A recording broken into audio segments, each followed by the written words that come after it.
This story began with a war in the labyrinth that continued for many decades. Finally, after countless difficult and brutal battles, this war ended. After tens of thousands of labyrinth masters suffered a crushing defeat, the people were saved. Among them were also children who had already been born in the labyrinth, children who had never seen sunlight or felt fresh air. They lost their mothers during the war, and that is why they were forced to feed on the milk of monsters. Thanks to this, they gained extraordinary abilities and were so strong that it was difficult to even call them human.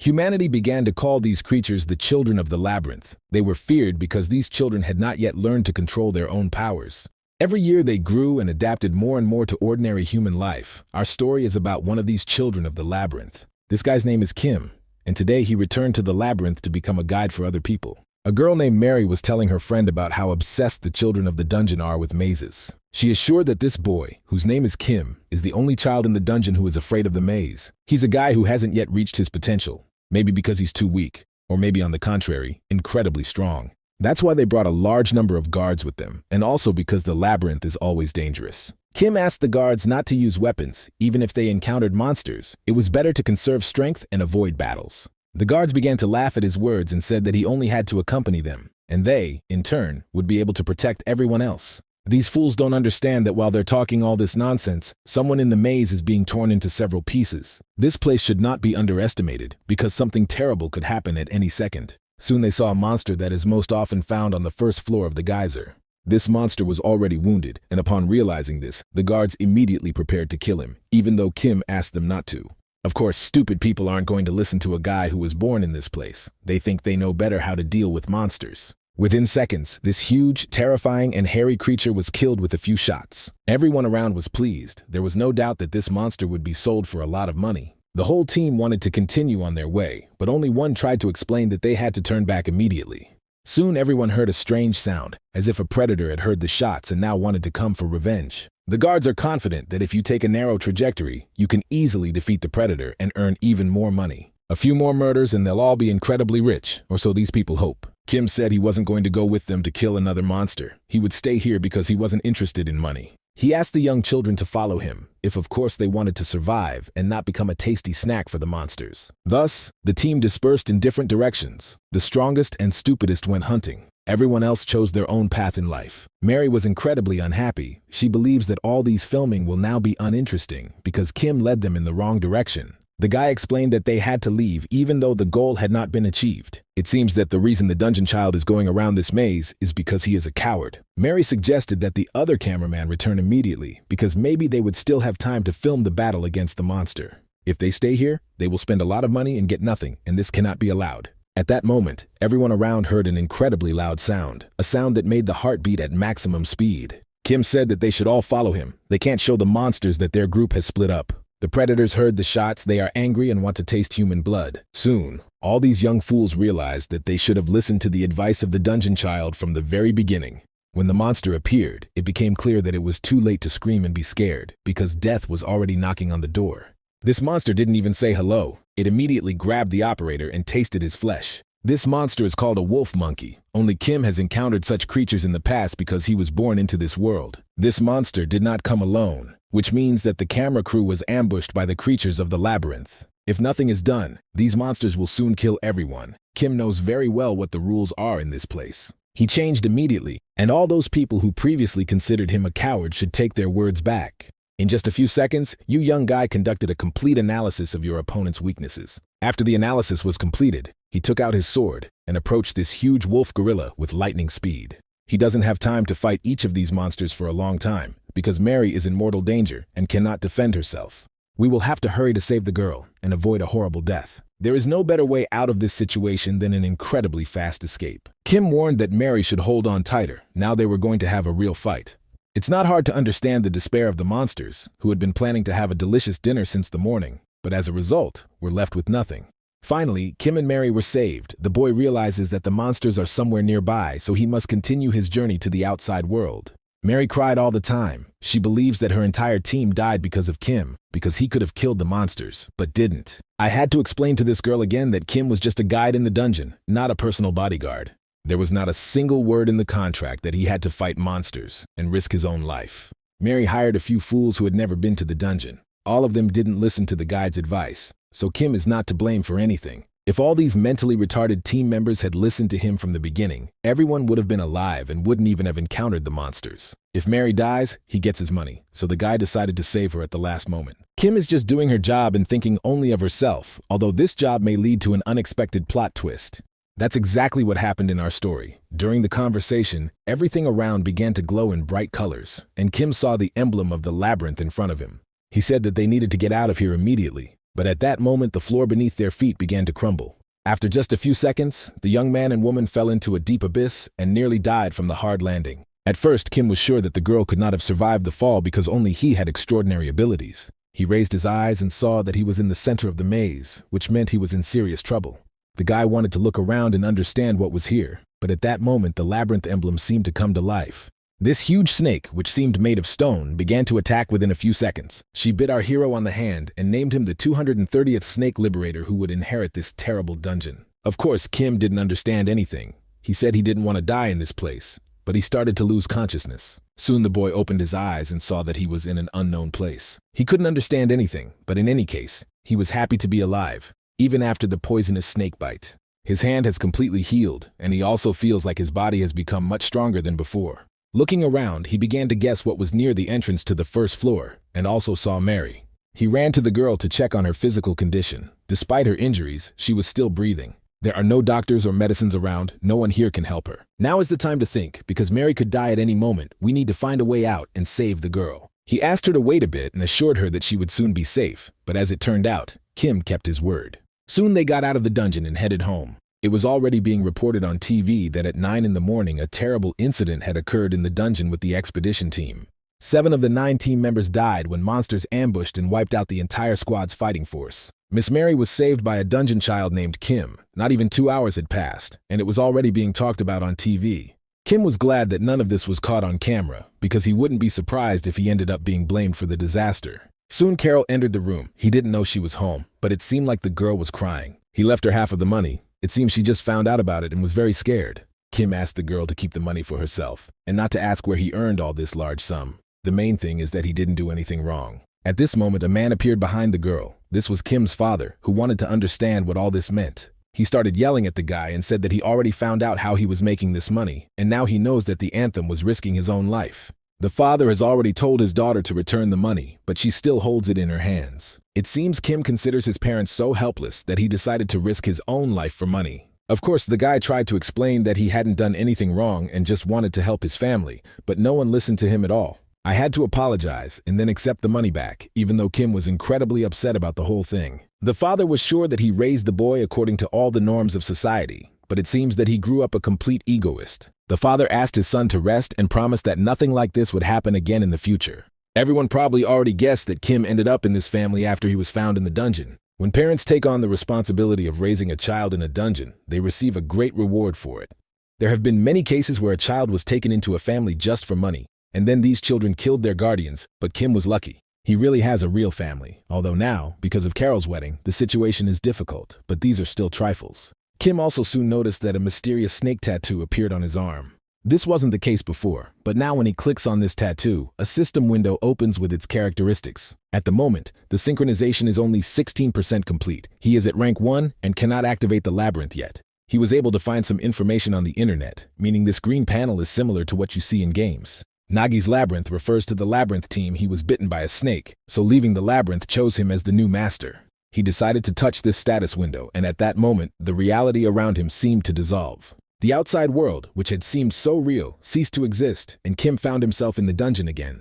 He saw again this large green snake in front of him, staring at him so intently, as if trying to hypnotize him. This snake is so fast that it is even difficult to keep track of it, so the boy quickly realized that he had to use all his strength. As soon as the snake started to attack, Kim immediately stopped it with his cloak. It was a clever plan that immediately made it clear that Kim was a very smart guy with quick reactions. He understands that this will only hold the snake back for a while. It has enough strength to get out of his clothes, so he needs to find a full-fledged weapon. The snake turned to him again. She called him again the Liberator, the man who would inherit the dungeons and take the throne of Nagi.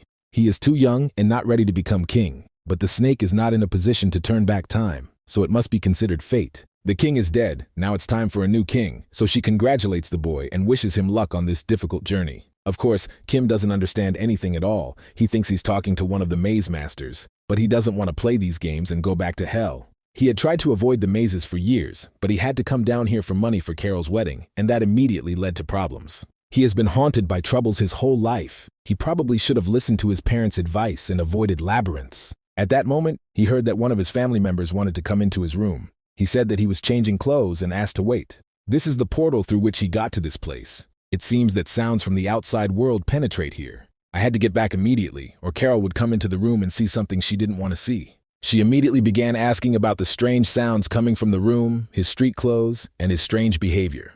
I had to tell her a few interesting stories and tell her that he only plays games and watches internet streams. Carol couldn't believe that her perpetually withdrawn brother was interested in such things. He has no hobbies, no friends, and no girlfriend at all. He constantly spends his free time in his room and seems completely antisocial. To be honest, we have to admit that Carol is absolutely right. After Kim left the maze, he always tried to forget this terrible place. He was in complete peace, but the problem was that he wasn't used to it, and now this peace caused discomfort.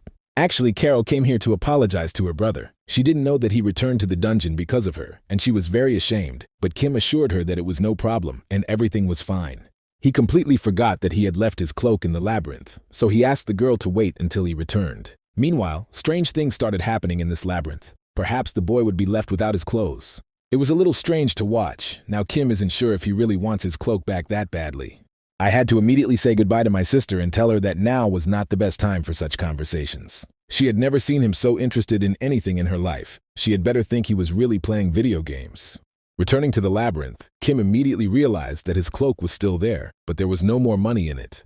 The system reported that while he was in the maze, the devil stole all his money. In order to find this devil, you need to complete synchronization and activate the entrance to the labyrinth. The guy decided to sit on the king's throne and think a little about how it all turned out. As soon as he touched the throne, the system reported that the detailed information of the labyrinth was locked and would only be opened after synchronization. Now he can continue his synchronization and do everything possible to get his money back. He's not going to leave here without money because he really risked his life for it and almost died. If it weren't for the money, he would have immediately returned to his room and forgotten about any labyrinth.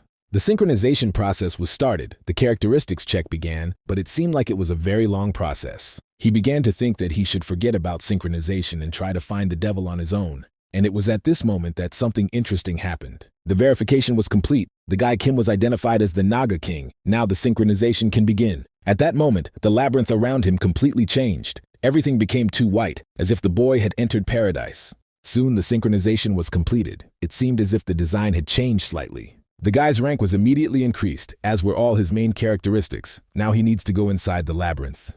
It seems that the devil who stole his money has decided to personally come to meet the new king. Probably the average person wouldn't even notice this little monster, but Kim is extraordinary, and he wants revenge. This little kleptomaniac must understand that you can't steal the king's money, otherwise there will be a retribution for it. Kim hit the devil several times, then ordered him to return the money immediately or he would tear him to pieces. It seems that this monster no longer has the guy's money, but he is ready to pay for his guilt with a precious crystal. Deep crystals are especially expensive, found only in geysers. They are deep underground, or they may be hidden in rare plants. Finding these crystals is so difficult that people choose to hunt dangerous monsters to get to these stones. One such crystal can be worth a huge amount of money in the real world, so this devil's gift is extremely rare. It turned out that the devil was not going to stop there, because he was ready to give the guy another crystal. It was so hard to believe that Kim even lost control of himself, forgot about the monster, and immediately grabbed the crystals. Those few seconds of loss of concentration were enough for the devil to disappear, but it didn't matter now.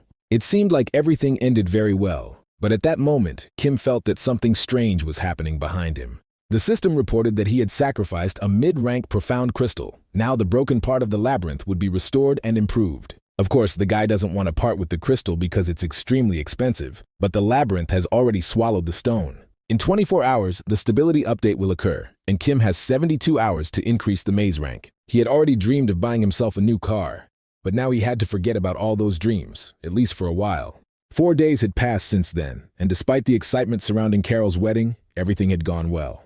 Parents, as well as family friends, helped with the wedding arrangements, and Kim was able to sell one of the crystals for a large sum of money. It was enough to buy a large gift for Carol's wedding, although he would be in trouble if his father found out. The system reported that the maze update was complete, and now the gates are open again. The guy decided to go inside to look at the changes that had been made with the help of one of the crystals. Now the maze is at the second rank. New locations and new types of monsters have been unlocked. Due to the update, the maze's protection system is at a low level, so you need to be careful. A structure called Nagi's Nest was created next to the owner's room. Kim began to look around and noticed movement behind him. He couldn't understand when the monsters had appeared and decided to read about it in the system. It turned out that 6 first-rank Nagi slaves appeared in the nest. The number of slaves will increase as the rank of the labyrinth increases. Although there are monsters in front of him, they look too cute as a child. All these slaves are waiting for their master's instructions. Kim decided that these little monsters would become scouts. He asked them to draw a map of the maze starting from the center, researching resources, ecology, and everything else. He also reminded them that they must remember that their priority is survival, not battles with other monsters. Actually, he should have sent someone adult with them, but he doesn't have money for protection. Kim has no hope for these little creatures. They are small, fat, and most likely slow and weak. They might be perfect prey for the monsters in Geyser, but these little creatures were able to scale the nest wall in just an hour. Also, almost immediately, some of the slaves returned from reconnaissance, just an hour later. Looking more closely, the boy realized that only one monster had returned and began to think that all the others had already been killed. It seems they are so weak that they couldn't even protect themselves on their first walk through the maze. Later it turned out that everything was exactly the opposite. Everything was fine with the monsters, but there was so much loot that we had to return early. The mood of other employees was immediately improved, and their work efficiency will also improve. Also, one of the slaves immediately handed over to his king a map that had been formed through reconnaissance. A lot of interesting things were found nearby, so we can thank the slaves for their incredible help. These little creatures turned out to be much more interesting and powerful than initially expected. Kim also noticed many different things left in the dungeon from the time of the Great War, probably because there had been no people here for a long time. Looking more closely, Kim noticed small, deep crystals. The slave explained that he had seen many such crystals. Kim ordered these stones to be brought to him immediately because a plan to make money immediately arose in his head. He doesn't know what will happen to the employees if he goes out into the real world now. Monsters could attack the maze at any moment. It's very dangerous to leave his small team alone, but Kim can't be with them all the time. The labyrinth brings him many benefits, not only money, but also opportunities. That's why he decided to donate a few crystals to help the labyrinth. It's strange because for the past 5 years, Kim had tried to forget about the maze, but as soon as he got here, the maze absorbed his thoughts. It seems that now he understands why the children of the dungeons are so obsessed with this place, and why they are willing to give their lives for the labyrinth. Despite the danger and constant darkness of Geyser, the uneasy feeling never left him as long as he lived in peace and safety in the outside world. These feelings cannot be experienced or forgotten at all. To put it simply, Kim was constantly too bored. He was incredibly bored living in this ordinary and uninteresting world, but now he is the king of, and ready to restore the glory of the empire. This fame will spread throughout Geyser, and then Kim will finally feel at home. Soon the system reported that he could summon 1 soldier and 2 minions using the energy of the crystals. For now, that's all he's capable of, and it's immediately clear that the best option is to call in soldiers to defend the labyrinth. On the other hand, each soldier needs to be paid for, especially for their maintenance, so this should be done in moderation. The guy decided to find a balance and call 1 soldier and 1 servant, and soon the process was launched. Soon, the summoned soldier Nagi appeared. He is a standard type soldier, but it is immediately noticeable that he is indeed quite strong and physically developed. Kim wondered if the soldiers would have any weapons, but it turned out that these warriors were well prepared for any battle. The king informed the soldier that he would defend the vault together with the workers, and the beginning of their acquaintance was positive. Also, soon the system reported the appearance of the maid Nagi, for which the secret of Geyser was activated. It turned out that the maid belonged to the heroic rank. Her name was Dominicana, and she was much better than the standard maids. The Dominican immediately greeted her master, her voice echoing in Kim's head as if she were using telepathy. At the very beginning, the maid was ready to carry out the first order, so I had to tell her about the current situation. Soon, Dominicana learned that the king had not even finished the training process, and then asked to look at the map of the labyrinth. She immediately said that next to the vault there was a place with hidden crystals. They needed to be found immediately, and Dominicana was ready to help.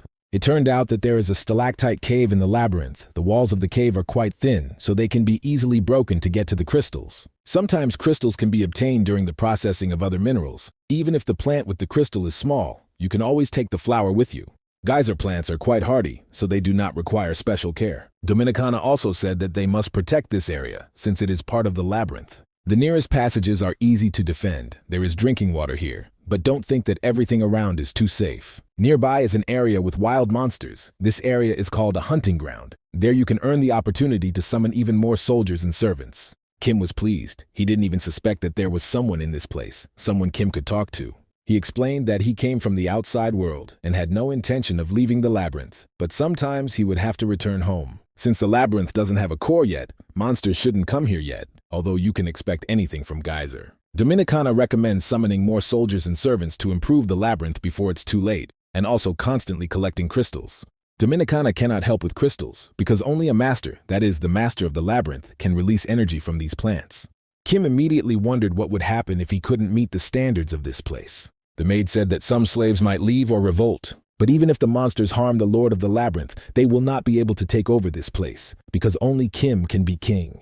The Nagis aren't stupid enough to try to start a riot because the whole of Geyser will find out about it. They have a lot of work ahead of them. They need to forget about conversations for a while and work actively. Soon, Kim returned to the real world and decided to earn some more money with the help of crystals. The shop owner was surprised because even famous warriors don't bring that many crystals. Over the past 5 years, the professionalism of researchers has declined, so crystal supplies have decreased significantly. The man is not going to ask where exactly Kim gets these stones, but he wants to offer a contract. The guy lived far from the geyser for a long time and has no idea what the situation is there now, so this contract can help him find out what's going on in the dungeon.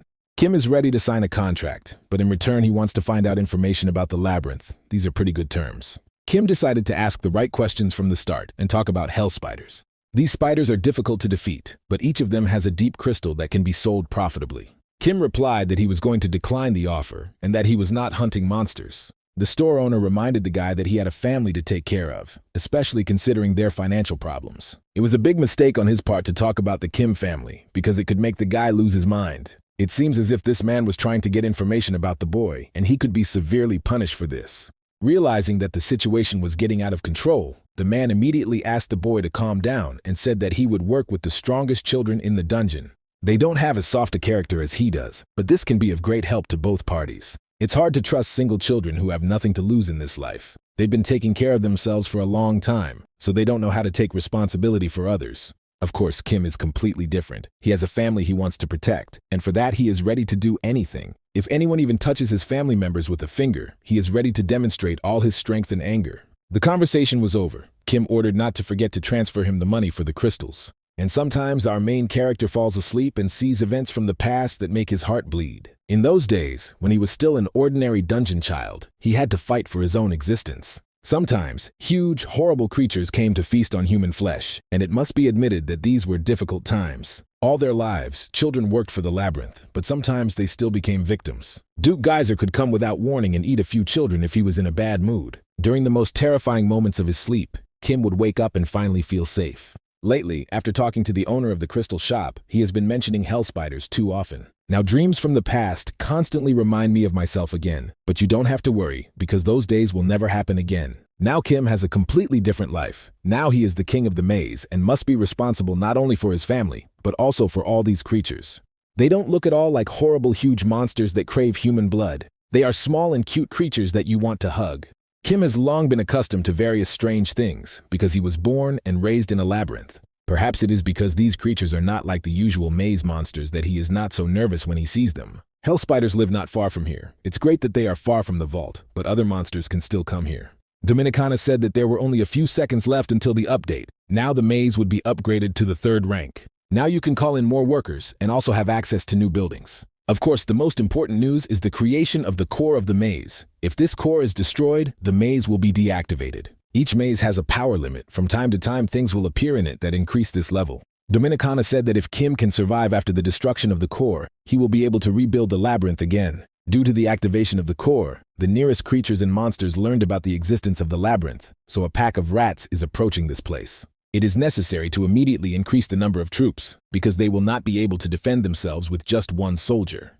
Kim had never seen these soldiers defending a maze before. In theory, only a few soldiers could defeat a pack of rats. Soon Kim ordered the system to summon another soldier and 2 Nagi warriors, and now the labyrinth could feel safe. These warriors turned out to be much stronger than expected. They can even challenge wolf monkeys. At this moment, an interesting situation occurred, which immediately caused a flash of sad emotions in my soul. Nagi's workers are the latest mutated version of a high ranking. This kid is looking at the version he could have become, but didn't. This little one continues to follow orders, but looks lethargic and upset. He has more energy than the others, but the difference in work is almost invisible. At this point, Kim called all the members of the labyrinth to him. He said that it was time to go on a little excursion.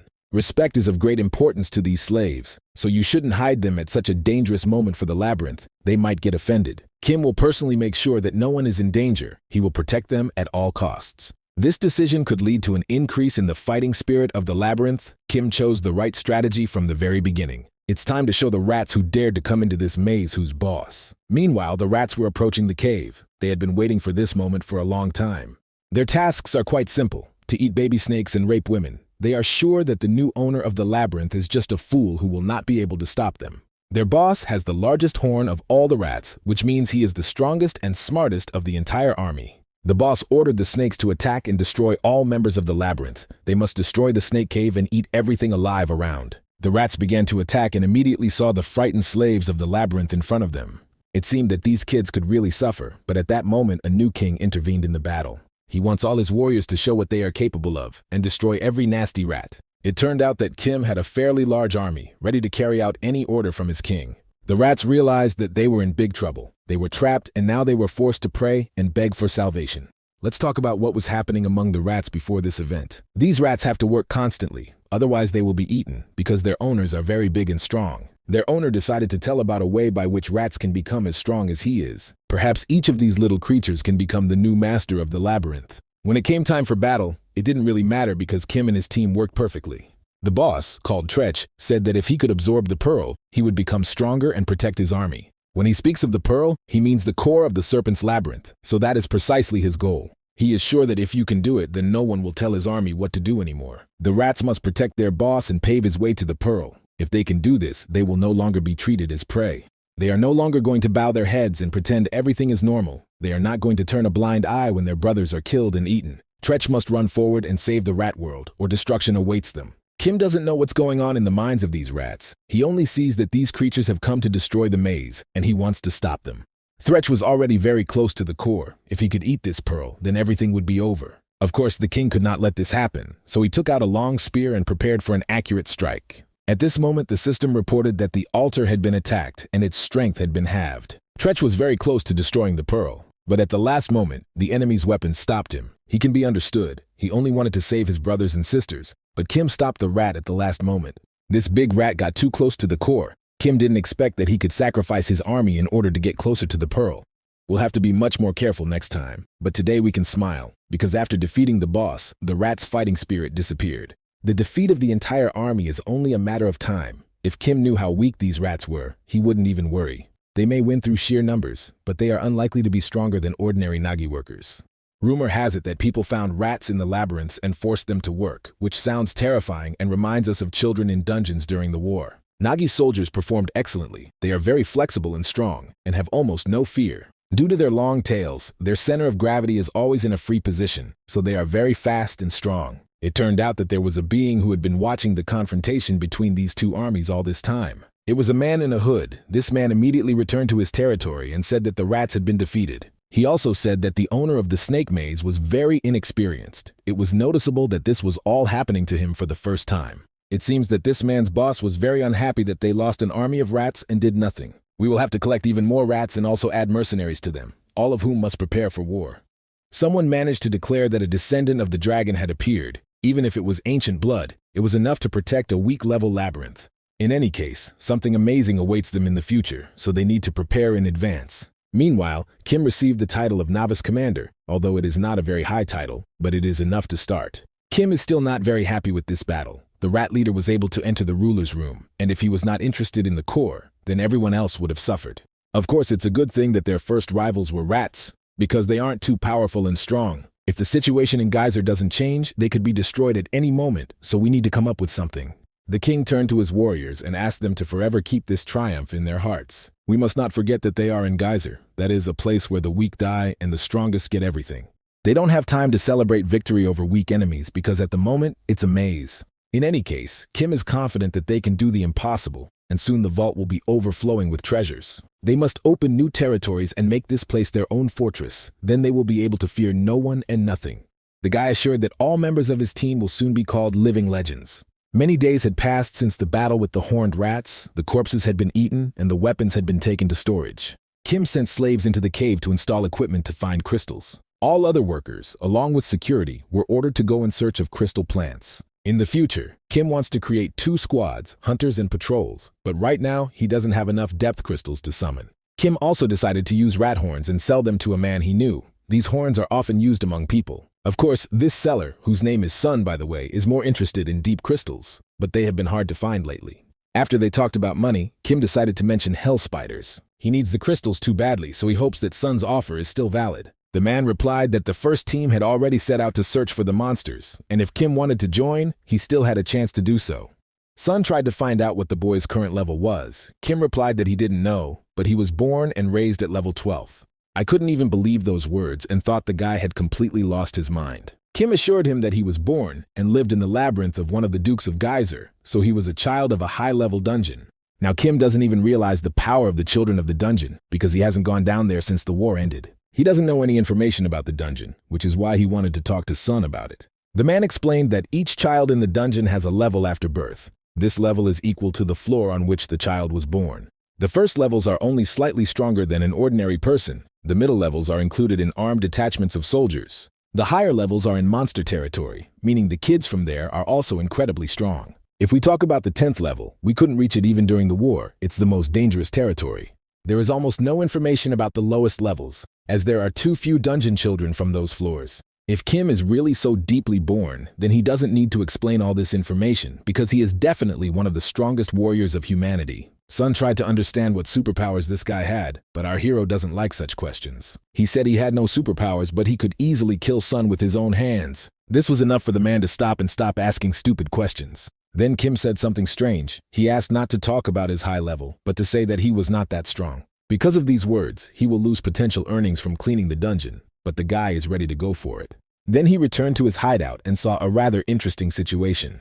Dominicana gathered the workers around her and said that in the future legends would be told about them. Kim's latest motivational speech must have made a strong impression on her, and now she wants to repeat after her master. The girl said that finding crystals in the cave was successful, and they were also able to find several plants with crystals. Kim received the crystals and immediately began transforming them into the energy of the labyrinth and summoning the Naga. He also said that he would be out of the maze for 2 weeks because he would be fighting hell spiders. Flowers with crystals grow too slowly, and each spider carries a lot of crystals with it, so attacking spiders is more rational. He also said he wanted to summon an archer, and soon the standard form of a green slave appeared. The king ordered the archer to go to the gate and defend the territory with the soldiers. The energy they received over the past few days has already been completely spent, so they need to look for crystals again. Finally, he asked them to change the size of the portal through which he enters the maze, after which they said goodbye. Soon, a small briefing among the soldiers began at the gate of the geyser. The commander of this expedition will be a girl named Linara. She knows that most of the team members already have experience, so she is sure that everything will go quickly. For 2 weeks, they will destroy the hellish spiders that have reached the 2nd level. The expedition team will consist of 22 people. Speaking of the cleanup team, it's 7 people. All the rest are regular researchers. The gates began to open and the team prepared to enter the dungeon. Linara immediately explained that they needed to move quickly. She hoped that they would reach their goal and suffer no losses at all, but reality is always worse than expectations. As soon as they found themselves in the dungeon, they immediately felt this incredible horror and risk of death when they encountered the whip lizard.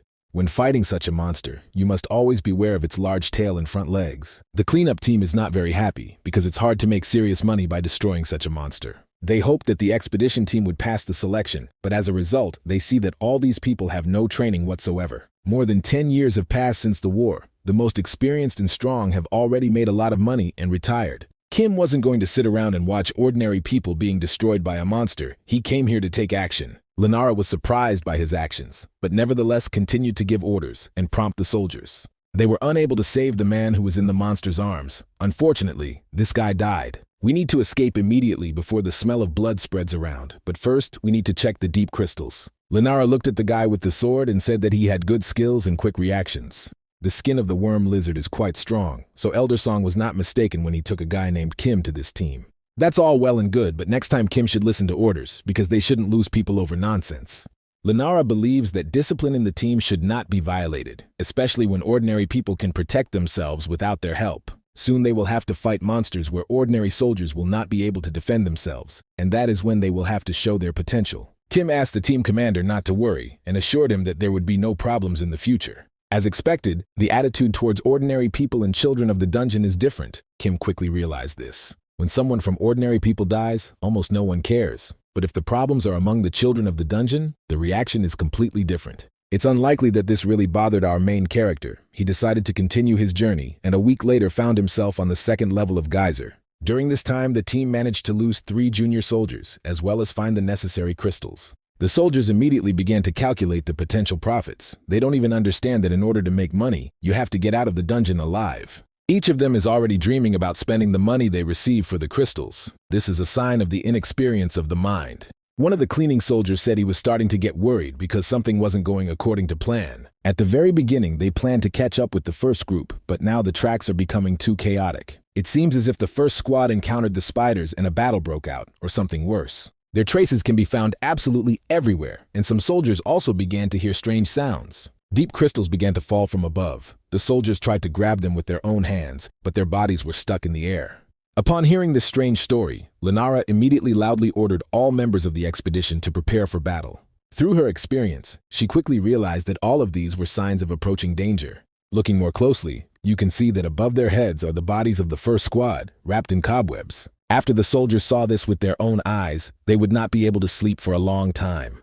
Now it was clear why the tracks were around. Lenara ordered to immediately retreat and prepare for danger. As soon as she said all these words, she immediately heard something very scary approaching behind her. At this moment, the battle began immediately. Lenara demonstrated from the very beginning why she was appointed commander of this team. With one move, this girl cut off the spider's head and ordered the children of the dungeon to immediately attack the monsters. While the researchers hide in the bunker, the children of the dungeon must clear this area. During all these orders, Lenara lost her concentration a little. She almost died, but Kim came to her aid. He sensed danger and was there with his sword in time. Maybe now she will respect this guy even more.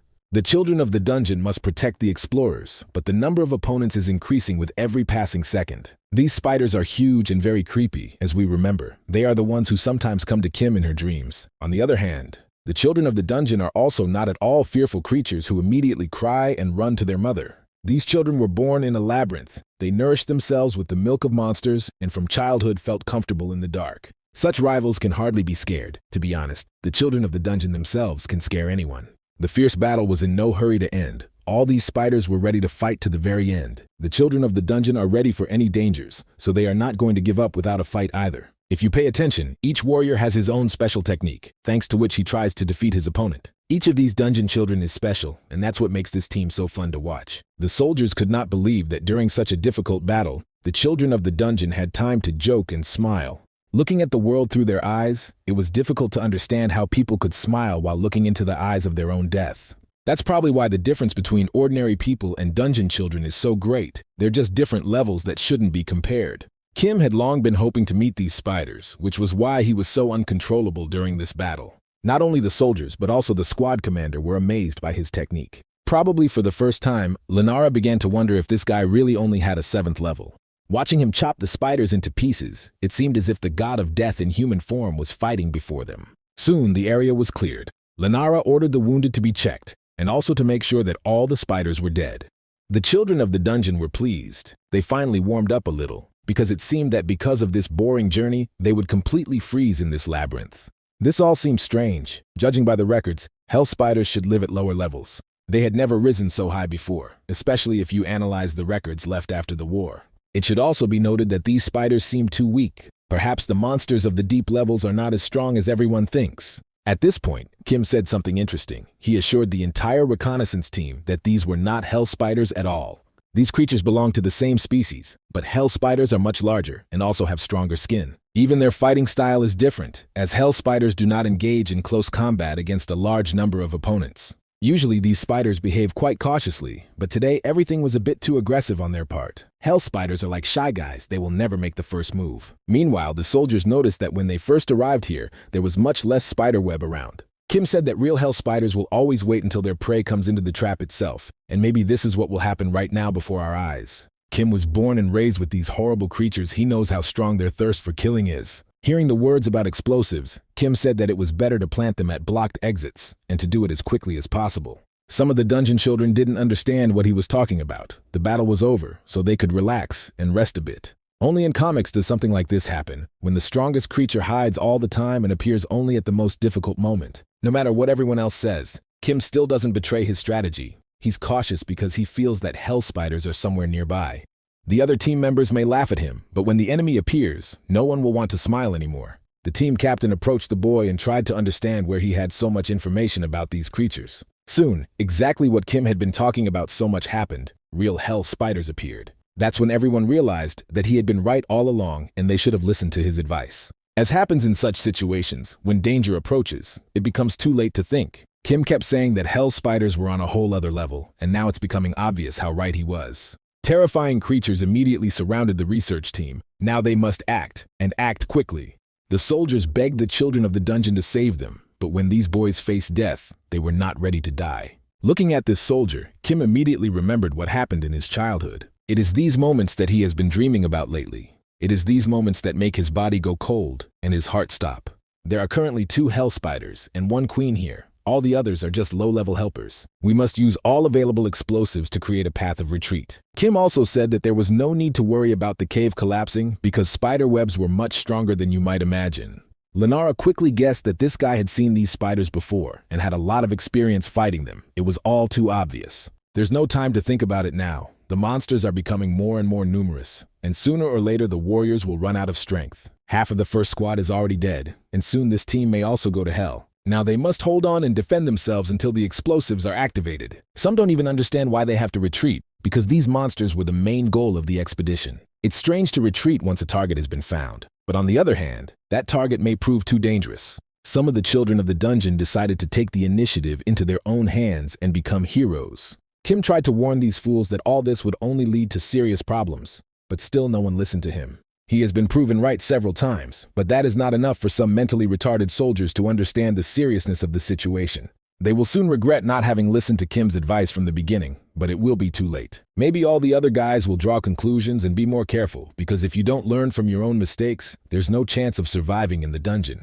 Any weakness here leads to immediate death. They should have understood this as children growing up in these caves. Probably only by being born on the lower floors can one truly experience what a labyrinth is. Kim knows that there are no high-ranking warriors here except him, which is why he fights harder than the others and tries to protect everyone. He is not a spider, he does not have many arms, but he has a great warrior's heart that can lead him to victory. Now he doesn't want to pretend to be a hero, the slightest carelessness, and he will die, that's a fact. He hasn't used the electric charge, which is one of his main skills, for a very long time, but today, it needs to be fixed.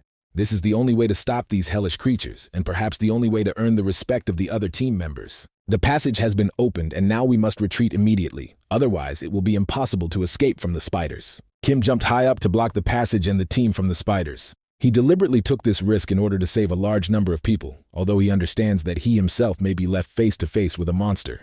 Lenara tried to change his decision, but guys like Kim always think about others. Finally, he told all the other team members that they would meet at the exit and everything would be fine. Now he finds himself with monsters trying to laugh at him. The spiders are sure that they have won. Kim has a completely different opinion, strangely enough. Now he feels like he has finally spread his wings. It's unlikely that they even understand what he's talking about. All that's left to do is have fun and throw a real party. At that moment, the gates of the portal of the snake labyrinth were opened, revealing that Kim was not alone at all. The king was visited by his friends. He immediately gave several orders and prepared for battle. The only problem is the biggest spider. This big guy is about to attack. The second level is too small and narrow to attack with such a massive body. If he behaves too recklessly, he will destroy the cave, so he must sit and watch all the other spiders. Seeing the monster army approaching, Kim ordered Dominican to stay behind the gate. He said not to worry because these spiders are not much stronger than horned rats. We must prevent them from entering and destroy all these sinful bastards, that is, send them to the realm of the dead. The party was started, and the Nagi warriors immediately got down to business and showed why the king valued their help so much. Kim enjoyed watching his army destroy the horrible creatures. They fight much better than he expected, especially the archer, who shoots like a cannon. A little later, Kim saw the Spider Queen start to move, something he had not anticipated. He felt like the queen should understand that her move could lead to disaster, but it seemed this creature was too stupid. She is willing to sacrifice her life, as well as the lives of her troops, to try to kill Kim and his team. One of Nagi's soldiers was mortally wounded, and some warriors began to lose their battles with the spiders. The situation is really getting out of control. The spiders have found a way to turn the tide of the fight and seize the initiative. In such a situation, the king must lead his army and set his own example of confidence and courage. You need to strike a few blows at the queen. This will immediately help raise the morale of the army. At this moment, Dominicana reported that the labyrinth gates were in danger. There are too many lower-level spiders around, but Kim is too busy with the Spider Queen. The queen was completely distracted by the gate and focused her attention on Kim. It would be dangerous to ignore her and let her near the gate, because there are weak warriors there who will not be able to stop the monster. Only after a few minutes of battle did Kim finally understand why the spiders had become so much stronger since their last encounter. Kim said that for him now, everything fell into place, because he saw that they constantly carry spiders with them. The system reported that the Labyrinth Lord had sacrificed one good quality mid-level profound crystal. Kim ordered the sorcerer to be immediately called for help. It seems he has figured out how to turn the tide of this duel upside down. The sorcerer must destroy this huge spider and protect the territory of the labyrinth. The weak secret of Geyser was activated. A sorcerer of rare rank soon appeared to aid his king. He immediately prepared to use magic to secure his territory. This battle took a lot of strength from Kim, but now he is confident that with the help of the sorcerer, they will be able to win. The ice technique immediately destroyed all the small spiders. All that remained was to kill the queen. Real hell spiders were almost never injured. They probably prioritize scale, not their strength. This does not mean that they are impossible to defeat, but only forces the brain to work on analyzing weaknesses. Soon the warriors destroyed the hell spider, and now the sorcerer has a better chance of defeating the queen. This huge creature is the main problem of this battle. If it weren't for the queen, it would have been over long ago. The spider's weak points are their eyes, mouth, and joints, but the queen is too powerful even despite her flaws. It will be too difficult to reach her brain, especially if you attack her eyes without preparation. Kim thought about trying to reach the brain through her mouth, but that was still too risky. During all this time, the cave has been badly damaged. One wrong step and everything will be destroyed. Very quickly, Kim realized that they had to take a risk. He said that they would attack the ceiling and break through to the first floor. Whether he understood how dangerous it was or not, he decided to do it because he didn't have enough strength to defeat the queen. After analyzing the situation, he realized that this was the only chance to get out alive, so he had to try and take risks. The queen is constantly on his trail, so now Kim has the perfect chance to get revenge on her for her horrible childhood. She will be the first person he will take revenge on, but that list is too long. Meanwhile, his army hoped that Kim had a plan, because it seemed like he was going to bury himself alive. The master is fighting with all his might, and therefore Dominicana is upset because she cannot help him in any way. Even the Nagi, who should be fighting alongside him, can only watch now. Feeling as if their existence has no meaning, the Dominican cannot understand the master's intentions, despite being close to him. To the other soldiers, she said that they were not standing aside because they were helpless. The master has always gone into battle and risked his own life to protect the members of his army. He thinks about their safety even in such a situation. This shows Kim at his best, because even now he doesn't want to sacrifice his warriors. Kim fights alone because only he can handle this, because only he can stop this utter evil. Let's return to another part of the dungeon walls for a while and see what happens to the expedition members. They have been feeling earthquakes for a long time, and now these sounds are getting closer and closer to them. There shouldn't be any high-class monsters at the upper levels, but the boys still had a bad feeling. Soon a gap appeared in the cave and unknown monsters began to emerge from it. Only a little later did it become clear that it was Kim, who was a fighter against the huge Hell Queen. Perhaps right now the sorcerer will accumulate enough mana in his body and use a powerful attack. Kim hoped that would be enough, but the ice attack was too weak to destroy such a strong enemy. Soon the ice will not be able to withstand such a heavy creature and will completely break, which is what should destroy the monster. Only Dominicana was able to guess her master's plans. They must have been talking to each other for too long. Of course, falling shouldn't destroy the monster. Kim did it just to gain pure attack power. It was necessary to create an opportunity for him to attack with all his might, and that should be enough. Dominicana said that they cannot let the spider escape. They must join forces and apprehend this creature. Once the spider is in the open position, the master will be ready to send it to hell. Kim has long said that hell spiders should live in hell. Only there can they feel at home. His punch was extremely strong. There is no doubt that he had just shown his full potential. For his heroic victory, Kim received the title of a normal commander and significantly increased his authority. He destroyed the Hellduke's army and also earned experience points for his team. The master was upset that the sorcerer had not transformed, but for this he needed more experience points. After checking his loot, Kim saw 6 crystals of good quality, which had been obtained with the help of dead spiders. He sacrificed 2 profound crystals for the sake of updating the labyrinth. Progress must not stop. Also, the guy can't return empty-handed, so he will take a few crystals with him and sell them in the real world. The battle is over, but that doesn't mean they can relax. The labyrinth will become even more dangerous, so no one should see this portal. The master asked his warriors to take the maximum number of corpses and block all passages to the portal. The passage to the first level cleared. Kim may have time to return before the maze update is completed. He would leave his warriors with the necessary amount of food and thank the Dominican for his incredible help. When he returns, he will definitely reward his warriors. This will happen in about a week. Let's move to the safe zone of the expedition squad. All this happened 5 days after the battle. The team members saw Kim in front of them. He was alive and almost unharmed, and it seemed like he had been waiting for them for a long time. He did all the dirty work in 5 days, although the plan was to clear the dungeon in 2 weeks. Lenara started asking a million questions. Kim explained that he was lucky to escape, and he took advantage of this chance. In any case, he saved her life, so now he can ask his commander for anything. Kim replied that he knew she was also a child of the dungeon, so he wasn't going to ask her for anything. After that, he said goodbye and said he was going home, and he took all the loot after destroying the spiders. Lenara wanted him to tell her about the lower floors, but it was too early for such a conversation. Soon the boy met with Sun. He brought him 12 high-level crystals, and the grandfather was pleased. For this, you can get a huge amount of money and relax a little and live to your heart's content. Oddly enough, Kim is not entirely happy, but he is immediately ready to spend the money and buy himself a house. He asked Song to help him with this matter, because he no longer communicates with Kim in the outside world. After that, he said goodbye and set off in an unknown direction, leaving Sun very satisfied. Meanwhile, in the dungeon, everything was going according to the master's plan, with Dominicana directing the process and keeping order. Kim returned shortly after, but looked even more tired than after the battle with the spiders. He can't constantly lock himself in a room and open a portal there every day, which is why he needs to live separately. He constantly has to argue with his father and explain to him the reasons for his absence. Dominicana said that the renovation of the labyrinth has been completed, although the external changes are not entirely visible. She said that buildings are not added automatically, but now they can be found in the list. Since they have a significant supply of crystals, you can develop and improve the maze step by step. A guest also appeared in this place. He is waiting for the master at the entrance. There is one team that comes to every maze. It seems like they are quite powerful if they can come to any corner of Geyser. This creature is called the Mysterious Merchant. He greeted the king of the Great Dungeon and said he wanted to work together. Now we need to understand how the merchant found this place in the first place, and it is important to find out the truth. The merchant said that he already knew about the labyrinth, as well as its new owner, who had defeated the hellish spiders.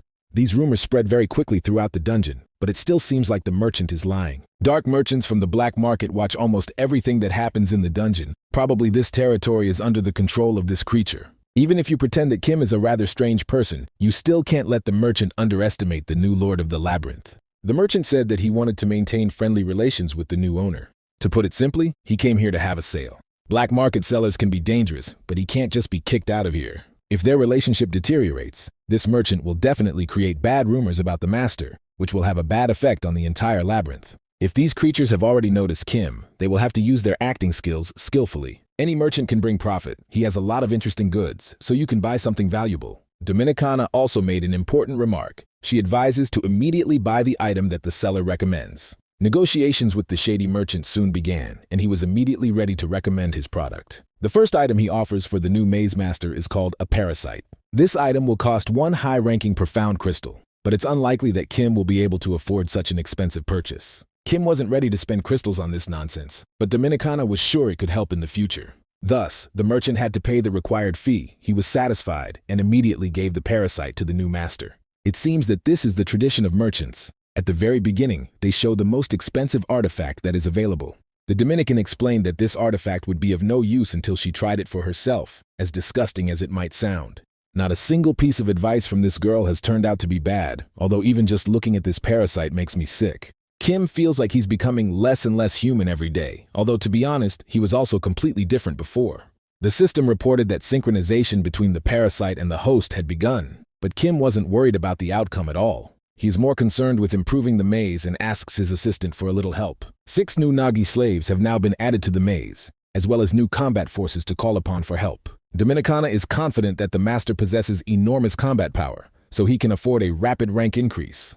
This does not mean that the masters of other labyrinths are too weak. Most likely they simply do not want to go outside. You can now unlock new internal structures, such as a farm where you can grow vegetables and fruits for the slaves who work for the maze. It is also possible to open a training center where you can start training slaves and improve your combat power. You can even open your own bar to collect information from neutral creatures who will come to visit the labyrinth. There are many other options, such as a forge, laboratory, and temple, all of which improve the physical and magical state of the labyrinth. The master ordered the warrior archers to deal with the monsters near the labyrinth. Kim wants to summon more warriors, so it will be easy to do, especially after building a farm and a bar near the nest. The laboratory, forge, and temple require too much energy, so it's better to improve the defense first. Kim is ready to sacrifice all the low-rank crystals he currently has. With this, he wants to summon an army and become even stronger and take a step forward in the evolution of the labyrinth. A week passed after these events. The expansion of the labyrinth was completed, and all the monsters around were also killed. All the warriors have set out to search for crystals and create traps. Some are training, and some are also defending the surrounding area. The map update will be completed in a few hours, meaning the maze is finally starting to look habitable. They seem to be too busy, lacking the deep crystals that can be found on the hunt, as well as in flowers. Now it becomes clear why the Spider Duke constantly started wars. Building a labyrinth is not an easy task. A few days ago, Kim arrived at his new house, a quiet area with almost no neighbors. The portal will close soon, so I decided to leave the labyrinth and rest a bit. He's been putting a lot of effort into working in the dungeon lately, so a rest wouldn't hurt. The parasite's synchronization has been successfully completed. Now the parasite is trying to take over the body of its owner. At first, Kim didn't understand what was happening, but then he started to feel an incredible headache. A little later, he felt that something bad was happening to his eye, and he began to regret having tasted the parasite. His house is far from the city center, but that doesn't mean Kim is impossible to find. Lenara had wanted to come visit him for a long time, and after a long search, she finally found this place. When she went inside, she heard strange sounds. The girl thought that someone had attacked the owner of the house. Looking closer, she saw that something had happened to his face. Kim looked like a monster. With a little buzz, everything calmed down. He apologized for her seeing him in such a state. The girl tried to understand what had happened. It felt as if half of Kim's face had burned in hell. The guy said that it was just a common labyrinth disease that was treated very quickly. Kim said that he contracted this disease on the 12th level of the geyser. Before this, it seemed that all the children from such deep areas had already died. It seems that Kim is the last child of the 12th level dungeon. Now it becomes clear where he got so much information about hell spiders. Now Lenara knows where he was born. Even if she tells someone, no one will believe her. The girl came here to find out if Kim would join her new expedition. She promised that on the new assignment he would be able to receive the highest salary. It was immediately apparent that she wanted him to become a member of her team. Oddly enough, Kim agreed almost immediately. For a long time he lived on the surface, but recently he began to think about returning to the dungeons. It seems that Geyser has changed a lot lately. Kim is ready to go on an expedition if his true level is hidden from the other team members. Lenara is incredibly pleased that such a talented dungeon child will be on the same team with her. She feels that everything will go perfectly. After that, they said goodbye and agreed to meet in 4 days. The expedition plans to descend to the 6th level and spend 2 weeks there, with a total team of 15 people. Most of the members of the previous team will be on this expedition again, and Kim is not very happy about this news. I had to explain to him that this team has been working together for a very long time. They understand each other perfectly and are ready to correct all their mistakes. In 4 days, they will meet and try again to stay alive in this hellish dungeon. It will be an interesting adventure. 4 days later, Kim arrived at Lenara and prepared to enter the dungeon again. The girl immediately told the guy all the details and the approximate plan of their expedition. Soon the team members appeared. Some Kim already knew, and some he saw for the first time in his life. Standing with his friends, Han and James, was a boy with a scar on his face named June. Now Khan and James respect their partner Kim, although they used to openly laugh at all his advice. Now these guys are happy that he is on their team and will do everything possible to make sure everything goes well. Lenara asked them to end all these conversations and prepare for serious dangers. Let's move to the bar of Nagi's labyrinth for a while and see how sad Dominicana is. It seems that as soon as the master leaves her for a while, she starts having alcohol problems. It seems that she is in love with her king and cannot live without him. Everyone around her has long noticed changes in her mood. On the other hand, now they have a bar, so now Dominicana can calm down with a little wine, because before at such moments she would have real hysterics. She tried to eat the tails of other slaves and assured them that the tail would grow back, although she was not sure of that. Rumor has it that she has a secret room where you can find the master's used underwear and socks. It's hard to even comment on that. As soon as Dominicana heard the words about the mysterious room, she said it was a great idea.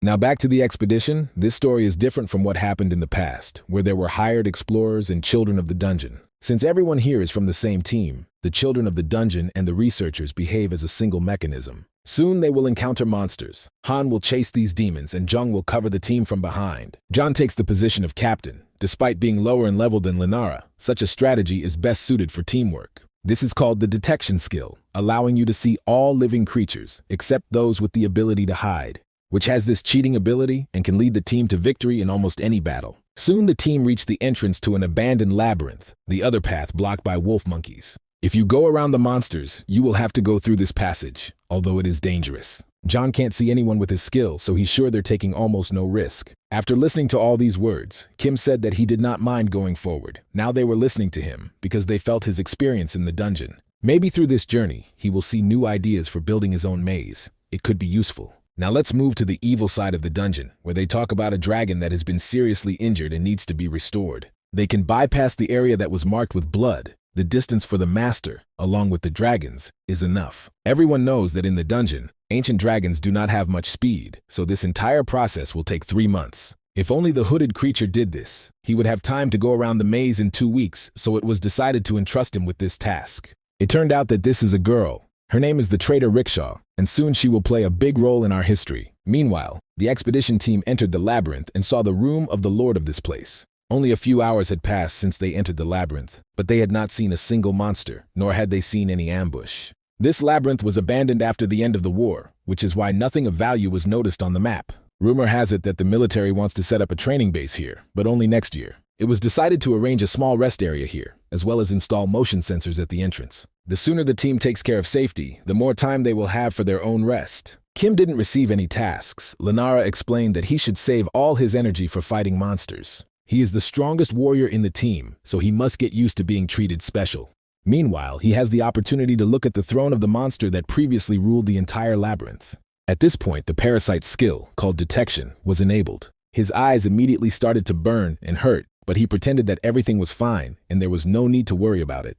It's a good thing she can't see his internal system, because Lenara didn't give him any peace. This time, the pain is not so severe. After the last case, the parasite did not even try to manifest itself. Kim's vision has improved significantly. Now he can see things that are not obvious, which are hidden from the eyes of all other people.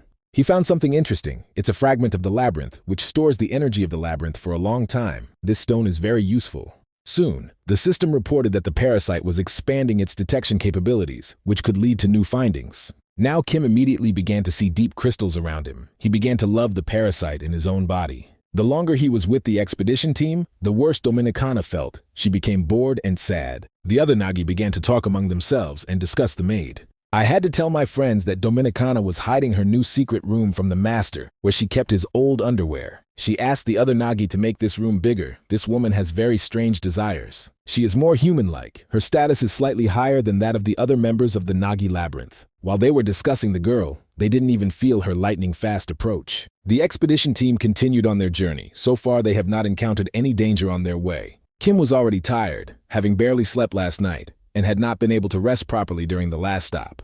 On the other hand, Kim managed to collect dozens of deep crystals and hide them in the labyrinth. He was also able to run through closed parts of the map and left a few notes, so next time you'll have to come here alone. All of this was only possible thanks to the parasite. It was through his skills that Kim saw all of these minerals. The captain asked the dungeon children to all gather together, while Kim is not participating in team activities. He is only asked to stand back or rest, but when the monster appears, he will be expected to take the most decisive action.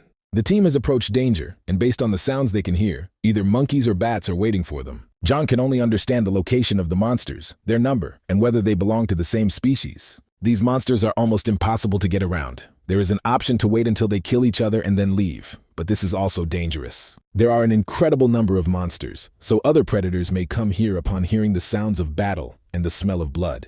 In the worst-case scenario, the expedition team will be driven into a dead end, so they will have to fight, because otherwise, they will not be able to get through. Lenara started laughing and said that all these monsters were just child's play for such a strong and powerful warrior as Kim. If they stand in one place, then no progress will occur, so it is better to take the first step. Kim took out his sword and said that he was ready to take on half of the monsters. This should be enough for the team to confidently destroy the enemy. When they entered another part of the maze, they saw that the monsters had already started fighting each other. There are about 30 monsters here, and seeing this number, John began to think that today was his last day of life. Kim assured that it was too early to draw such conclusions and immediately intervened in the fight between the monsters. This guy doesn't know the word stop. With just one blow, he forced the first monster to say goodbye to life. Dungeon children usually deal with monsters in a matter of minutes, their style befitting the labyrinth in which they grew up and learned. Also, their style depends on their level and their surroundings, which is why some of them start attacking without thinking until the opponent dies. This is how most dungeon kids fight, but this guy with a sword kills all his opponents with one blow. His talent is hard to overestimate. He only targets his opponent's weak spots, as if he can clearly see them with the help of his skill. His level of speed and strength seems much higher than that of other warriors. It is not even clear how he achieved such progress. Seeing that Jong was thinking too much about Kim, Lenara decided to intervene and explain how it happened. She said that Kim had already been introduced to a number of mazes and, thanks to the constant dangers, had increased his level. He understood how to fight effectively in order to survive, as he was constantly one step away from death. These explanations were enough for John to calm down and believe her words, although it wasn't easy. In the future, we need to think through Kim's story better so that other team members don't have unnecessary questions. The expedition's chief warrior reminded everyone else that they had not come here to talk, but to clear the area. They agreed that Kim would only kill half of the monsters, so John and company would have to kill the other half. Over time, Kim becomes increasingly comfortable using the parasite. The enemy's movement seems slow and predictable. He can't even understand whether he's fighting at full power or just maintaining his skills at the level of other warriors. Thanks to the parasite, many different abilities were discovered that affect battles with enemies. Now Kim can see the monster's weak points and internal organs at a glance. The more he learns about the parasite's abilities, the more useful his skills become. Now the price he paid for the parasite seems incredibly small, so it was a great deal. The parasite has fully recognized Kim as its master and will now try with all its might to keep the boy alive. Although Kim said he would kill half of the monsters, he actually destroyed almost everyone around him. This is called gaining courage. Lenara said that she had to invent various fairy tales to explain his extraordinary power. Team members are already calling Kim a natural-born death warrior, and perhaps they will soon begin to worship and pray to him. The battle was over before other monsters came smelling the blood, so we had to quickly collect all the deep crystals. It turned out that there were some problems. Another expedition detachment was approaching them, which was twice the size of their team. They planned to split into 2 groups to surround Linar's team, and now they need to quickly come up with a plan of action. Another team must have been watching them during the battle, so now they have to prepare for danger again. I had to explain to Kim that in Geyser, it's not just monsters that can become your enemies. There are no laws here, so anyone can steal someone else's loot, and it's terrible. They have destroyed about 30 mid-rank monsters. The team is tired after the battle, and is now an easy target for anyone. If it weren't for John's abilities, they would have been in critical condition long ago. The other expedition team started to speed up. They feel they have been noticed, so they want to act quickly. Everyone must gather all their strength and prepare for battle, because even escape is almost impossible now. Less than 5 minutes after the 2 expedition teams met, the atmosphere immediately became tense. The guys from the other team look too cocky. Their leader is a guy with red hair named Jongul. They haven't seen this guy in a long time, and he's glad they met in the dungeon. He had already heard rumors that Lenara and her team had recently been seriously beaten by spiders, but today everything would end much worse. He warned that it was better to stay home and be in a safe place, but if they wanted to feel the adrenaline, they would regret it now. He is ready to let them go and not kill anyone only if they give him all the crystals they have earned. Kim calmly listened to this fool and tried to understand who he was and whether he should be feared. There is an organization called the Association of Researchers. They recently received support from the state. Team Chongul is just a gang of bandits that controls all the entrances to the maze and attacks other teams. People are constantly changing in the association, which is why most teams are part of an association and do not operate independently. All because they invest a lot of money in Geyser. These people think they are doing a great thing, but it is all just a battle for crystals. From the very beginning, Kim felt that he didn't like these guys and tried to analyze them using the parasite skill. Among them are 9 children of the dungeon. Their leader is quite strong, and they also have a sufficient number of ordinary researchers who are seriously armed.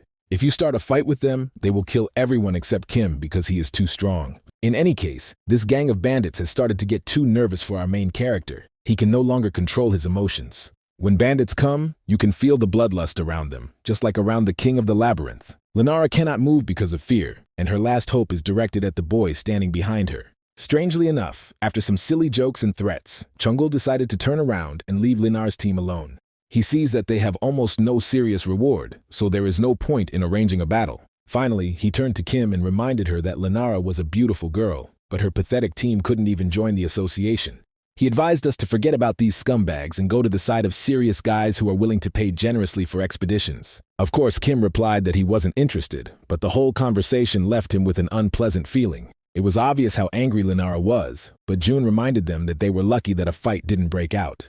Lenara also said that Jongul looks stupid now, but he used to be a cool guy with whom they worked together. He was a bit aggressive, but did a great job as a leader until he got a taste of money and changed. It was even hard to imagine that people could turn into real monsters, but it was better to forget about it and move on. It seems Lenara wants to retreat and return to the outside world. Her motives are obvious. The Chongul team will definitely get in their way again. They were lucky that there was no fight the first time, but in the future, their luck may run out. If the conditions were a little different, they would have calmly continued on their path, but for now, we must be content with current achievements. They were indeed able to make good money after destroying a large number of monsters, so the expedition leader officially ordered them to return home. The way back turned out to be quite calm and safe, and after a week they returned to the outside world. Every time the expedition team descends into Geyser, trouble occurs. It's strange that they always come back in full force. Surely such luck can't last forever. After saying goodbye to Lenar, Kim headed home and thought he needed to learn more about the Researchers Association and a boy named Jongul. Soon he came to Uncle Song. This man can always tell all the new information from the dungeon world. Because the association set a minimum level, the survival rate of conventional studies immediately increased. In the past, the children of the dungeon had no restrictions. They could take any number of explorers with them. That is why the mortality rate was very high. Only half of the team survived. Now the association has introduced new rules, and the community is satisfied with this. All parties in this world are happy. It's unlikely that Jungul causes any problems, and even if he does it as covertly as possible. Sun also said that there are teams of human hunters, but little is known about this. High-level dungeon children join forces and attack other squads to take their loot for themselves. Kim thanked the man for the useful information and promised to visit him a little later. This time he didn't bring him any crystals because he got paid immediately in cash. Although the community supports the association, it is interesting what caused Lenar to hate the association so much. Kim doesn't see any problems with the association. He generally believes it's better not to interfere in it and continue living his life peacefully. Soon he finally returned to his labyrinth. The expedition ended sooner than planned, so Dominicana was happy. She told me about the situation in the labyrinth and said that a guest had visited them again. This time it wasn't a dark merchant at all, but a hired low elf, something new. The lower elves are devoid of any loyalty or sense of self-worth, and this should be known from the very beginning. Kim doesn't understand why they are still in his labyrinth if they can't be trusted. The maid explained that unfortunately, there are currently not enough scouts in the labyrinth, so they may need a lower elf. Kim said that as a true leader, he would be able to make this decision on his own, so there was no need to worry about him. He entered the bar and greeted all his slaves. It was immediately clear that he was respected and loved here. Now it's time to talk to the guest, although the guest is in no hurry to show his face yet. Only a little later did he finally take off his hood and greet the king of the labyrinth, Nagi. So he is the same elf that Dominicana was talking about. The maid immediately became incredibly angry and ordered the elf to show respect to the master. The elf had no choice but to bow to the king of the labyrinth and say a million beautiful words to Kim.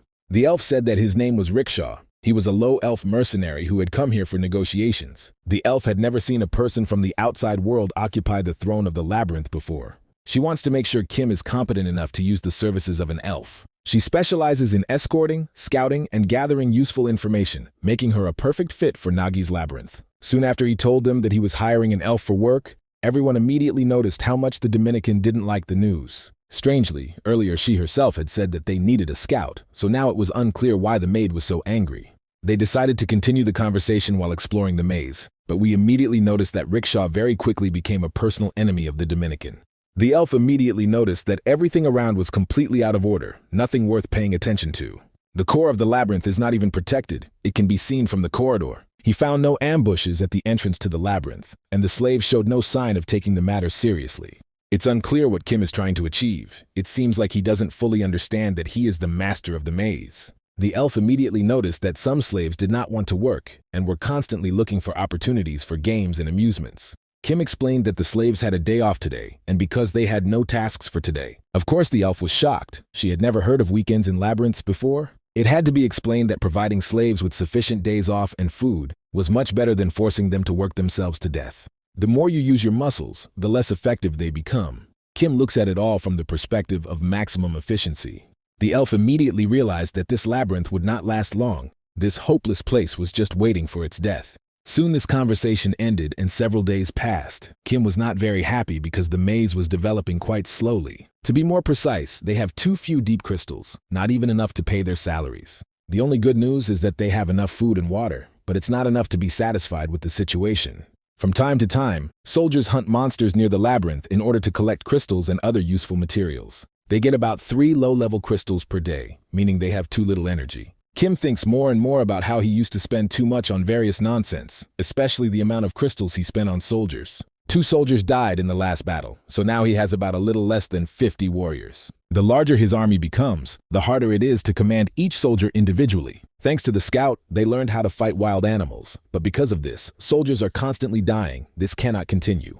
Their soldiers are quite advanced, but they keep dying, and therefore the master cannot understand what is happening. Previously, Kim was sure that the maze had 15 floors, but Dominicana explained that this was not the case at all. The labyrinth must have absorbed him from the very beginning, and after he took the throne, the labyrinth returned Kim to his previous place. Sometimes labyrinths find their masters this way. Unfortunately, Kim only realized this today. Now it is clear why all the expedition's belongings were left after the war, because it was the most remote part of the geyser. Dominicana has never left the maze since the call, so she herself does not know where they are. There are no guarantees that the labyrinth is at deep levels. Perhaps more information will become available in the future.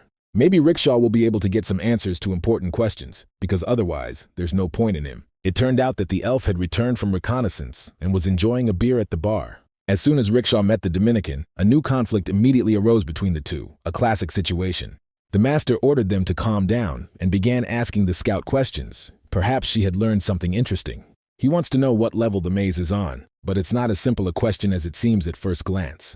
Rumor has it that people have divided the underworld into some categories, but Rickshaw grew up in the underworld, so she doesn't understand all of these categories. If the master wants, she can tell about all her travels that took place before he hired her. She said that next to Nagi's labyrinth is the labyrinth of the underwater dragon king. All of these creatures were able to survive the war in the dungeon and remained alive. Rickshaw was there before coming to the Nagi labyrinth. These dragons have been around since the war.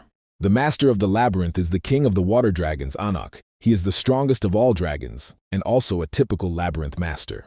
The dragon defends its throne for a long time. Getting to that labyrinth is not difficult, it just takes a few days. Kim immediately guessed that if this labyrinth existed before the war, then its rank and number of warriors would be at a high level. If the labyrinths have unequal strengths, then the weaker labyrinth will certainly be absorbed by stronger rivals. When Kim was a slave in the labyrinth, he often saw battles between different territories with his own eyes. Rickshaw also said that most likely the dragon maze knows about the existence of the Nagi maze. Between the two labyrinths is an area controlled by a predator, the blood leopard. The dragons tried to subdue the leopard, but failed each time, although they hardly took risks without reason. The dragons will have to bypass the leopard's territory, and they are very slow, so it will take them about 2 months to get here. This time will be enough to prepare for the battle, and this is very useful information from the scout. A little later, Rickshaw told her how she knew all this, because she used to work for dragons. Dominicana immediately started screaming and calling the elf various obscene words. They must have misunderstood her, because Rickshaw is just a mercenary and only does what she's paid to do. Now she has been hired by King Nagi, but if he wants her to fight against the water dragons, the elf is ready to refuse immediately. Kim calmed the girl down and said he wanted to learn from her everything she had learned while working for the water dragons. He is willing to pay any money for this information because he understands how important it is. After a week of getting all the information available, she left and took a lot of food with her. For now, Nagi's labyrinth will prepare for the upcoming battle. Dominicana is sure that the elf is hiding something. It's better not to trust her. She asked to get a job in a weak labyrinth knowing that war awaited them. It was really suspicious. The water dragons are probably interested in this, but still, Kim can use the elf to her advantage. The master knows that Rickshaw will try to betray them at their most vulnerable moment, but knowledge provides an opportunity for protection. It will be useful if the dragons think that Nagi's soldiers are the entire power of the labyrinth, and also that they do not have deep crystals, and they are afraid of war. Kim was surprised to hear something about his rivals, especially that King Anak was sitting in the shadows after the war. Rumors reached him that humans had a weapon that could destroy him, although before the war, he was confident in his own immunity. The dragon began to fear humans and hide, and now a human has become the king of Nagi. There is a hidden meaning in this. Kim said he would return in a few days and bring a gift with him. Upon returning home, Kim immediately called Lenara. The girl was sleeping, but she still picked up the phone. This is strange, because almost no one calls her on the weekend, especially Kim, who has never tried to talk to her on his own accord. The fact is that the guy is ready to ask her for help. There are several items that he will soon need. A week has passed since that phone conversation. Let's see what the warriors in the Dragon Kingdom are up to. In this maze, they are confident that they can easily destroy their opponents from the snake maze. For them, this is just a game, not a full-fledged war. Dragons are the clear favorites in this battle, all due to class differences and the power of great blood. We probably shouldn't forget the number of defeats the dragons suffered in the battle with the blood leopard, so they're not the strongest force in the dungeon. Soon this whole company of monsters met little Nagi. They guessed that the labyrinth was very close. The slave immediately started running away when he saw the strangers. Of course, they tried to stop him. The dragons will be able to find the entrance to the maze right away if they run after this little snake. At least that's what they think. Soon they were able to catch this little rat and prepared to make it suffer. Suddenly a cat appeared and saved his slave. He said that all the descendants of dragons are too loud. These words greatly angered the monsters, who had already prepared their teeth to destroy human flesh. Kim confidently looked at the monsters and declared that he was the king of Nagi and was not going to be afraid of anyone in this dungeon. Only now have the monsters realized that the king of the Nagi labyrinth is a human, and they must immediately tell Anak about this. It's unlikely they'll be able to leave here in peace, because it looks like they've been ambushed. All these slaves only at first glance seem like small and cute creatures, but when the fight starts, they turn into Terminators. The Great Maid of the Dominican is also participating in this special operation. She has not left the labyrinth for a long time. Now the dragons will feel the power of Nagi. No one will underestimate the labyrinth of snakes anymore. Meanwhile, Rickshaw came to the dragon territory to fulfill her task. It's too scary around here. Everywhere you can see ambushes set up to take someone's life. There is no place to rest and very little food supply. Slaves are forced to do physical labor until their last heartbeat. This is what a real labyrinth is. The difference between this place and Nagi's labyrinth is incredibly big. Soon she found herself at the throne of the Dragon King and bowed before her lord. Rickshaw said that now the labyrinth of Nagi knows about the existence of the labyrinth among the water dragons, and soon they will begin preparations for battle. However, they find too few deep crystals due to a lack of manpower. Rickshaw wants to take advantage of their desperation and convince them to subdue the bloody leopard. All this will create ideal conditions for attacking Nagi's labyrinth. This battle will be easy to win. The Dragon King ordered the elf to recommend that the labyrinth of Nagi attack the blood leopard a week after they enter his territory. In this battle, they will lose all their strength and then will not be able to defend themselves against the dragons. The speed of water dragons can no longer be relied upon because the king wants to take a different path. Meanwhile, his warriors were being attacked by snakes from Nagi's labyrinth. They tried not to panic the dragon, but fear could be felt in the air. At first, the dragons were confident that human weapons would not be able to penetrate their skin, but it turned out that this was not entirely true. They were surrounded, and now it is difficult for the dragons to escape from this hellish place. These illegal guns and equipment were manufactured with the aim of confronting the monsters of the underworld. The weapons were produced in large quantities to be sold illegally on the black market. But Kim used this to his own advantage. These rifles and pistols are quite effective against dragon soldiers, although they cannot kill with the first shot. The Dominican has already mastered her machine gun and is now enjoying this performance. One of the dragons saw that there was not a single scratch on his body, although all the other monsters could see serious injuries. He started laughing and enjoying the moment, even though he was constantly being attacked. Sometimes it might even seem like he was taking special poses for a photo shoot, or he was just going crazy. Dominicana could not forgive him for this attitude towards the battle, so she took out a real cannon to kill the monster. Only Kim intervened in this situation and said that he wanted to destroy this demon personally. This is probably due to the fact that the guy has not shown his physical skills for a long time and has not tasted enemy blood. The dragon was forced to flee because he didn't understand what was happening to this guy. His physical properties were much better than those of hell spiders. Also, Kim immediately has terrible fighting instincts. It seems as if he is mocking his opponents. Kim gets real pleasure from the battle. His progress has reached such a level that he now has to fight much stronger enemies. The problem is that the dragon has almost no weaknesses, because even the parasite skill cannot help this situation. Soon, Kim finally realized that the central back area would be his next target for attack. After his words, the dragon's aura immediately changed. He realized that his opponent knew about his weaknesses. You could immediately feel the changes in vibration and smell in the air, and finally the dragon showed its true face. No attack could force him to begin the transformation process, but now the deed was done. You need to attack him with all available forces and techniques as soon as Kim gets the chance to attack first. As we approached, the dragon did not move at all. It seemed as if it was hypnotized and oblivious to any danger.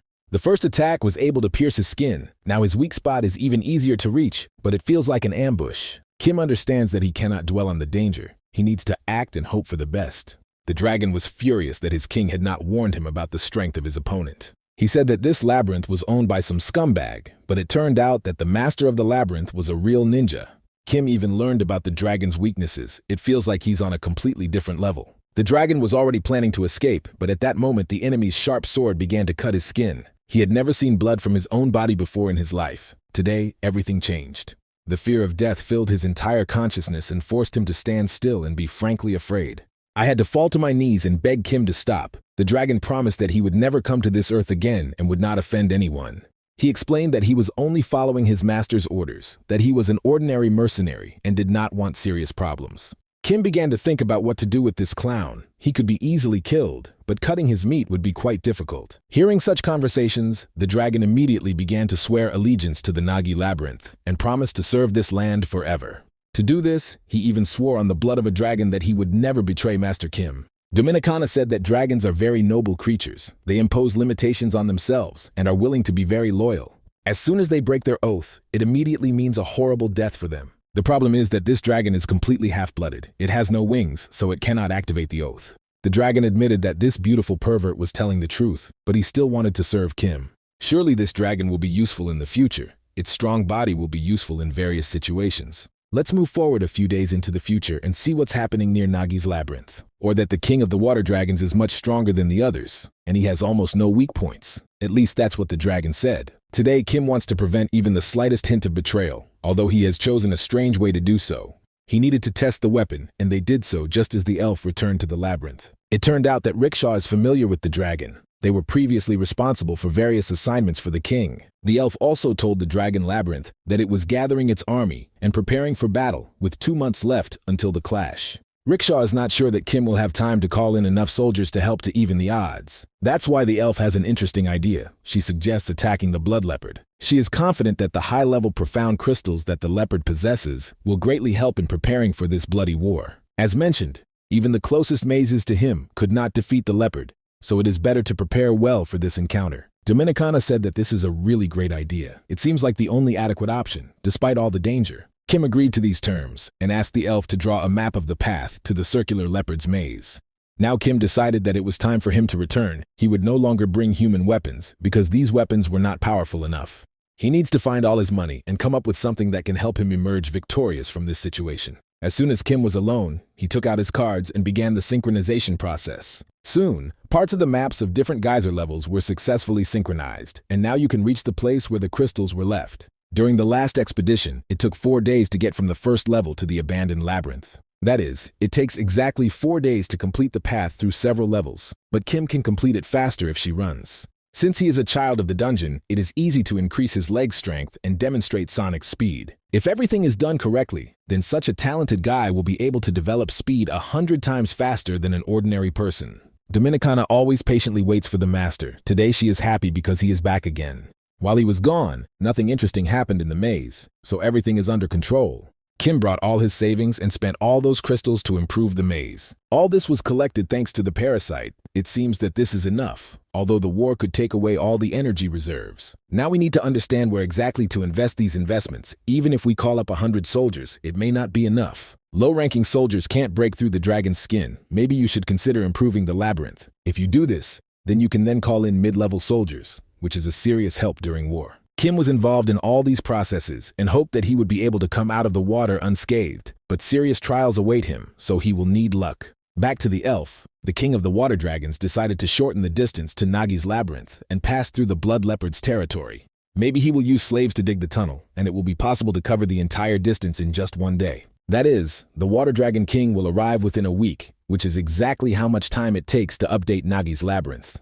Rakasha is sure that Nagi's labyrinth has no chance, but perhaps in the future she will change her mind. The rickshaw approached the labyrinth and saw extremely large monsters there. They were ready to tear off her head, but at the last moment the master stopped them and said that this elf was working with them. She was surprised to see a larger number of soldiers. It seems like Nagi's labyrinth is now opening up. With such forces, they really have a chance to seize the territory of the bloody leopard, and this could change the entire future. Some soldiers will stay to defend the labyrinth, while some will go with the master to attack the leopard. Rickshaw said that this was not enough to defeat such a strong monster, but Kim was still confident in his own abilities. He doesn't even want to hear the words that his team could be destroyed. No one has the right to look down on his team. It was noticeable that Rickshaw was upset. She believed that she had made a mistake, and now Nagi had a chance of success in the labyrinth. Kim ordered her to go with them on this amazing journey and try to defeat the blood leopard.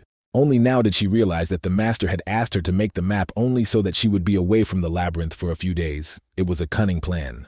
Soon they set off and prepared to meet the Titan. Soon they were in the territory of the blood leopard. Now they had to behave as quietly as possible. The leopard specializes in hidden ambushes. This is an ideal opportunity for its attack, so you need to be as careful as possible. The leopard has ruled this territory for many decades, so Rickshaw doesn't want to die serving as leader. Although she agreed to accompany Kim's team, she nevertheless understands that it is too dangerous here. There is no certainty that she will be able to get out of here alive, especially after the thirst for murder has become audible around her. A controlled but immense thirst that sends shivers down your spine means that a blood leopard is somewhere nearby. Only a little later did the elf realize that all this thirst for murder did not come from the leopard at all. This strength is felt from Kim, who is finally ready to talk to her like an adult. Although she doesn't understand what's happening, he's sure she doesn't particularly like the way he runs the maze. Loyal to slaves, warriors, and assistants, a gang of weaklings, one can understand why Rickshaw has such an opinion about this labyrinth. But on the other hand, she must not forget that the master was also born underground and understands perfectly how everything works here. Kim takes care of his employees and destroys enemies. That's his way. And he still can't understand who Rickshaw belongs to. She betrayed the labyrinth to Nagi and sold information to the Dragon King, but even so, he is willing to give her a chance to redeem herself. Of course, the elf kept saying that she no longer worked for the dragons, but it was obvious that this was a lie. She says that she behaved too arrogantly when they first met, but if she were a spy, everything would have been clear a long time ago. She also spied for Nagi's labyrinth, but in return, she is distrusted. Everything she says is true, but that's the main problem according to Kim. She constantly goes from one labyrinth to another, but she is not going to justify her behavior. She is sure that the master has no evidence, but sometimes there are situations when evidence is not needed. Kim decided to talk about parasites. Rickshaw replied that she had heard about them, but had never seen them with her own eyes. Kim said that there is a parasite in him, but he also understands that there is something similar in her as well. During their first meeting, he placed a part of his parasite in her body, and that parasite enjoyed walking with the elf. He especially enjoyed traveling to the labyrinth of war dragons. It was very interesting and educational. It's strange, but Kim still gives her a chance. He probably really likes Rickshaw. She probably underestimated him. In fact, she doesn't belong to any labyrinth, but only wants revenge. This elf has been dreaming of sweet and cruel revenge on the Spirit King for many years. From the very beginning, Kim said that she would die if she turned to face him, and once that happened, it was time to act. She fell to the ground but felt that she was still breathing calmly, so he did not deliver a fatal blow. The elf saw a huge leopard. She didn't even feel the monster approaching. Kim's intuition worked perfectly. As soon as the boy felt danger approaching, he immediately took out his sword and began to act.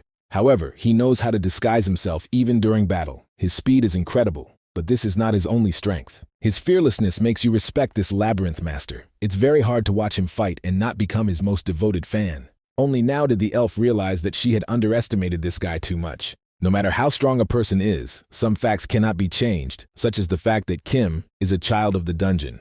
The leopard was seriously injured in just a few minutes. If Rickshaw wants to, she can escape right now. She must know that if their paths cross again, Kim will not give her a second chance to talk. He is a monster who was born in the labyrinth, and he is the first person who can see the blood leopard. The leopard is now sitting and recovering from the first encounter, and it seems he is also shocked by the meeting with Kim. This is the first time a young guy has used so much of the parasite's power at once. It takes up too much strength. If this continues, you will have to fight only with your skills, so it is better to try to win quickly. It turns out that the blood leopard has support. There are several similar titans in this labyrinth. These monsters wait for the perfect moment to attack, and when that moment comes, they do everything with lightning speed. As we already know, Kim will always protect her team members no matter what. Today only confirms this rule. This battle reminds him of his encounter with the hell spiders. He is just as sick of these monsters. Oddly enough, Rickshaw said she wanted to help Nagi's maze, but Kim replied that they didn't need her help. Do not underestimate the soldiers of this labyrinth, because sometimes they can prove themselves to be true heroes. During the leopard's first attack, the sorcerer was seriously injured. His condition is quite bad. Honestly, he could die if he doesn't continue treatment. Everyone knows that sorcerers are very important to the king, so everything possible must be done to return him to normal. Nagi's warriors remember their master's good attitude. They want to thank him and fight with all their might. You don't understand that there are almost no chances in a battle with a leopard, and sometimes even the slightest hint of victory is enough to try. After a few minutes of battle, it became clear that they were losing, but that didn't mean it was time to give up. For decades, their labyrinth lay in ruins, and only now did they have a chance to start all over again. This warrior got the opportunity to be the first soldier of the Nagi labyrinth. At that moment, he swore that he would live until the day he could see with his own eyes the rise of a king who would not let them fall again. Only now does the soldier realize that his oath to destroy enemies along with the king was wrong from the very beginning. At this critical moment in the battle, the system reported that all requirements had been met, and now the hero was coming to the aid of Soldier Nagi. He cannot call himself a soldier and claim to be defending his king when he is trembling with fear, awaiting a miserable death. Today he wants to forget about the fear of death. Today he will take this leopard with him to hell. Activating Soldier Nagi's heroism results in something like this. It's a rare occurrence, but always an extraordinary sight. Finally, the blood leopard will feel that he is not the strongest monster in this dungeon. You could even say that this battle was a complete disappointment because more was expected from the leopard. Rickshaw was shocked, seeing this heroism. She realized that the master had deliberately taken so few warriors with him. To activate heroism, a soldier must have sufficient combat experience. This is known on each floor of the dungeon. Heroism only manifests itself when soldiers begin to look at the world differently, when their imagination changes and goes beyond all limits. No one can activate such a powerful energy on their own, but Kim said that one should not underestimate his warriors. It seems that he still has a lot of trump cards up his sleeve, but he is not going to use them prematurely. Seeing his warriors display heroism, Kim realized that he could no longer contain his own energy. Although he doesn't know what his soldiers are truly capable of, he is sure that they can pleasantly surprise him. Today could be a real tragedy for the territories of the blood leopard. Their fighting style is focused on camouflage, which is ready to compensate for their low durability, which is how they defeat their victims. Even with heroism activated, a soldier is not on the same level as a master who can track the movements of a leopard. Ordinary warriors can't even keep up with the speed of this monster, and their main task is to protect the wounded. These warriors are always at a disadvantage, but as it seemed before, even in this case, they cannot be underestimated. Everyone asked the sorcerer to remain calm and restore his strength. He had no right to die today. Oddly enough, even when he was in a critical situation, he still did everything possible to protect his friends. He used all his remaining mana to create an ice wall. Now they are safe. This wall cannot be destroyed even if you put all your strength into the blow, so now you cannot be distracted and destroy the leopard. A soldier's heroism can turn him into a real monster. He will fight the enemy to the last drop of blood and completely forget about the fear of death. If you do everything right and take advantage of the enemy's weaknesses, you can seize the initiative. We've already said that leopards have serious endurance problems, and it seems that Soldier Nagi took advantage of this information. In addition, during the entire battle, he has become noticeably hungry and can no longer keep this hunger within himself. It's certainly hard to compare to a delicious Big Mac and fries, but in the conditions of a dungeon, it's also a tasty delicacy. The soldier asked the leopard not to dramatize the situation, because this was just the beginning of dinner. Kim watched all this time as his warrior destroyed the huge monster. It was truly a magnificent job.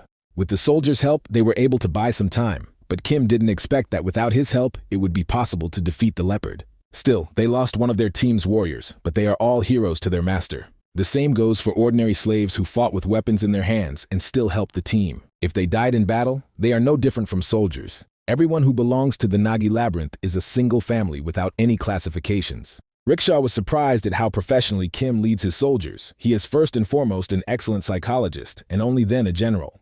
Now she understands that there was no need to doubt this king. He has every chance of building something extraordinary. As a reward for his warrior, Kim decided to give him a name, because every hero must be called something.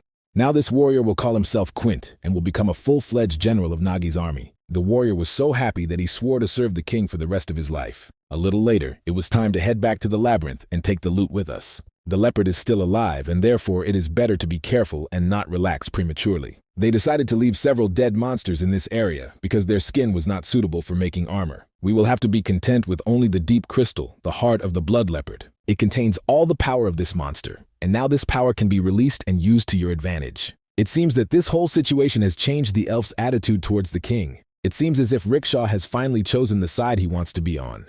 Kim suggested they continue their conversation and talk about revenge on the Spirit King who destroyed Rickshaw's family. Because of this, a war began between the Water Dragons and the Spirit King, and Rickshaw had a cunning plan. She wanted to use the Water Dragon Labyrinth to absorb the Nagi Labyrinth and start a war with the Spirit King. Judging by the conversations, there are no more than 5 days left until the arrival of the Water Dragon King. It was expected that there would be much more time, so now there is no certainty that Kim will have time to prepare the maze. Rickshaw couldn't understand why Kim didn't know about all this in advance, since he had planted his parasite on her. It turned out that it was all just a lie, or as it is now called, manipulation.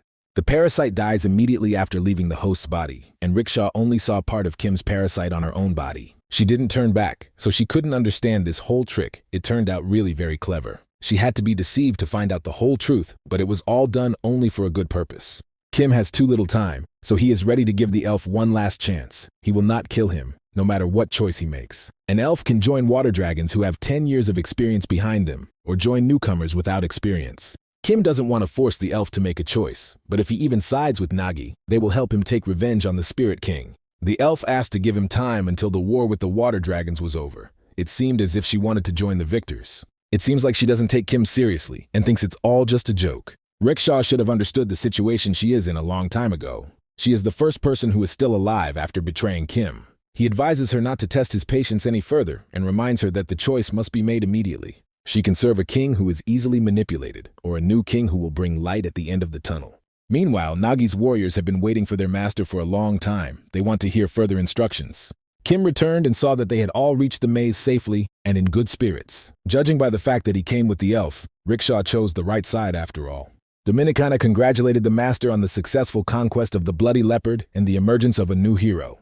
They have little time left, so they will have to call new sorcerers into battle without full training. Only now did the master say that the water dragons would appear in just 5 days, which immediately shocked all the Nagas. Dominicana became even angrier when she heard that Rickshaw was now one of them, although she still couldn't be completely trusted.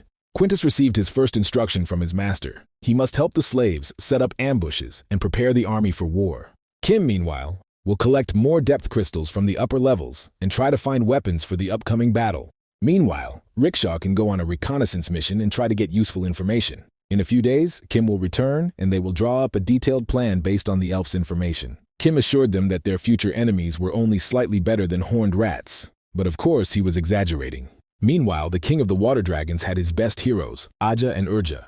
He ordered his best warriors to fight on the front line and destroy all opponents before the king arrived. 5 days have passed since then, and the invasion of the Nagi Labyrinth territory has begun. All the fighters are already waiting in position and ready to carry out any order from their king. Dominicana told the latest news. They currently have 90 regular soldiers and 10 warriors available, not counting General Quintus. They also have 5 sorcerers and 2 guards at their disposal, who will fight to the last drop of blood. Speaking of water dragons, they only have 121 warriors. This army is quite large and strong, but it has its weaknesses. They have several heroes who will lead the army forward and give orders. These are the strongest warriors of the water dragons. It seems they really don't have a single soldier for ranged combat. Just like Rickshaw said, this is a feature of water dragons. Despite their terrifying power and enormous size, water dragons are quite slow and are also unable to fight from a long distance. They are only trying to crush their opponent with their power, although the dragons have not been able to compensate for their 2 main shortcomings. The enemy army is already approaching the territory of the Nagi Labyrinth. All warriors must prepare for the clash.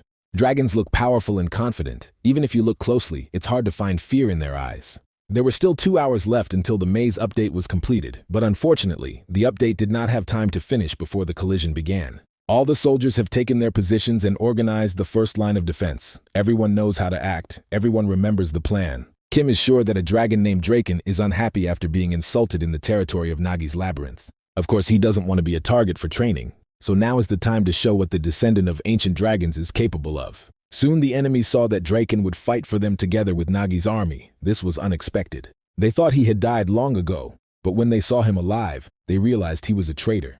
They believed that all this time he was just a weak link in their army, but now they are sure that he is not a descendant of the glorious dragons at all. All these stories about him being very strong were created just to distract attention from his weaknesses. In fact, he's no better than a dead lizard, so they don't even want to hear about him anymore. Draken has always been confident that he is an extraordinary warrior, so hearing him called a yellow lizard is too unpleasant. He became so angry that he decided to attack alone, even despite the superiority of his opponents. The dragons immediately analyzed their enemy and realized that this was a very weak army with a huge number of weaknesses. Soon, the general ordered the water dragons to immediately attack and tear to pieces any insects that stood in their way. As soon as the warriors start fighting each other, you must immediately attack the sorcerers and remove them from the game. One of the strongest warriors immediately began attacking Draken. It seems this battle is personal for him. Kim remained calm and did not panic at all. He was sure that it was okay not to interfere.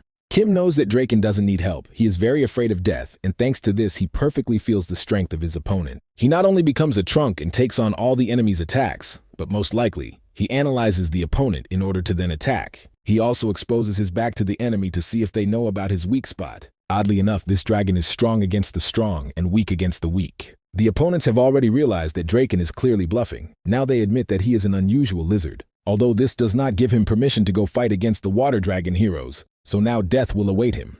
Oddly enough, this yellow dragon is once again completely motionless and confidently awaits its encounter with the future. Only one thing can be certain: this dragon is the strongest in this labyrinth after the master. Draconis Ortega activated a level 2 hero skill and demonstrated his incredible potential. Now he will show his enemies who is the true descendant of the legendary dragons, who deserves respect and who should die. There is such a nuance called the basic characteristics of a dragon, and now we will see who has the best of these characteristics. What happened next is even difficult to explain in words. It suffices to say that it was cruel revenge. What Draken did to his rivals will be difficult for anyone else to repeat. It is strange that those creatures who called themselves descendants of legendary dragons cannot control fire. As soon as they feel the heat near their body, they begin to melt like chocolate bars. It seems that this yellow dragon has gained courage and now wants to continue destroying his rivals. Seeing one of the leaders of the army die, the ordinary soldiers began to lose confidence in their own strength. They realized that some terrible creature was fighting in Nagi's labyrinth and began to flee. Only a huge creature standing behind stopped these warriors and ordered them to go forward and reach the sorcerers. Kim is not yet ready to open full fire on the enemy and spend all his ammunition on it, because this is only the first line of the dragon army. Both wizards should focus entirely on defense and defend them through territory. With the help of magic, you can easily deal with ordinary dragons that do not have extraordinary abilities.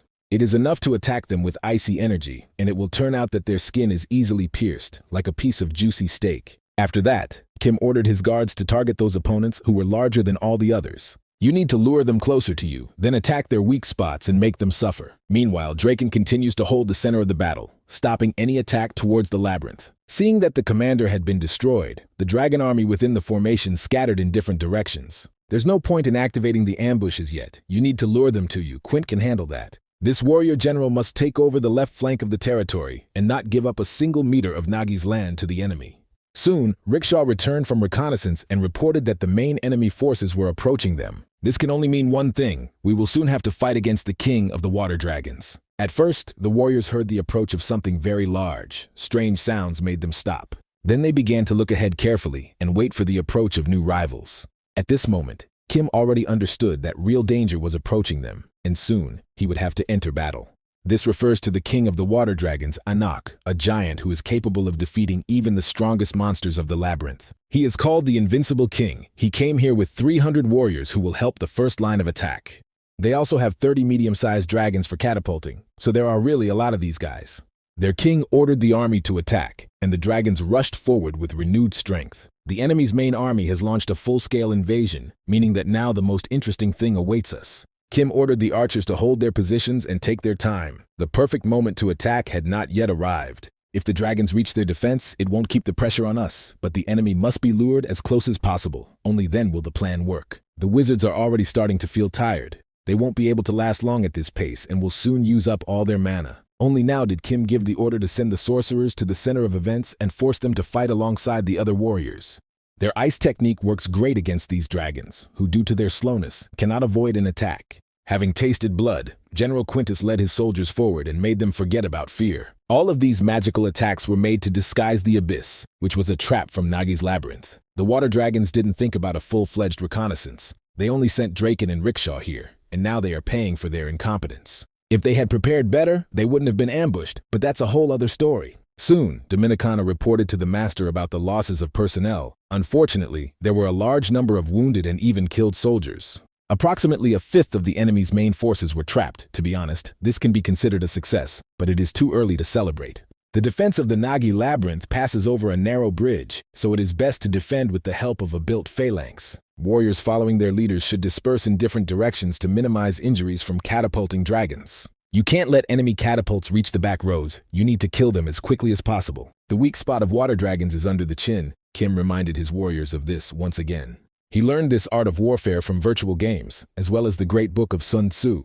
It seems that people treat war as ordinary entertainment, and it's hard to believe. Now all that remains is to wait until the water dragon king himself enters the battle. If he's lucky, Kim won't even have to create a second line of defense. But trouble can always come unexpectedly. The elf has not yet seen a single siege-type dragon among the opponents. It seems as if these are not the main forces of the enemy. Soon, Dominicana, with a look of horror on her face, reported that the dragons had managed to break through the right wall. This is what siege dragons are. They are the same size as a huge hell spider. All the defenses of the Nagi labyrinth will be destroyed if these dragons come any closer. These are classic conquerors who have long been waiting for their time to shine.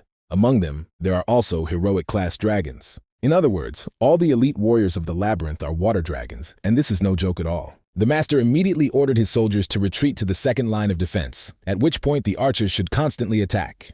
The right line of defense, as well as the guards, must unite with Quintus and stop the invaders. Quintus has only recently reached heroic class. He and his warriors will not be able to withstand this blow. Perhaps the dragon should be called for help. Kim said that he saw another way out of his situation, which meant that it was time for him to step into the fray as well. Rickshaw doesn't want to watch all this from the sidelines. She also wants to experience the taste of battle and help her friends. Kim allowed her to intervene and act harshly and persistently. Now an elf scout with martial arts skills had appeared in their army. Now finally, the time has come to release the bloody leopard onto the bridge, which was supposed to regain its strength.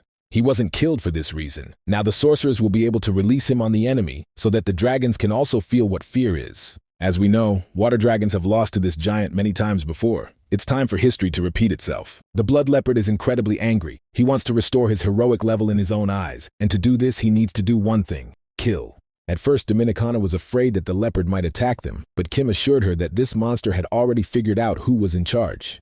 The labyrinth master Nagi activated his parasite and prepared to defend the labyrinth with his warriors. The blood leopard has been without food for 5 days. Now he will eat everything that comes his way. At the very least, it will help you gain some time, but you still need to resolve the issue with the siege-type dragon. This dragon is now targeting Kim, not the other warriors, and that's good news. The master asked the Dominican to step aside and prepared to show that he had the blood of Thor flowing in him. Dominicana reminded that the master must conserve his strength for the battle with the Dragon King, but Kim assured that he would quickly deal with this opponent. He will only need a few precise blows to send this monster to dragon hell. It seemed like everything would be simple, but it turned out that Kim was not the dragon's main target at all. From the very beginning, he did not pursue people but the inner core of the Nagi labyrinth. And it's very lucky that this huge monster got stuck in the maze gate. It delays it for a while. The master ordered the yellow dragon to retreat immediately because he had a new job to do. There's no time to wait for this slow yellow ass to do its bidding, so Draken had to be sped up. This dragon must stop the enemy and prevent him from reaching the inner core, although this will not be easy to do. Thanks to the blood leopard, the 2 units of the Nagi labyrinth suffered almost no losses and returned to the second line of defense. They are currently fighting off the attackers, with a total of 1/5 of their troops lost, but this is not critical yet. Kim ordered the archers to work almost non-stop and made sure that Quint and Rickshaw had no serious problems. They are fighting a heroic class dragon, but of course, defeating such an enemy will be very difficult. As it turned out, the blood leopard helped Nagi much more than expected, stopping the onslaught of enemy forces. It seems that he has not forgotten his old enemies and remembers how delicious dragon meat tastes. At this rate, he will reach the enemy king and be able to stage an incredible battle. Seeing that a bloody leopard was fighting against them, a real panic began in the dragon's army. They still haven't forgotten how they lost their friends in the battle with this monster. Today, all their nightmares turned out to be reality. Upon seeing his eternal enemy, the Dragon King almost completely lost control of his own emotions. As soon as he realizes that the bloodthirsty leopard can kill him, he immediately becomes several times stronger and more ferocious. Because of his actions, half of Nagi's left flank of defense was destroyed, which is a serious problem. But the destruction of the left flank is almost nothing compared to the fact that King Anak finally enters the battle. Meanwhile, Quint and Rickshaw continue to fight the heroic class dragon. The elf was already wounded, and now it will be harder for them to defend themselves from this titan's attacks. Her condition is not critical, but one of her arms is seriously injured, so she cannot fight at 100%. The dragons turned out to be much stronger than she expected, and would be even stronger if their king helped his warriors. The heroic class dragon is a fairly experienced fighter, but he hasn't had the opportunity to develop his abilities to their maximum potential. Meanwhile, Draken tries with all his might to contain the siege-type dragon, and he partially succeeds. Kim cannot fully assist his army because he needs to conserve energy for the battle with the Water Dragon King. The Blood Leopard holds back the enemy's onslaught on the flank, but even that may not be enough. Now all of Nagi's warriors turn towards the enemy and realize that the critical moment of the battle had come. It's very simple. The rival king has intervened in the battle, which means that King Nagi must come out and protect his people. Rickshaw said that they should take their time as much as possible and let their master do all the dirty work. Kim's battle against the King of Water Dragons will be legendary. Several centuries will pass, and legends will still be made about this battle. There are 25 minutes left until the full completion of the 5th rank labyrinth. In real combat conditions, these minutes will seem like an eternity. The Dragon King was surprised. He didn't expect that a human would become the King of Nagi. Maybe the real master was hiding somewhere. Anak warned that he could spare Kim's life if he surrendered and immediately joined the dragon army. Of course, the guy didn't even plan to think about this offer. He came here to fight, and that's all he's interested in. If the dragon does not respect the true King Nagi, then he will have to be forced to change his mind. Although Anak is considered a huge titan with extraordinary strength, he is very slow and also has weaknesses. We must not forget that he lost the battle to the Bloody Leopard, but Kim, on the contrary, won this battle. Anok's armor is much stronger than that of a regular dragon. So far, Kim doesn't know his opponent, but it's only a matter of time. Kim remembers that this huge titan is incredibly afraid of human weapons, so he feels the same fear as an ordinary gazelle when attacked by a lion. This is a victim mentality, and anyone with this mentality is doomed to death from birth. Although the dragon moves slowly, its attacks are incredibly powerful, so you have to be quick to avoid these blows. In such a situation, one can only hope for the help of a parasite. This internal worm can help even out the odds. Real hell began to happen around. The Dragon King decided to fry his opponent a little. Seeing what was happening, Dominicana began to worry about her master, but now she could do nothing to help. Water dragons are also descendants of ancient monsters. The king has enough ancestral blood to use fire breath. Dominicana mentioned that there was a human weapon capable of killing the king of water dragons. The master should have known about it and prepared for battle. This weapon is unlikely to be a firearm type. It should be something more interesting and complex. So far, Kim is doing great in the battle against a strong opponent. The parasite's skills help him act unpredictably. It feels like we're watching Venom attack. His symbiosis with the parasite is really common. Kim's key task is to find the opponent's weak spot. Once this spot is found, all that remains is to end the war with a precise strike. After using the parasite, Kim has gotten used to Anok's movements. So far, his weaknesses are not visible, but the weapon is perfect for testing armor. Despite his powerful attacks, the Water Dragon King is still too limited by his huge body. His movements cannot be fast, and he cannot use fire breath in close combat. The dragon said that he had been holding back his strength because he didn't take his opponent seriously, but now he was ready to unleash his full potential. Now the king wants to show why some consider him the strongest creature in the dungeon. Seeing that their king was angry, the dragon warriors began to retreat, because now a real nuclear war would begin here. Rickshaw pays tribute to King Nagi. She never thought she would ever see Anok fighting at full strength again. Kim made him show his full potential. Maybe he has another ace up his sleeve. A heroic dragon is not going to run away. It will be able to survive the king's blow and will stay by his side. Seeing all this with his own eyes is a huge honor for him, because it will be legendary. Kim barely moved. He doesn't care about any danger. He's ready to take the hit and protect his labyrinth. The king's body has begun to change. He has opened his second phase, and therefore he may have weak points. There are several of these spots on his body, all because he sacrifices defense for offensive power. Now Kim's punches will have more effect. It's just a matter of waiting for the perfect moment. The parasite senses a mortal threat. Such a message has come for the first time since the symbiosis. No one promised it would be easy. It was clear from the very beginning that to win this war, you would have to endure the impossible. To kill Anok requires going beyond one's own abilities, but if anyone is destined to do it, it must be King Nagi. From the very beginning of this extraordinary attack, Kim realized that it would be extremely difficult for him to survive. He doesn't even have a chance to rest, but he can't let the enemy corner him. The Maze Master Nagi must find a way to get to the dragon and avoid its fiery attack. The weapons Kim brought with him are unlikely to be able to kill this giant, so you should try to dodge his attacks. The parasite automatically activated an ability called Consciousness Acceleration. This was done due to the risk of instant death. This ability will drain a significant amount of the parasite's health, but can lead to good results. Kim immediately felt like time around him had almost stopped. Everything slowed down as if in slow motion.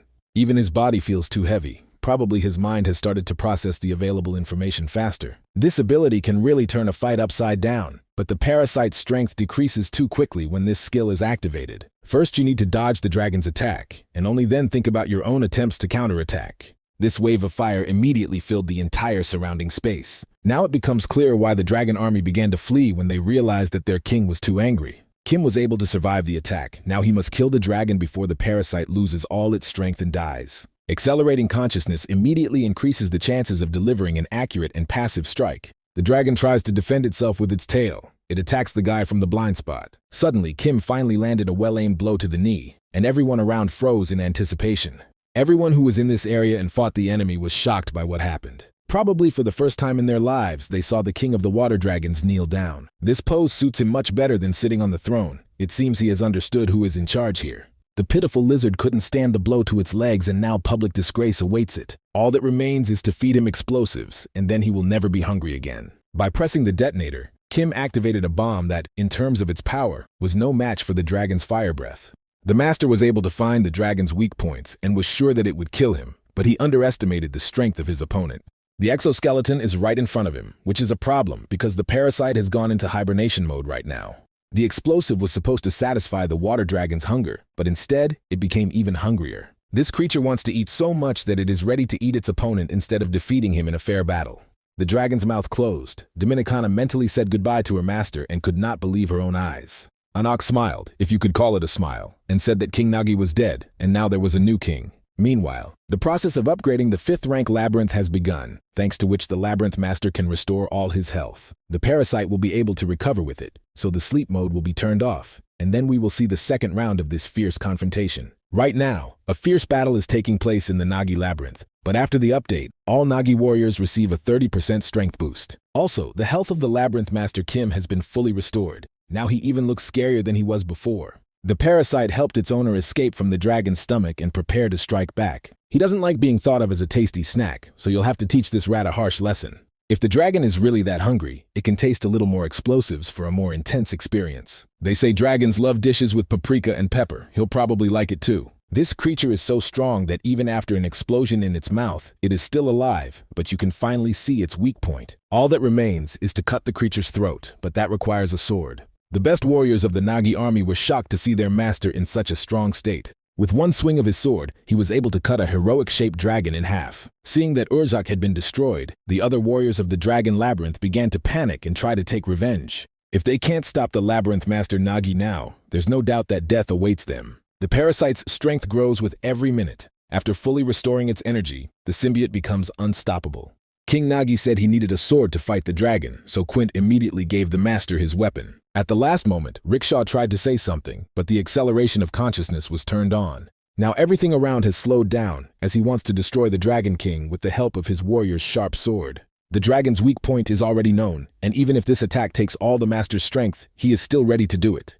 If you do everything right, hit the target clearly, and do it quickly, the result will be impressive. A historic moment is happening before our eyes. This attack will be talked about throughout the dungeons for decades to come. The Water Dragon King Anak tried to stop Kim in some way, but to be honest, it was almost impossible. He hoped that the wound would be too minor, and thanks to the tension of his neck muscles, he would be able to survive. Of course, this is just a theory. Sometimes in practice, any problem takes on a completely different form. When Kim struck that blow, all doubts were left behind. He was sure that everything was over.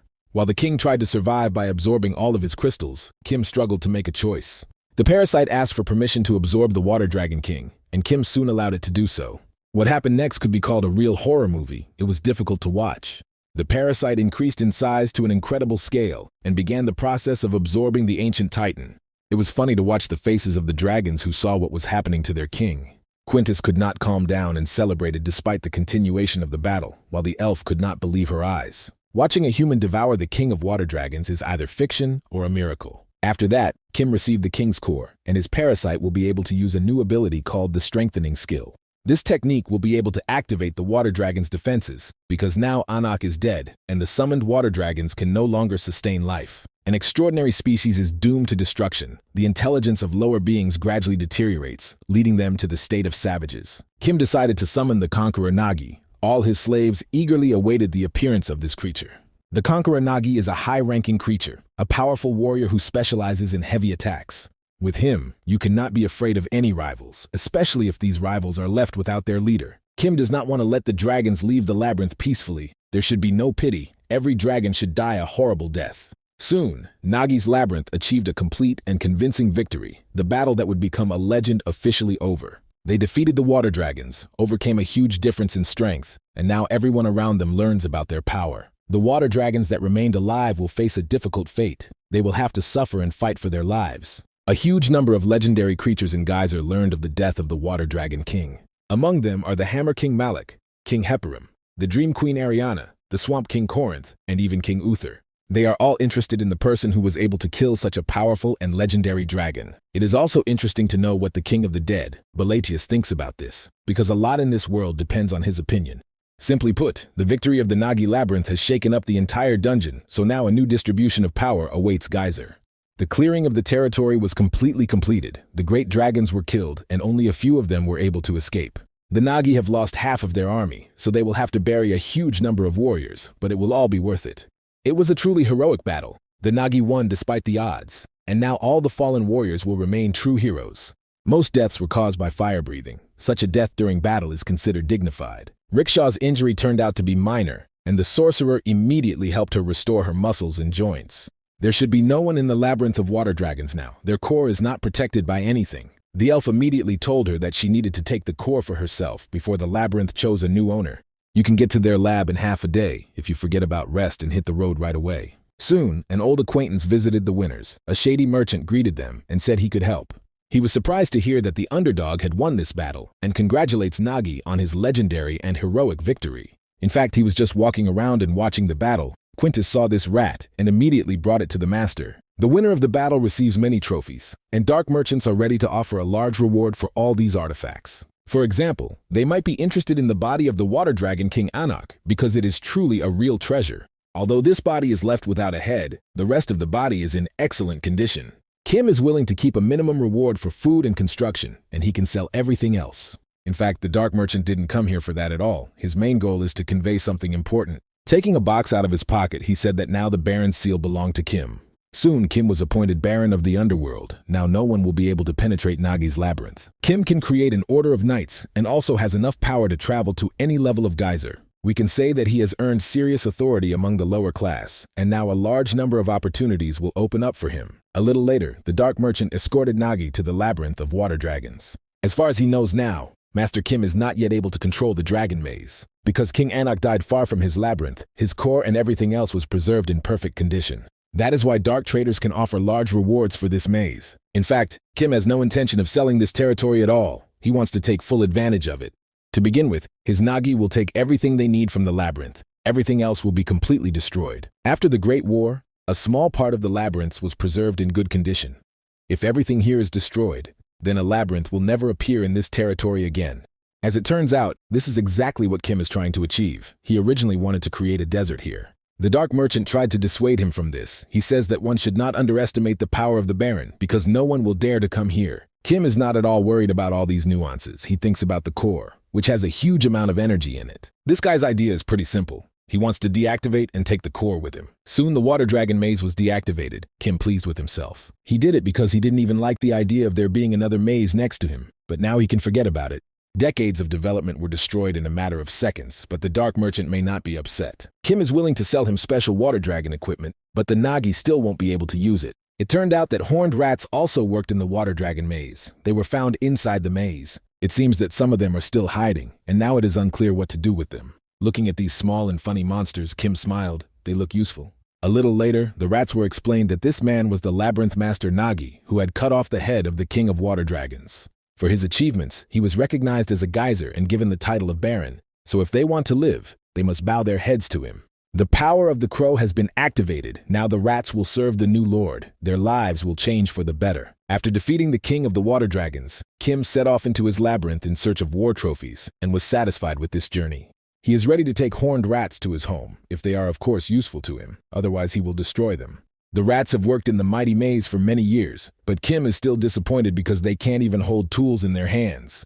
Most of them have suffered serious injuries and lost a lot of strength, and it is also immediately felt that they are prone to disease. Kim doesn't understand how the rats could work in such a state, and they, in turn, are sure that he will soon kill them. They have worked for the king of the water dragons their whole lives, and perhaps now it would be better for them to die than to fight for such a life.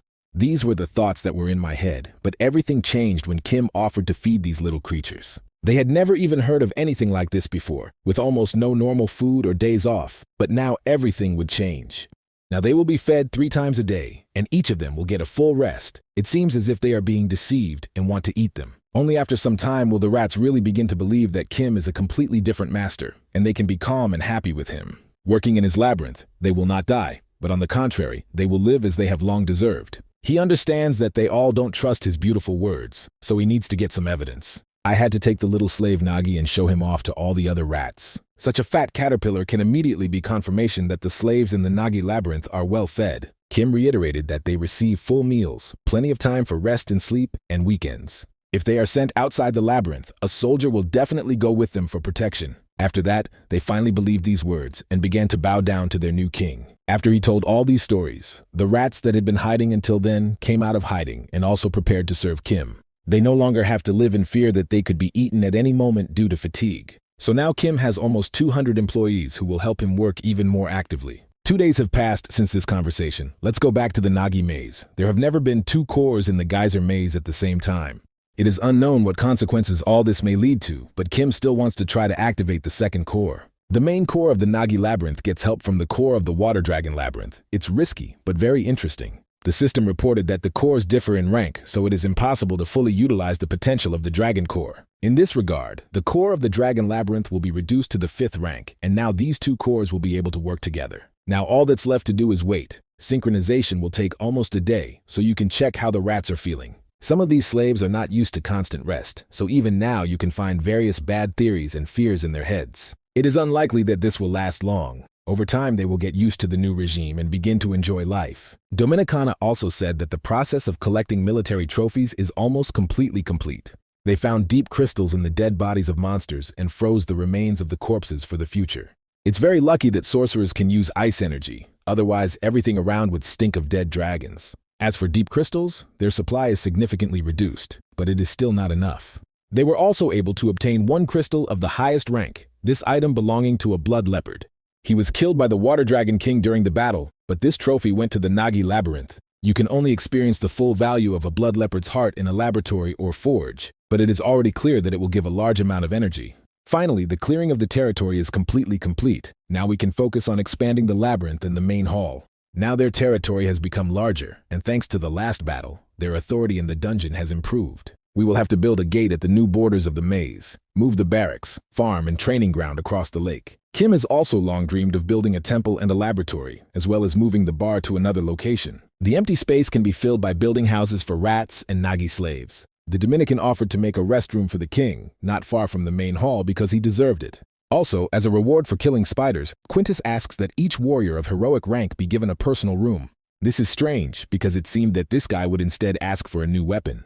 In any case, from that day on, Nagi's labyrinth begins to develop with enormous force and speed. It's too early to relax. You can't stop at just the ranks of the strong labyrinth. You need to become even stronger. Meanwhile, strange things were happening deep in the dungeon, about which little is known. An unknown creature resembling a werewolf was seen killing researchers. After the war ended and the territory was cleared, Kim returned to the outside world. He immediately came to Sun and learned that he was being asked to go down to the 7th level. This story is somehow related to werewolves, and it has nothing to do with horned rats that can talk. The dream speaks of creatures found in comics, that is, people with tails and ears like animals. Wealthy people often catch and keep such creatures. For them, it is a real pleasure and entertainment. In this world, too much is decided by money. The Association of Researchers even has a team for hunting werewolves. It seems as if Song wants Kim to capture a few monsters and give them to the association so they can be treated like all the children of the dungeons. In fact, everything is not like that at all. You just need to write about it in the report, but you won't have to catch the werewolf. Kim gets everything he needs and will only need to go down to the 7th level and return, for which he will receive a generous reward. Sun tries to prevent the deaths of inexperienced researchers. He invents a reason that explains why he failed to catch the werewolf. This process will take about 2 months, so we need to prepare Nagi's labyrinth for this. While Kim was away, nothing important happened, but there are a few interesting details from the life of the labyrinth. The horned rats have finally started working. So far they seem to be doing well and looking happy. Of course, they are significantly inferior in efficiency compared to Nagi, but according to the elf, this is due to the difference in their race. Instead of digging out vast spaces to build tunnels and rooms, horned rats are accustomed to digging small holes. Also, in 3 days, the processing of the blood leopard's heart in the laboratory will be completed. Kim said that for now he would leave the labyrinth. He had other things to do. He again accepted a job from another person, and thereby upset the Dominican again. She gets upset when the master is away from the labyrinth for a long time, but you have to get used to it. Kim recalled that he was born in a dungeon, and therefore feels much more comfortable here than in the outside world. He also receives important information from the outside world, which can also be useful in the dungeon. As it turned out, the labyrinth is located on the 9th level of Geyser. Sun told us about this during the last meeting. This means that they will not have to face the rude dungeon explorers. They will all die on the way to Nagi's labyrinth. On the other hand, the monsters of the abyss may begin to act, and then it will not be easy to stop them. People consider the Water Dragon King a weakling, probably because he avoided battles with humans during the war. Perhaps the rumors that he was afraid of human weapons turned out to be true. After this conversation with the Dominican master, another 3 days passed, and the blood leopard's heart was completely ready. The left side of the heart was improved in the laboratory, and the right side was worked on in the forge. This heart holds the essence of the skill of camouflage, honed over years of hunting. It turns out that he has retained his ability to disguise, but it is still unclear how to use this to his advantage. Dominicana said that the development of the parasite in the master's body requires crystals of the highest rank. Now it becomes clear why a parasite might seek out such crystals and try to absorb them. This makes everything more difficult because high-ranking crystals increase the progress of the maze. Dominicans, on the contrary, consider themselves lucky because some parasites need the blood of their master, some even kill their owner. So the parasite that only asks for crystals is a very good friend who will help Nagi more than once. Dominicana is absolutely right. If it weren't for the parasite, they wouldn't have been able to achieve victory over the water dragons. No one would be left alive and the labyrinth would be completely destroyed, so we must let it consume the blood dragon's heart. Soon the parasite acquired the skill of camouflage. Now Kim will be impossible to spot without a special detection skill. Because of this, the parasite has reached the limit of its development. It will have to transform to overcome this limit, and for this, it needs a week of rest. It's unlikely that the other part of the blood leopard's heart can be used right now, so for now it will remain with Kim. He wants to find something special for this crystal because he doesn't want to waste it on a regular sword. After finishing the conversation, he ordered the workers to start work. This will take about 2 weeks, and once he returns, he will check the synchronization with the labyrinth core. Now Kim must cope with all the dangers without the parasite and rely only on his own strength. Another week has passed since this conversation. Let's move on to the 7th level geyser. There are a huge number of corpses around, and judging by the injuries of these people, they were destroyed by something very large. The warriors decided to be careful and look around. No one would want to die in this darkness either. Some don't even want to go there, where many people have died, just to look for werewolves. Rumor has it that rare species of monsters can be found there, and you can make a lot of money from this. In any case, no one should relax, especially considering that they may be being watched. Kim was right there. It seemed to him that the children of the dungeon were beginning to lose their strength and were making too deep a mistake. Anyone with any sense knows that geyser monsters never leave corpses behind, or rather, they eat them completely. Most monsters hunt only for the sake of food, with the exception of a few individuals. No one will waste a lot of energy on pointless hunting. In such a vast area, you can find a pile of dead people, and here there are only human corpses, although none of them have bite marks. Even their equipment remained with them, so the enemy's goal was not theft at all. Apparently, it's a small creature that killed for protection, and most likely it's staying somewhere nearby. Kim has a great sense of such moments. His intuition always suggests the right path. It is also worth noting the speed of reaction. Only with the help of this skill was he able to dodge the enemy's attack. He didn't sense its presence until it began its attack. Perhaps this was the beast Mr. Song was talking about. It was probably the creature that the researchers were hunting,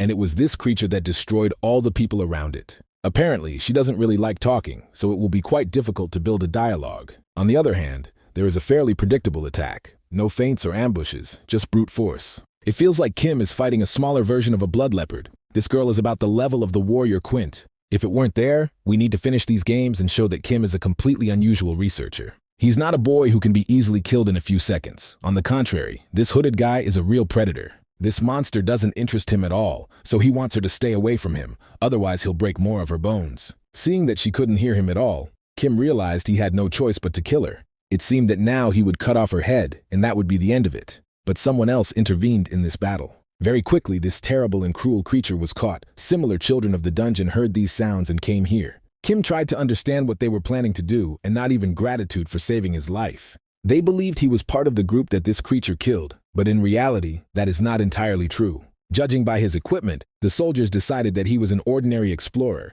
perhaps even the captain of the expedition team. A little later, everything changed when the team leader saw what was in Kim's backpack. Then his expression immediately changed, for he had not expected to see such a large number of precious stones. He is probably happy that all the expedition team's crystals have passed into his hands. I had to explain to these guys that Kim came here all alone and didn't know all these dead people, but no one believed him. They believe that the stronger you are, the better your chances of survival, so you shouldn't be ashamed of your own nature. Upon seeing the crystals, these people immediately made a decision. They were not going to talk. They wanted to kill Kim and take his loot for themselves. To do this, the skill of reading the target's movement was activated, several seconds ahead. They had 3 seconds to do everything quickly and almost painlessly, but it was Kim, so their plans were ruined.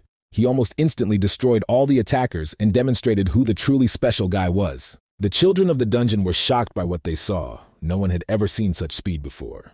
Kim understands that an ordinary researcher would not be able to handle such an attack, but he has already said that he is not part of the expedition team. Only now did he realize that these guys were manhunters, and he hated manhunters. Kim considers such guys to be shitbags who stink and hate their own kind. Because of this, he will definitely destroy them, and only then will he think about what to do with the werewolf woman. All members of the Manhunter team began to panic and try to escape, but no one succeeded. Within a few minutes, the leopard woman realized that she was completely free from all chains. Kim looked her closely in the eyes and ordered her to run away from here immediately and never come into his sight again. The leader of the Manhunter team has just changed his mind about Kim. Now he is sure that this guy destroyed all the people around him in order to take their crystals.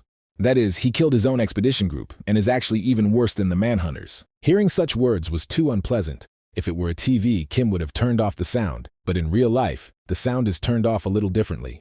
One way to silence someone is to take out a sword and send them to another world. Half of this team immediately ran away, but Kim doesn't want to let any of them go. He knows that if he lets these thieves escape, they will return and continue to do their terrible things. The difference in their levels is too great. Upon seeing what was happening, one of the squad leaders almost lost consciousness from fear. Now he himself has become a target. Although before he always acted as a predator, there is an irony in this. In the last seconds of his life, he saw that this guy belonged to the children of the 12th level dungeon. Previously, it was believed that these children were no longer left, but the boy will take this secret with him to the grave. Kim gave the leopard a chance to escape, but for some reason she's still here. It seems like she wants a fight. It seemed that way until Kim looked at her more closely and realized that she didn't look hostile at all. Meanwhile, work continued on Nagi's farm. They already have a lot of animals, so now there are even more tasks. This doesn't mean that everything is fine. The food supplies don't have time to grow as fast as the maize, and the animals on the farm have never given birth to babies.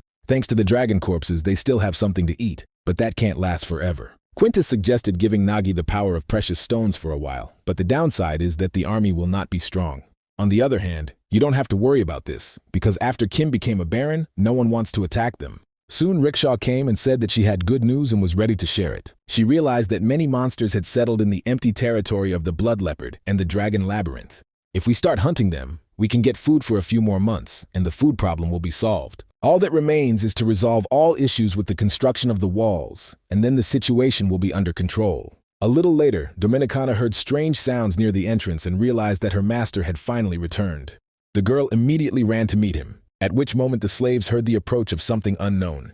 It all happened so fast that they didn't even have time to scream. A leopard attacked them, but Kim didn't tell the girl to stop in time before she turned the Arabs into steak. He explained that this is not food at all, but on the contrary, these bones must be protected because they are part of the labyrinth family. It will take some time to teach her the rules of behavior in society, because so far she is more like a savage. Kim explained that this girl is a werewolf leopard. She started following him after he saved her life. Bars had killed many people, so it was wrong to leave her alone. It was better to teach her manners and win her over to your side. With the help of the system, he learned its real name. This werewolf leopard's name is Hoya. She was born that way. Now such creatures work for the nobility of the abyss, but usually do not leave their own territory. Apparently she's not the only werewolf from the lower floors, because such monsters are constantly being caught by people now. It's unlikely she served any nobles, as her manners are still at a weak level. Now everything has changed. The wolf monkeys from the 6th floor ended up on the 2nd floor. About the same thing happened with the hell spiders and werewolves. It was as if the abyss had swapped all the monsters. Chaos had begun. Werewolf leopards are the strongest warriors, so their labyrinth will need her in future battles. Kim immediately warned Hoy that if she ate everything in a row, they would make soup out of her.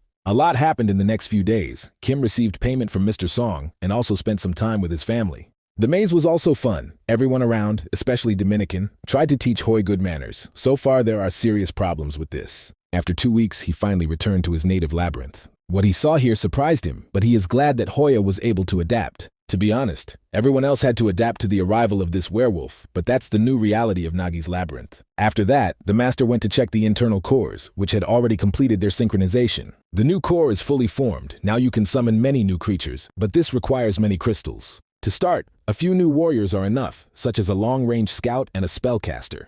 Now you won't have to worry about research, and thanks to the caster, the level of losses will decrease. Dominicana said that this is not all. They now have a new serious problem. To be more precise, they have absolutely no food. Without permanent hunting grounds, they will start to starve in a month. A scout was summoned for Rickshaw, so that together with him, they could explore the nearby lands and find a place to hunt. Also, the Dominican is now allowed to use the energy of the labyrinth core to improve the forge and laboratory buildings. Kim also hasn't forgotten about his eminent warrior Quint, who will now train soldiers and protect workers. Draken will not be left without a job either. From now on, he will be responsible for Hoy. After these events, a month of commands passed, and Nagi's labyrinth became incredibly strong and improved its skills. Rumors spread very quickly that the Naga king had become a nobleman, so no intellectual dared to approach the labyrinth anymore. Thanks to the strengthening of the defensive troops, it has become easier to defend against monsters, and thanks to minerals, you can now build new equipment. Constant training and research helped improve the skills of absolutely all members of the maze team.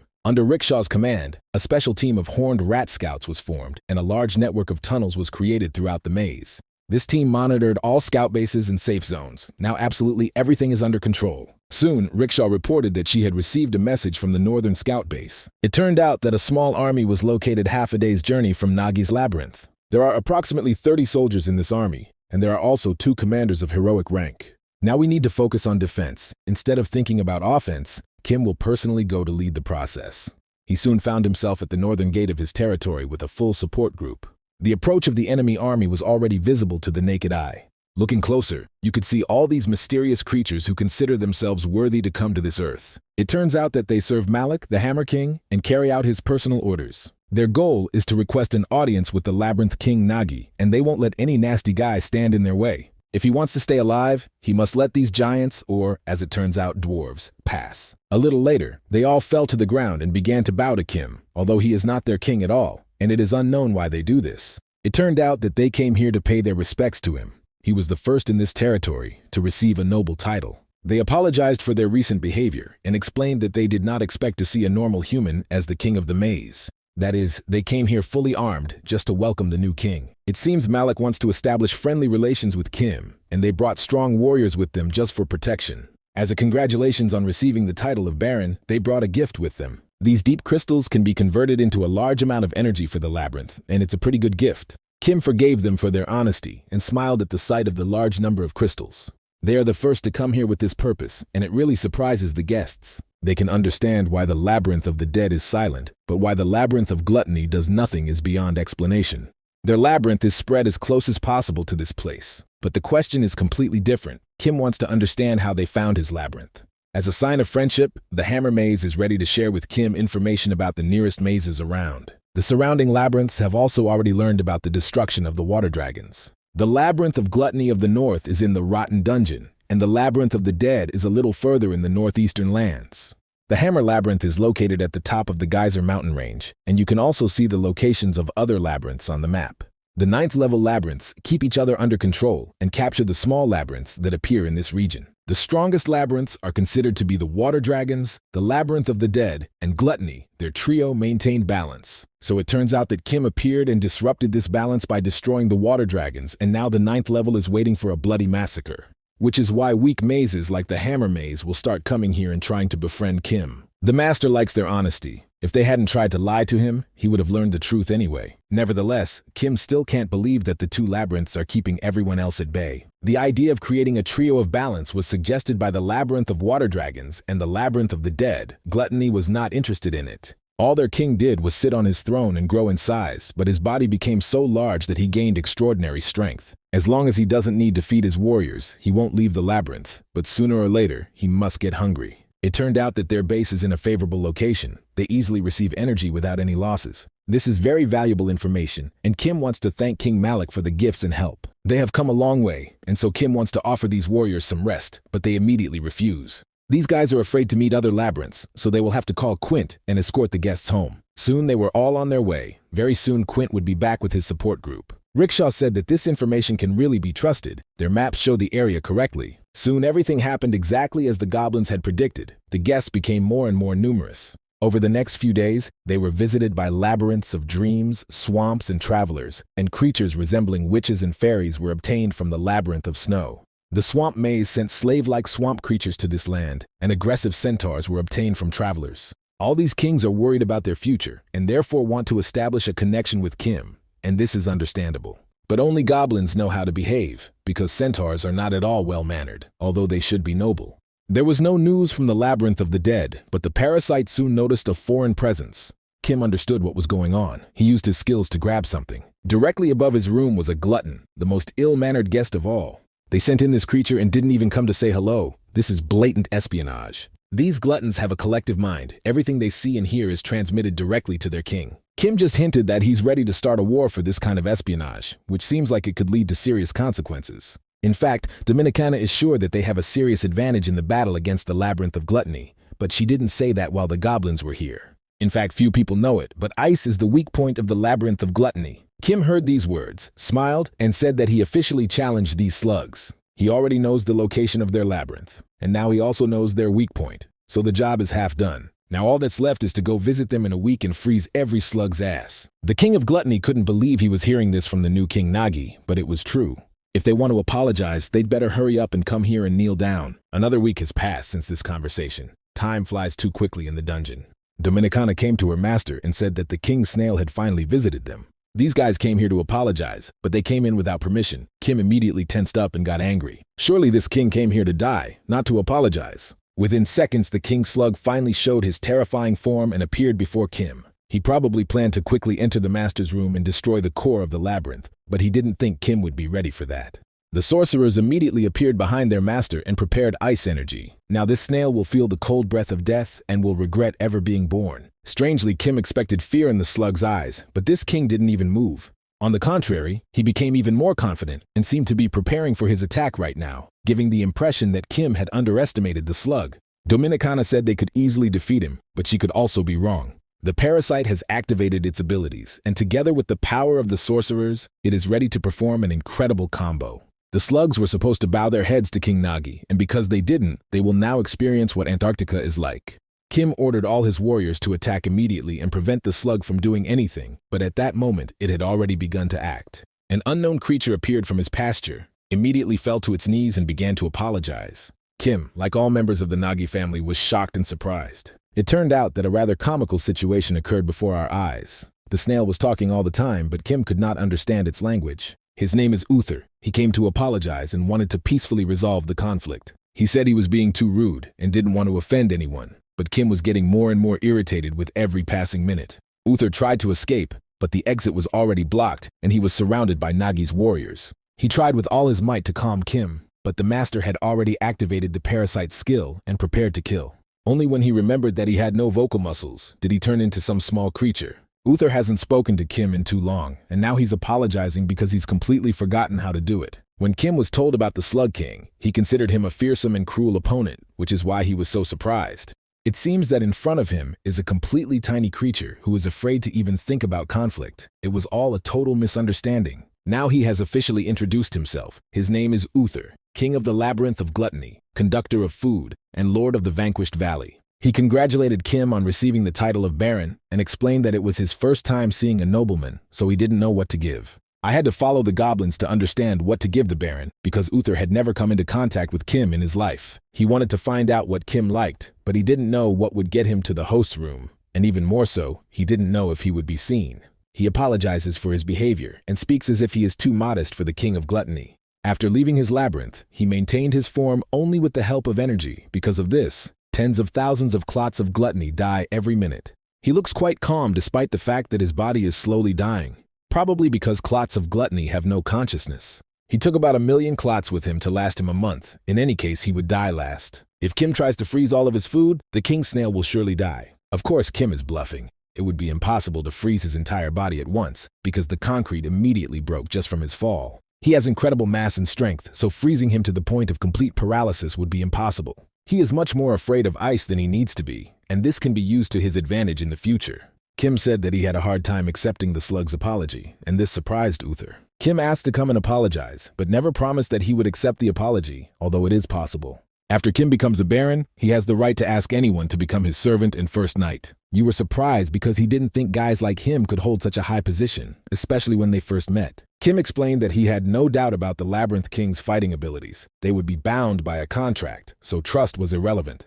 He's ready to get a loyal warrior, and Uther can no longer worry about the ice. Moreover, he will become the first knight of the nobleman, and everyone will look at him with wide eyes. It is unknown whether Kim is manipulating the slug or telling the truth, but it sounds strange. After a short conversation, they finally prepared to sign the contract. Baron Kim appoints Uther, King of the Maze of Gluttony, as his first knight. Soon the contract was officially signed, and there were quite interesting conditions. Kim is not obligated to protect the slug, but Uther has sworn to do everything to protect the Nagi Labyrinth and its king. He must follow all of Kim's orders and give away half of the accumulated crystals that are in his labyrinth. In parallel with these events, a meeting of the dark merchants of the Round Table took place. Their auction must go according to plan. It is the best event of the dark traders, so mistakes cannot be made. These merchants began to talk about the fact that the labyrinth had once again made a man its king, and that he would probably also come to the auction.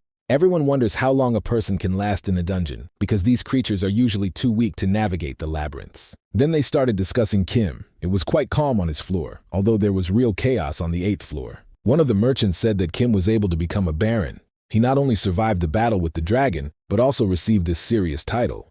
With special preparations and the presence of the baron, the auction will be incredibly interesting, so it will be fun. Soon after, he received his VIP ticket to the auction, an annual festival held by shady dealers. Common goods are sold on the black market by merchants like themselves, while rare goods are auctioned off. These goods are in incredible demand, and everyone will eventually have equal conditions for purchasing artifacts. The participants will be the maze hosts, but besides them, many other people usually come. Geyser is much larger than people imagine, so many of the labyrinths still survive the war. When Kim leaves his maze empty, it will have a black marketeer icon on it. If other labyrinths attack Nagi's labyrinth, they will be blacklisted by the merchants. They are restricted from trading in the labyrinth and can even be destroyed depending on the situation. Very influential indeed. There's a reason they've been able to survive for so many centuries. Uther even remembered how many years ago he was able to save his labyrinth by escaping to an auction. This was before the Great War. The merchant was very surprised when he learned that the Snail King had become a knight of Kim. Rumors of this had not yet spread through the dungeon.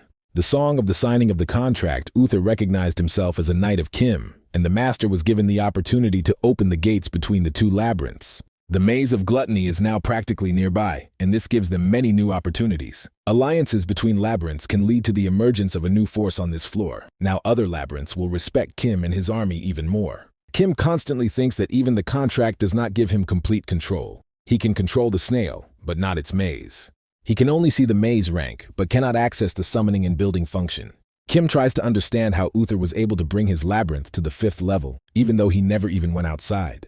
Uther offered to give a tour, but everyone around him said his labyrinth was too slippery and terrifying. Returning to the topic of conversation, the merchant said that he was giving away VIP tickets instead of regular tickets because Kim had become a baron. Now he will sit in a separate room with a good view of the auction items, and other participants will not be able to disturb him. He will also have the opportunity to enjoy free food and experience the highest level of service. Rumor has it that the Ghost King Valets should also be there. He is a participant who takes part in the auction every year. Usually this king is interested in biological experiments, so he buys live goods. Kim is happy to have received a lot of information from the merchant. His title of baron opens all doors. The trader probably also has a point in saying all this, because it can make the auction even more interesting. However, he will seriously consider this offer, but in order for him to come to the auction, he needs to control everything that will happen there. The auction will begin exactly 1 week after the ticket starts glowing. Regardless of Kim's location, the gates will immediately open in front of him. The Baron also has the right to bring friends with him, if he wants to, of course. Another week has passed since this conversation, and we are now back in the labyrinth of gluttony. It's too slippery and horrible around here, and you can also smell something unpleasant. They came here because the beast might jump out when the auction ticket is torn, meaning this maze is used as a shield. Quint has already hung the black market trader's flag near Nagi's labyrinth, so no one should attack this place during the auction. Almost all of their forces have gone on a well-deserved rest. The Ghost King is also participating in the auction, so there is almost no threat left. Only werewolves can attack Nagi's labyrinth while no one is there, but Quint will keep a close eye and guard the area.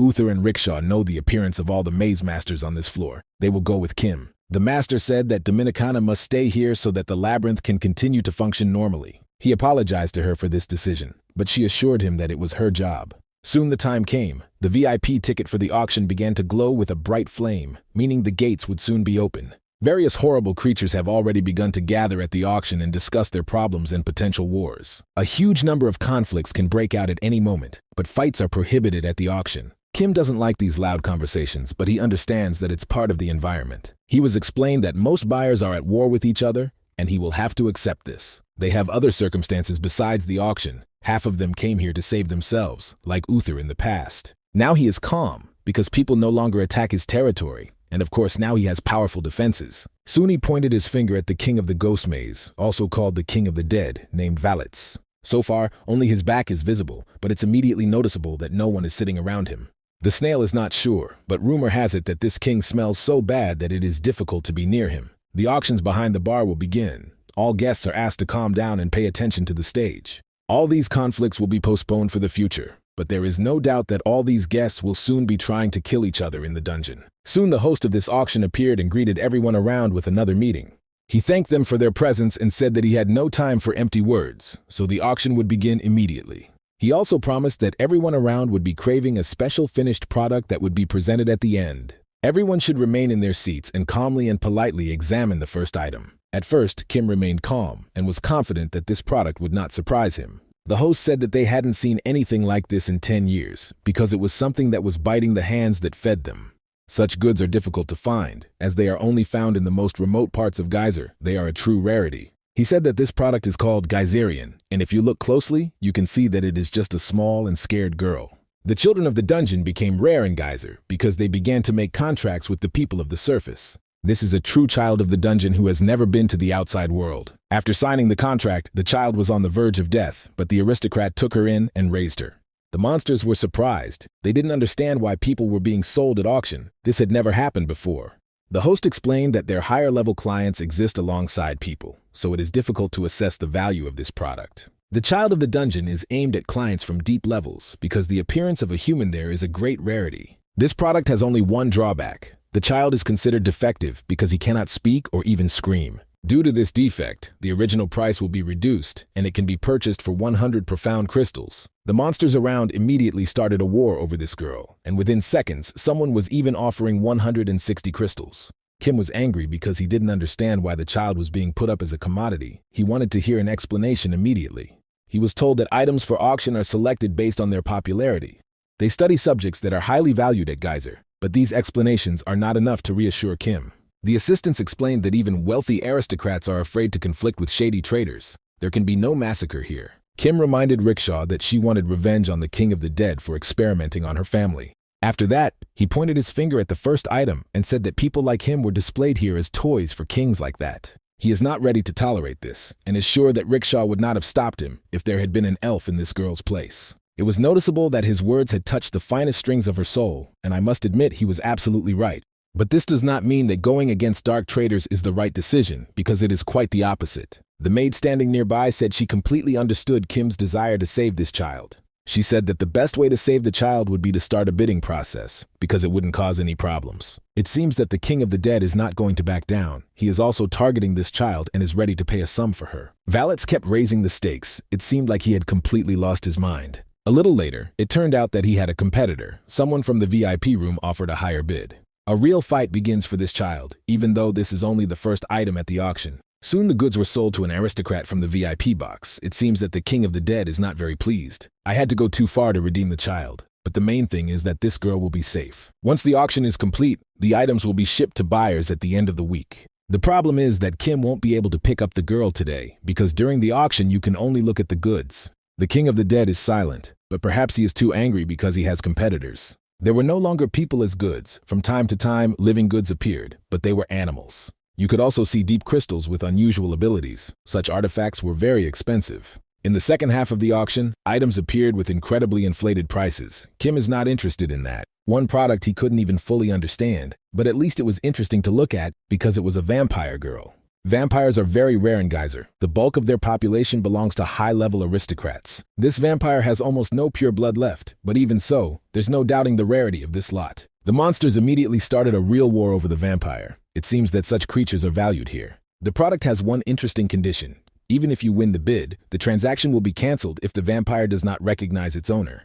The item will be returned and put up for auction again. Don't worry, as there are no penalties. We must also not forget that the item was put up for auction by a master of one of the deepest levels of Geyser. The monsters didn't like these conditions very much, so they had to be reminded that it's better not to anger the dark merchants. When Kim was in the deep levels, he saw creatures there that attacked others for blood, but they were ordinary bloodsuckers. Most of them have no personality and are no different from the undead.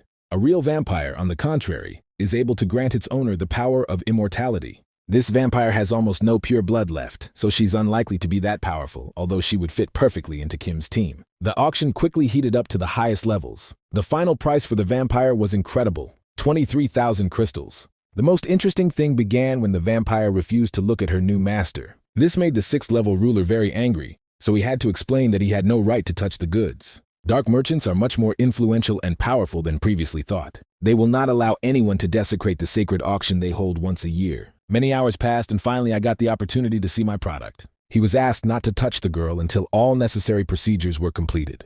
She seems to be looking at him, but her eyes are not focused at all. Kim decided to explain that she can't worry and he won't hurt her. It seems that the dark merchants were right about the girl losing her ability to speak. Her life in the labyrinth must have been very difficult. In the past, there were also people like her around Kim. Kim explained that he was now her master and she must serve him, but at that moment the girl fell face down on the floor and began to cry. She must have been treated terribly and turned into a real doll, but maybe this can be fixed over time. The girl didn't say anything or answer any questions. She would have to be raised by other Nagi.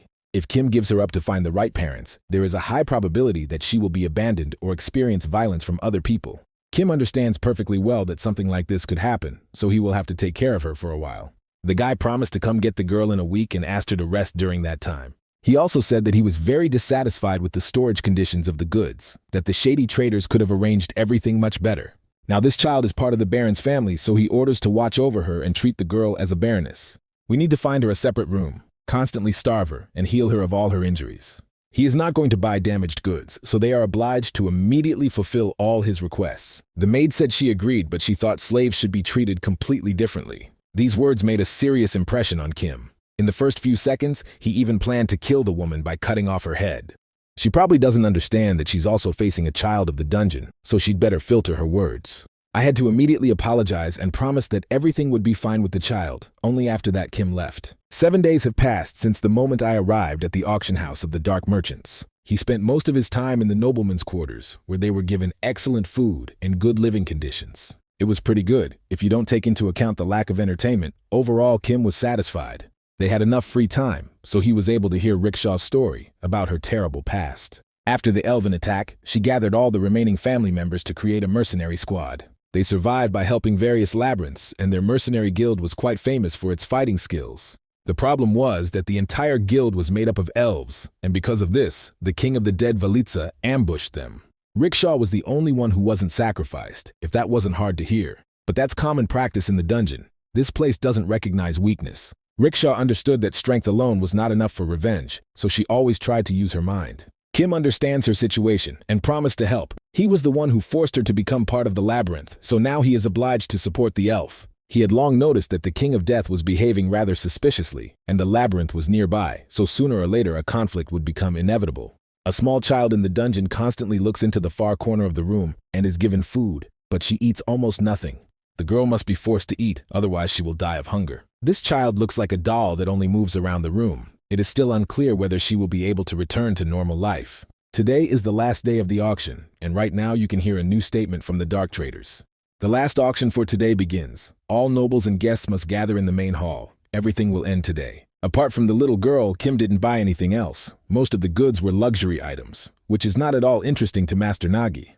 In addition, as soon as something useful appeared, the price immediately shot into space, like the price of Bitcoin after the Trump election. The final auction was no different from the last one. The goods were not interesting at all. Kim said that he would rather spend his precious crystal reserves on improving the quality of the army. Finally, it's time for the final auction item. Maybe at least there will be something of quality here. Everyone should remember who this girl is. She is a special item in this auction that has refused its buyer over the past week. Kim doesn't understand why the vampire came here at all. She seems to be here only to laugh at the participants. The moment the host began his speech, the girl started talking and said that she understood that she needed to be sold. Since she understands that this is the last day of the auction, she thinks she needs to add something spicy to make it more fun. In a few seconds, she transformed and completely changed her appearance and said that now she would choose her own master. This owner himself will say how much it costs, and regardless of the quality of the offer, it will be sold for this price. The host agreed to her terms and said that this event was really suitable for the finale of the auction. The girl said that she made her choice on the first day and immediately headed to the VIP box. It is there that the baron who bought the first item of this auction is located.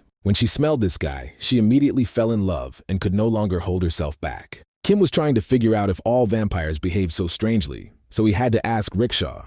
The elf had seen many things in the dungeon, but she had never encountered anything like this. She looks like some kind of nymphomaniac. Maybe we should be careful with her to avoid unnecessary problems. It became obvious that the vampire had chosen its master, and that choice was the Baron of the Labyrinth, Nagi. The monsters were not very pleased, although they understand why the vampire chose the Baron. Now its price depends entirely on Kim's assessment. It will be sold for the price he sets. Looking more closely, Kim said that this girl belonged to the lower class. Everyone around him immediately began to call him a fool who understood nothing about the true treasures of the dungeon. Rumor has it that she is priceless, but Kim is still sure that this girl is too low level. He is not willing to pay a lot for her because he does not want to waste his treasures on something unnecessary, especially when he can choose the price himself. At first, he thinks it's just a waste of time, and besides, he doesn't understand what this girl is capable of. If he realizes that she is of no use, he will immediately return her to the auction and will not feed her at his own expense. The girl was also unhappy that she was being paid the lowest price in the history of the auction. Now she would be called a vampire for 1 stone. However, now she doesn't care how she is evaluated because she wants to eat, or rather drink blood. The host thanked everyone who participated in the auction and now said that it was time to prepare for next year's auction. The dark merchant believes that buying a vampire for such a small price is a real robbery, meaning the Baron is very lucky. Since Kim is busy with his own business, you can immediately skip all the empty talk and get down to the payment. As soon as it was time to pay, this merchant immediately appeared, although he was difficult to spot during the auction. Kim also wants to know why after he defeated the neighboring maze, he was given the title of Baron. Now he came to a random auction and the vampire chose him. It's unlikely that all this is just a coincidence. Although it's a bit rude, the horse is just as much the owner of the maze as everyone else. The dark traders understand that they too stand to gain if Kim expands his influence beyond the confines of Nagi's labyrinth. In fact, as far as the vampire is concerned, the previous owner loved her very much, so there could be serious problems with her upbringing. Kim listened to the merchant and said that he didn't need the vampire at all. He asked to take her for himself. If her previous owner was so attached to her, then let him take her back. This girl was shocked by these words. She chose her new master, but he immediately rejected her.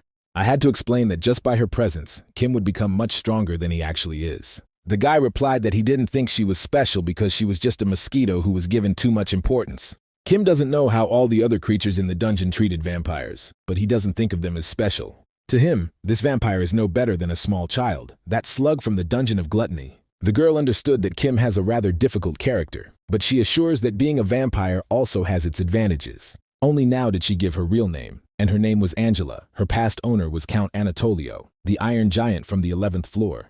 What was said about his love for Angela was not a lie, but something special happened, and he was forced to give her up. Even the basic conditions for signing a contract with a vampire were not met. For such obligations, it is necessary for the vampire to receive the blood of his master, that is, the power for his own abilities. Anatolio's blood was iron. Although Angela could have accepted this, she refused. His heart ached, but Anatolio decided to give up his pet mosquito.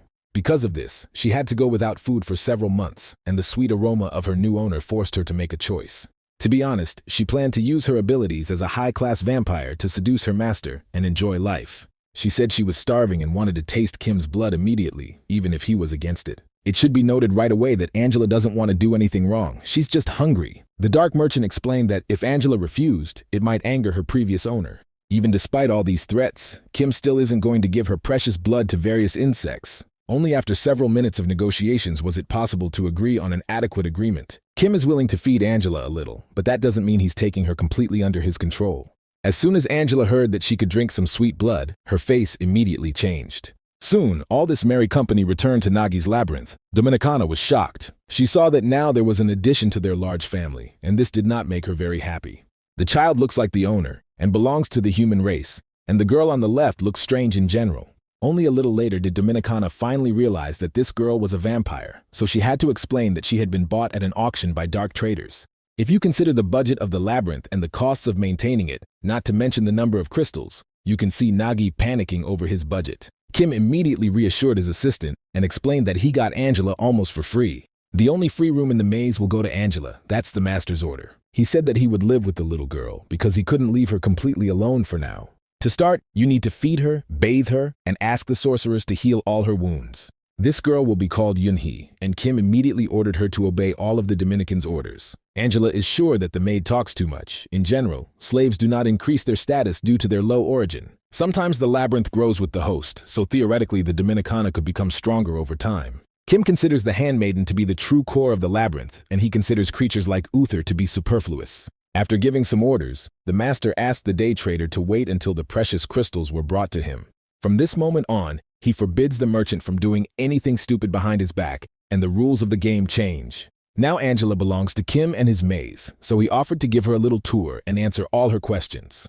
She soon learned that the maze was quite small, but well-formed and clearly designed. Here you can find a huge number of different creatures, elves, werewolves, and even dragons. Now a vampire has also joined the fray. Kim has absolutely everything a labyrinth baron could dream of. He can truly be considered happy. The Iron Giant, Angela's past host, is also in stagnation mode, as is the entire 9th floor. Instead of unconditionally releasing the vampire, he met with the enemy on the 11th floor so that she would fall in love with her new master. If a faction grows rapidly, everyone else will feel the crisis and form an alliance to create balance, making managing the labyrinths quite difficult. Angela wants to disrupt the balance of the 11th floor, but they are in a different place now, and Kim is not going to be distracted from her main job.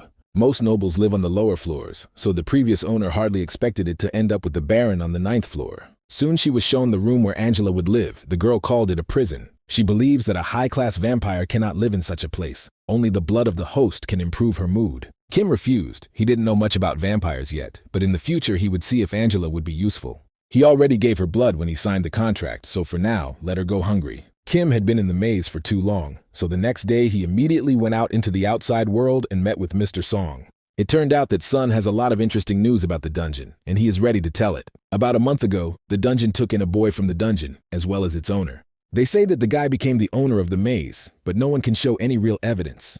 According to rumors, the portal connects the earth and the dungeons, and now the only thing people in the world are talking about is this. Everyone was incredibly surprised when the guy from the dungeon showed off the portal, so this is not a rumor at all. There must be a reason for all this. It seems it happened when the researchers set up camp in the owner's empty room on the 4th floor. Of course, the expedition members also saw all this. They were also shocked. Then even more interesting news appeared. The monsters of the maze founded a community and even created an auction.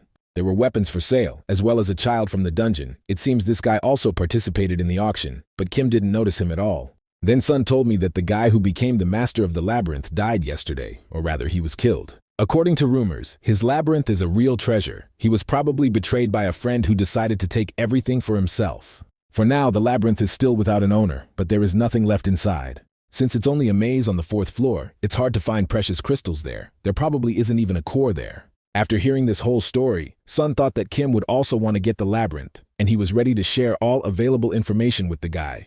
This is just his suggestion. Kim can take this maze for himself, and Sun will also benefit from it. Kim is a real killing machine, so there's no chance he'll get killed in the dungeon.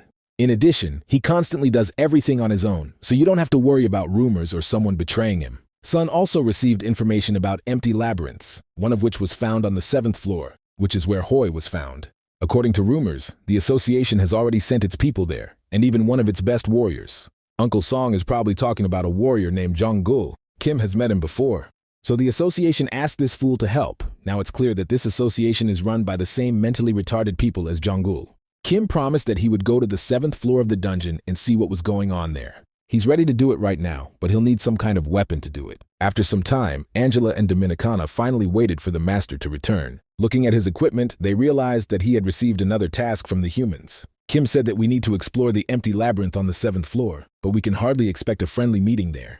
Rickshaw must rest. Dominicana and Quint, as always, must stay and guard the maze. It's unlikely that Draken will be able to handle this task. He's too shy to talk to people, so someone else needs to be chosen. Kim immediately said that he didn't want to take Angela with him, although she, on the contrary, considered herself an ideal candidate. She is an ideal scout and also knows how to evaluate surrounding objects at first glance, all of which can be very useful. On the other hand, the maze master thinks that Angela will be too noticeable, and that is the main problem. After some thought, he decided to take a chance and take her with him. At least it was a good opportunity to see what she was capable of. Uther will also go with him. This is done so that Rickshaw has extra time to rest. Rickshaw decided to say a few words and talk about the skills of the little girl Yun-hee. It turned out that although she doesn't speak at all, she can use some incredible abilities. To be more precise, she can create maps, although this ability is ambiguous, but it can be useful. This technique mainly helps children from the dungeon. Most of them survive with the help of these skills. Unlike other maps that have been around for decades, the map created shows the current nuances of the dungeon much better. Activating these abilities doesn't require much physical strength or energy, so it was decided to take Yun-hee with them. Soon the team was assembled and set off, a long journey ahead of them. They left 2 days ago, but haven't encountered a single monster yet. Angela believes it's all thanks to her, because everyone is afraid of her. They may also be afraid of this funny snail, although he doesn't like it when people talk about him like that. Not much time has passed since the auction, and Angela already feels like a fish in water in the Nagi family. Uther doesn't really like her. He's tired of listening to the constant insults and needs a year off to restore his mental health. They soon reached a potential entrance to another floor, but getting to those wouldn't be easy. There is usually always someone watching the entrance, so you have to be careful and not run into monsters. Soon they found themselves on the 8th floor of the underworld. It is not yet clear why this area is considered safe. The snail looks incredibly scared. probably because it has never been on another floor in its life. This is not surprising, because labyrinth kings very rarely leave the territory of their homeland. The further you move away from the floor you were born on, the weaker you become, your strength decreasing by a fifth with each floor. That is why the inhabitants of the lower floors did not participate in the Great War. Without this restriction, people from the surface would not have been able to conquer the underworld.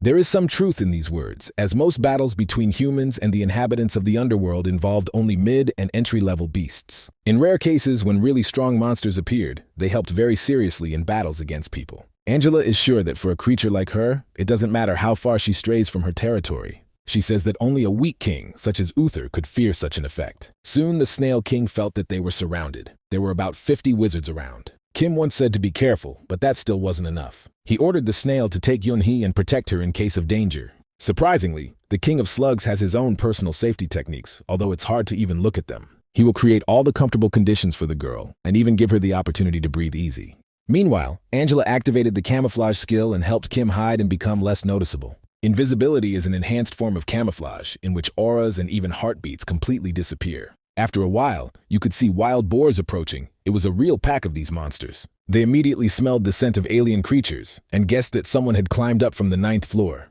The boars are angry because someone has decided to hide from the Nose King's scent, and this could lead to conflict. The king can perfectly smell the creature that came from another floor, but cannot find them. Wild boars always want to eat and are already dreaming of finding some easy prey to make a delicious dinner. They need to be much more careful, because if they meet Kim, they could turn into fried pigs themselves. It turned out that when Angela is in her master's shadow, they can communicate telepathically.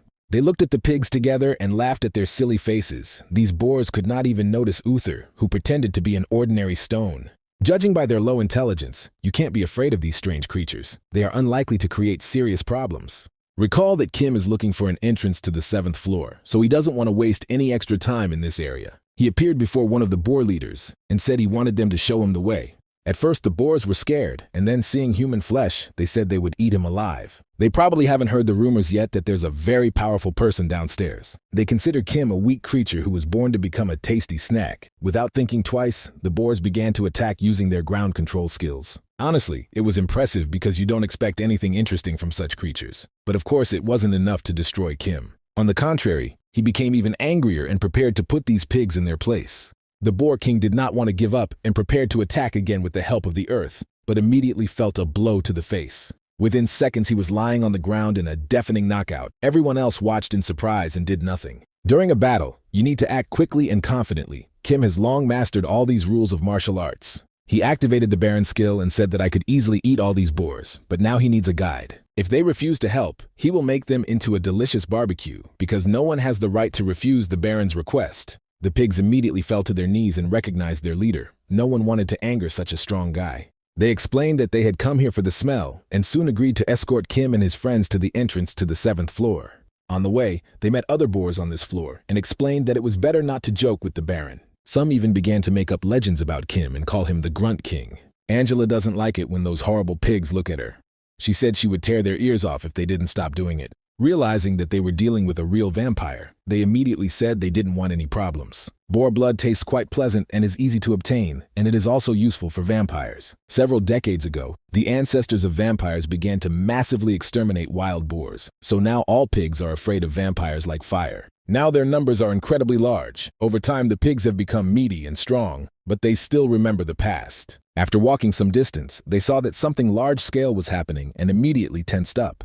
Looking more closely, they realized that the king of the boar dungeon had appeared, and they might have to work a little harder again. This huge boar is too hungry to talk. He has come to eat and will not stop until he satisfies his hunger. He was told that the Baron had come from the lower floor with his friends. Kim quickly realized that this boar king was quite strong, so he immediately activated the Baron's power skill. Oddly enough, the boar king tries to resist the Baron's authority. This resistance is unsuccessful, and now the king is a little scared. This is probably because he saw the vampire with the Baron and thought they had come to destroy all the pigs. I had to explain that they were just passing by these lands and were not going to harm the local residents. They were interested in the 7th floor. The boar immediately explained where to go and ordered his assistants to help the guests. Asking pigs for help wasn't the best idea, but no one else can show the way. At first, the Boar King decided to suggest that Kim turn back and change his route. Such words immediately offended the Labyrinth Master Nagi, who prepared to take out his sword and demonstrate his power. No one has the right to force him to change his mind, but all this is being done because there is a war going on the 8th floor right now.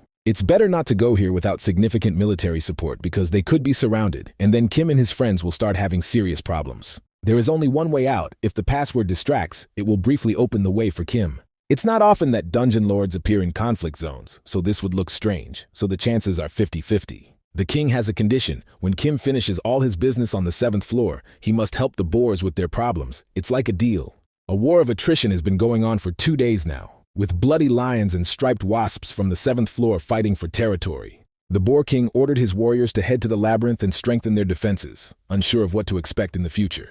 They are afraid to let their king go without support, but he assures them that he only wants to attract some attention, not fight his enemies. Marcus, the blood lion, occasionally appears on the battlefield. According to survivors, he is incredibly dangerous, and therefore the pigs fear for their king. This lion came from the 7th floor and is trying to take some territory for himself, but the boar king is not afraid of anyone. He assured his soldiers that they could not worry about him and promised to return soon.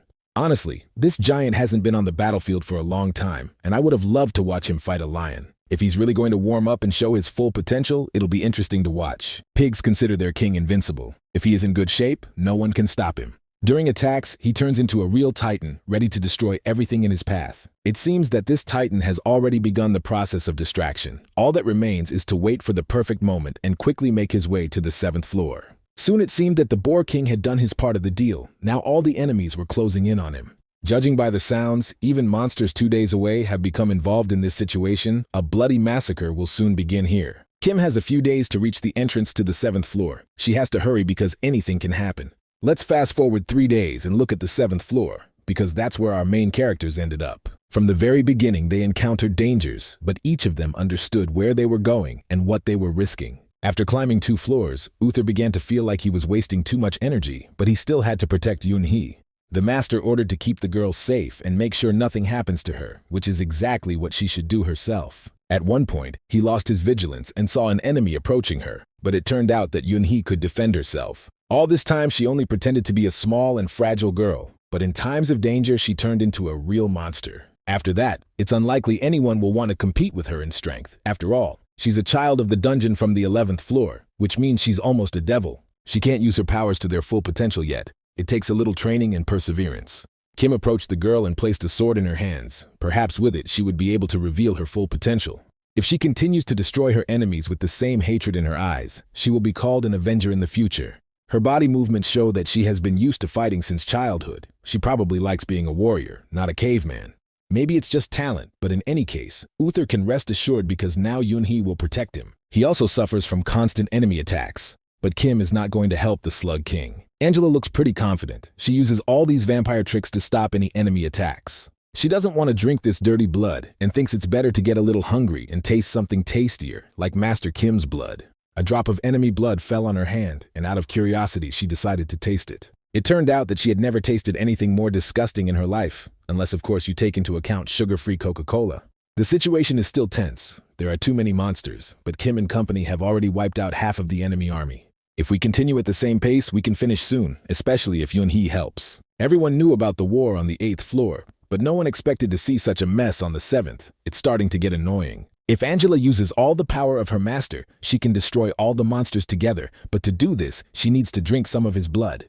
Let's remind you that a vampire's power always comes from the blood of its master. Only in this way can vampires be extremely strong and useful. Kim promised to give her 2 glasses of blood when they were done with all these problems. Angela had been dreaming about this for a long time. Now she is ready to do absolutely anything to make Kim fulfill her promise. When it comes time for the blood festival, this girl is unstoppable. Now is a good opportunity to understand how useful she is to the Nagi labyrinth. Soon this blood festival was over. Not a single monster remained, and Angela was visibly tired. Kim expected a lot from the vampire race, but he couldn't believe that it would actually destroy everyone around it for a small portion of his blood. All the other team members look healthy. Uther is a little tired, and Yun-hee doesn't seem to have fought the other monsters at all. A little later, Kim saw something strange happening. His inner intuition told him that a storm was approaching.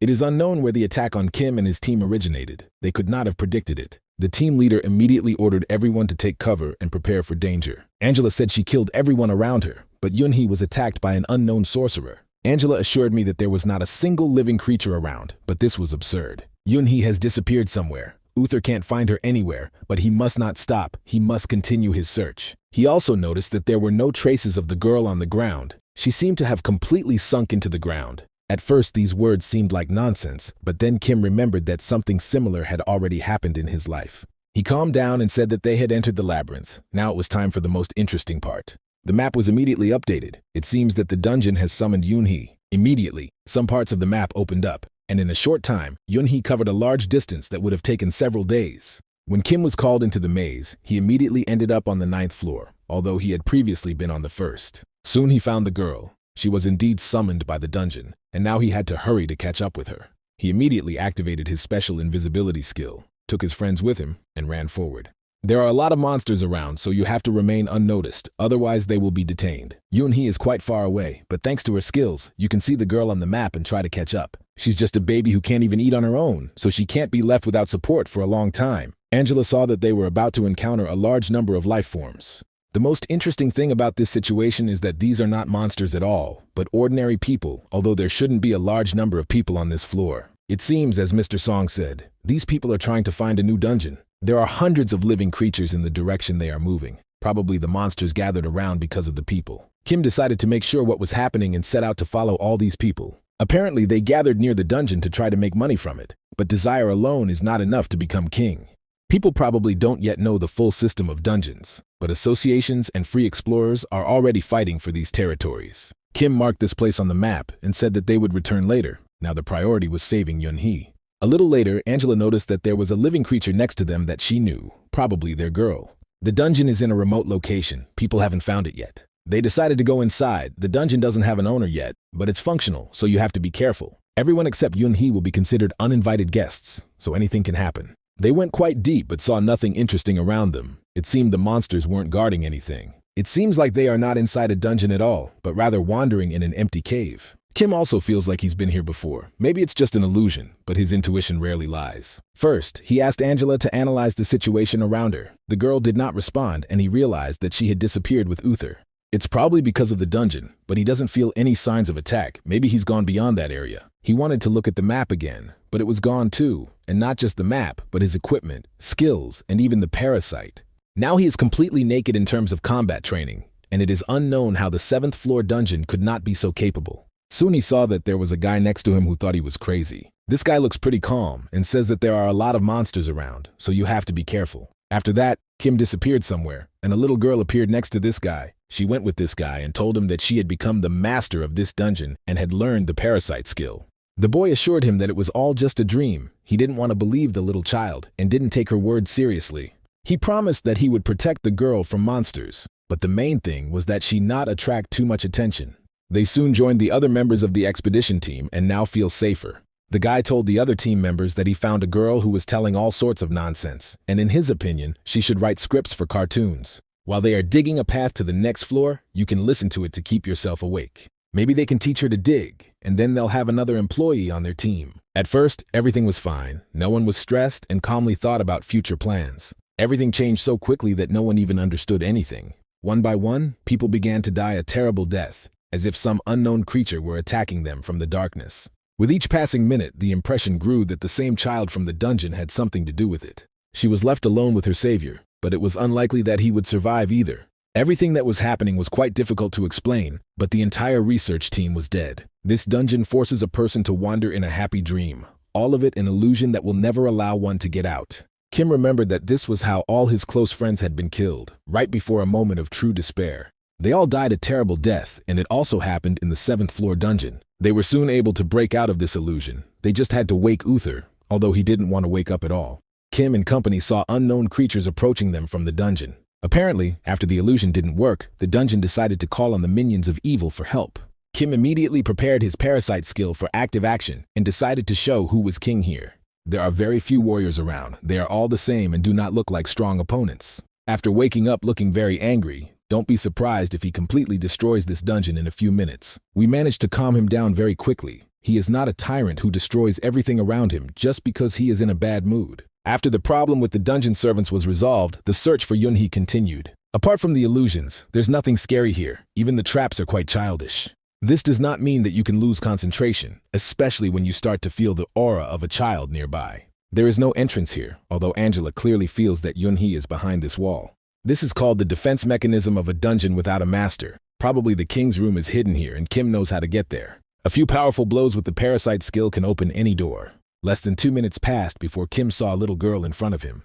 She seems to be doing well, and as expected, she hasn't taken a single step since she got here. Kim approached Yunhee and asked her to accept this dungeon and make it her home. Within a few seconds, a real carnival of fun began in this place. It's related to the festival dungeon celebration, and Yunhee had her hands in it. Everything went great. With the help of his experience, Kim helped the girl take control of the dungeon. The Dungeon Festival of Madness, Joy, and Fabulous Pleasures has registered a new user, Yunhee, as its lord. Reconstruction began immediately, and the entire surrounding area began to change its appearance. The door has appeared, which means that the synchronization was successful. Now we need to start the process of improving the territory. The next day we went to learn about dungeon control skills, and we have to admit that Yunhee is a quick learner. After that, Kim prepared a personal contract and asked her to become his knight, just like the Snail King did. Soon a portal was opened leading to Nagi's labyrinth. Now the journey can be shortened to a few seconds. Kim told Dominican where they were and what had happened over the past few days. The maid was happy to see little Yunhee. It reminds her of the times when the Nagi dungeon was also small and still quite weak.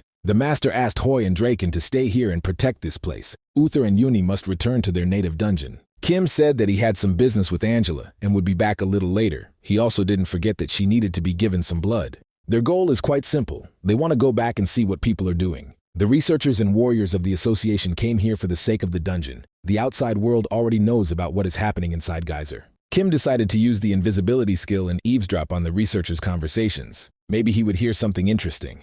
The guy immediately realized that the conflict was in full swing. The researchers hated the association, and the association hated the researchers. Some began to feel Kim's presence. He is not visible, but his shadow seems to be starting to move next to people. People think a monster has visited them, so Kim decides to ask Angela to distract them. Among this crowd, you can also meet our old acquaintance, a warrior named Chongul. He asked the security guards not to let anyone in and decided to check on his own whether an unknown monster had really visited them. He believes that in any case, researchers are just dogs who are blinded by money and do not understand the greatness of the association. The soldiers don't understand at all what they have to guard. There is nothing valuable around. To begin, they must find something to explore and somehow figure out how to become the master of this maze. None of them even noticed that the king of another labyrinth was already nearby, who had been eavesdropping on their conversation for a long time.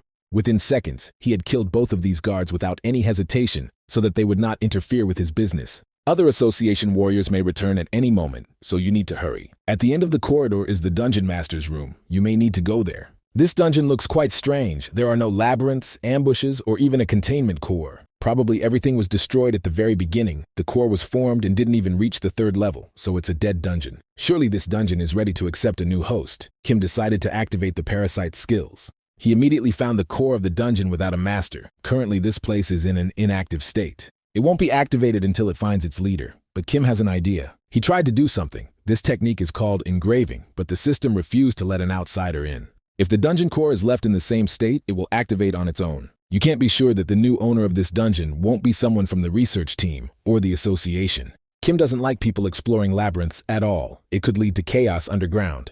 He understands that sooner or later a person will become the master of the dungeon and begin to study Geyser from the other side, but that will be for today. He tried to forcefully remove the inactive core, but the dungeon immediately began to resist. There were people nearby. They all heard strange sounds and thought that monsters were approaching them. Only a little later did Chongul realize that anomalies had begun in the dungeon and called other warriors to help him. Angela immediately sensed the approach of the enemies and reported this to her master, who asked her to hide immediately. He had an idea.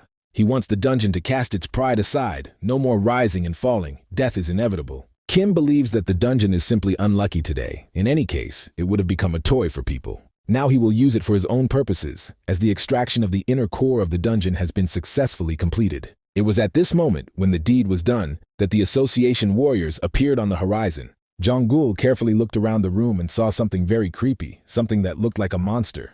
This is probably one of the forms of the parasite that lives in Kim's body. It's immediately clear that this skill has reached another level. None of the warriors of the association had ever seen anything like this. They prepared for battle, but deep down they understood that they were doomed. No one even had time to get out their weapon and swing it before the parasite had already taken over their bodies. People who had not gone inside the dungeon heard these terrible cries of the warriors and began to tremble with fear. The association warriors begged to stop, they called for their mother for help and shouted that they didn't want to die. Only a few managed to survive, but they will forever remember this dark day of their lives. Jongul is one of those still alive. He ordered the warriors to prepare for battle if they did not want to die. The huge monster was already preparing for dinner. In front of him was a large assortment of human flesh and blood. He would be able to enjoy these snacks for a long time.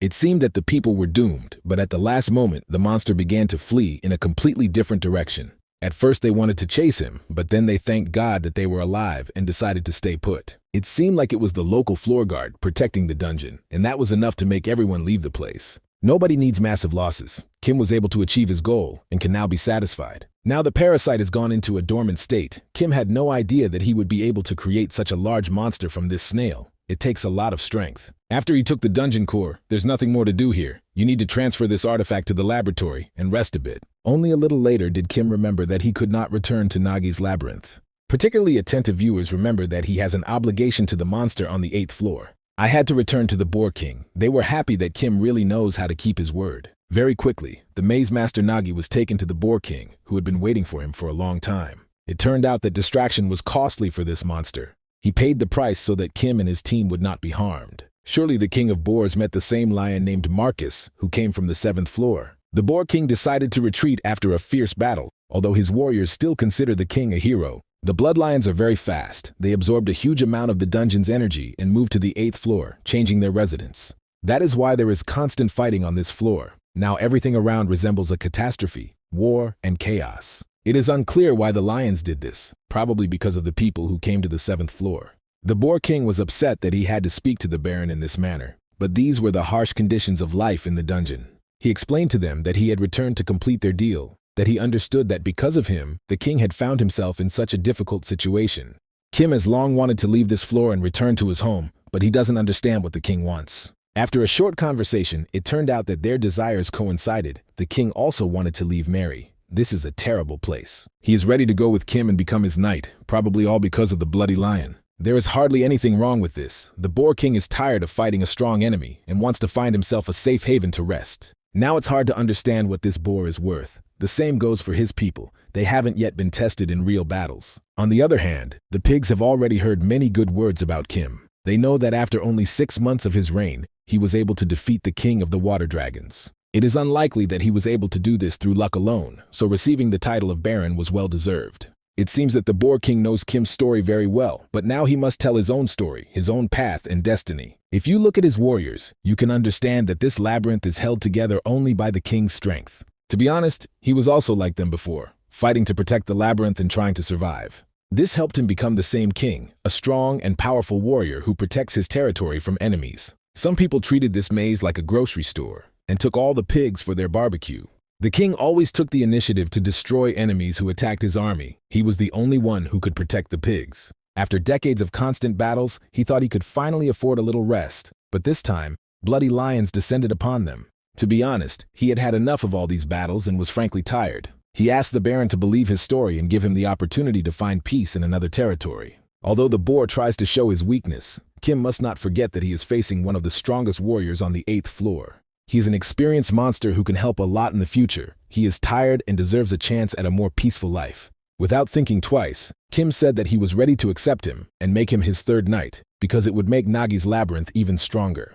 It will not be easy for some time. You need to understand that there are also a huge number of dangers on the 9th floor. The Boar King can be a commander. He is ready to share his experience with other Nagi warriors. As soon as the situation on the 9th floor stabilizes, Kim will immediately send a letter of invitation here. He will return here soon, but the boars must stay alive. They have to wait a little longer. First, Kim returned to Nagi's labyrinth, and then came to the real world to see Uncle Song. Sun already knows that an unknown monster has appeared in the labyrinth. It attacked the association and almost killed everyone around. Rumor has it that he is the boss of the maze and looks a lot like Spaghetti from Hell, perhaps because he is Italian. The association quickly abandoned the labyrinth and left the place, and Kim was not at all happy to hear all these rumors. He explained to Mr. Song that the labyrinth the association was involved in turned out to be dead, and this monster was not related to it at all. Sun hoped that it would be possible to get some precious stones from this labyrinth, but one must not forget that greed always comes at a price.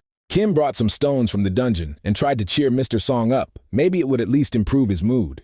It turned out that someone had shown up here looking for Kim, and even left a business card. This is related to the country's development company. Kim wants to ask for a favor. This man's name is Juhek. He is the deputy director for country development, a rather serious and influential person. The president is worried about the chaos in the human labyrinth, which is why this organization was created. One of their team members is a child from the dungeon that Kim is familiar with, a girl named Lenara. They did not disclose the purpose of their visit, as it is a state secret, but asked Kim to call.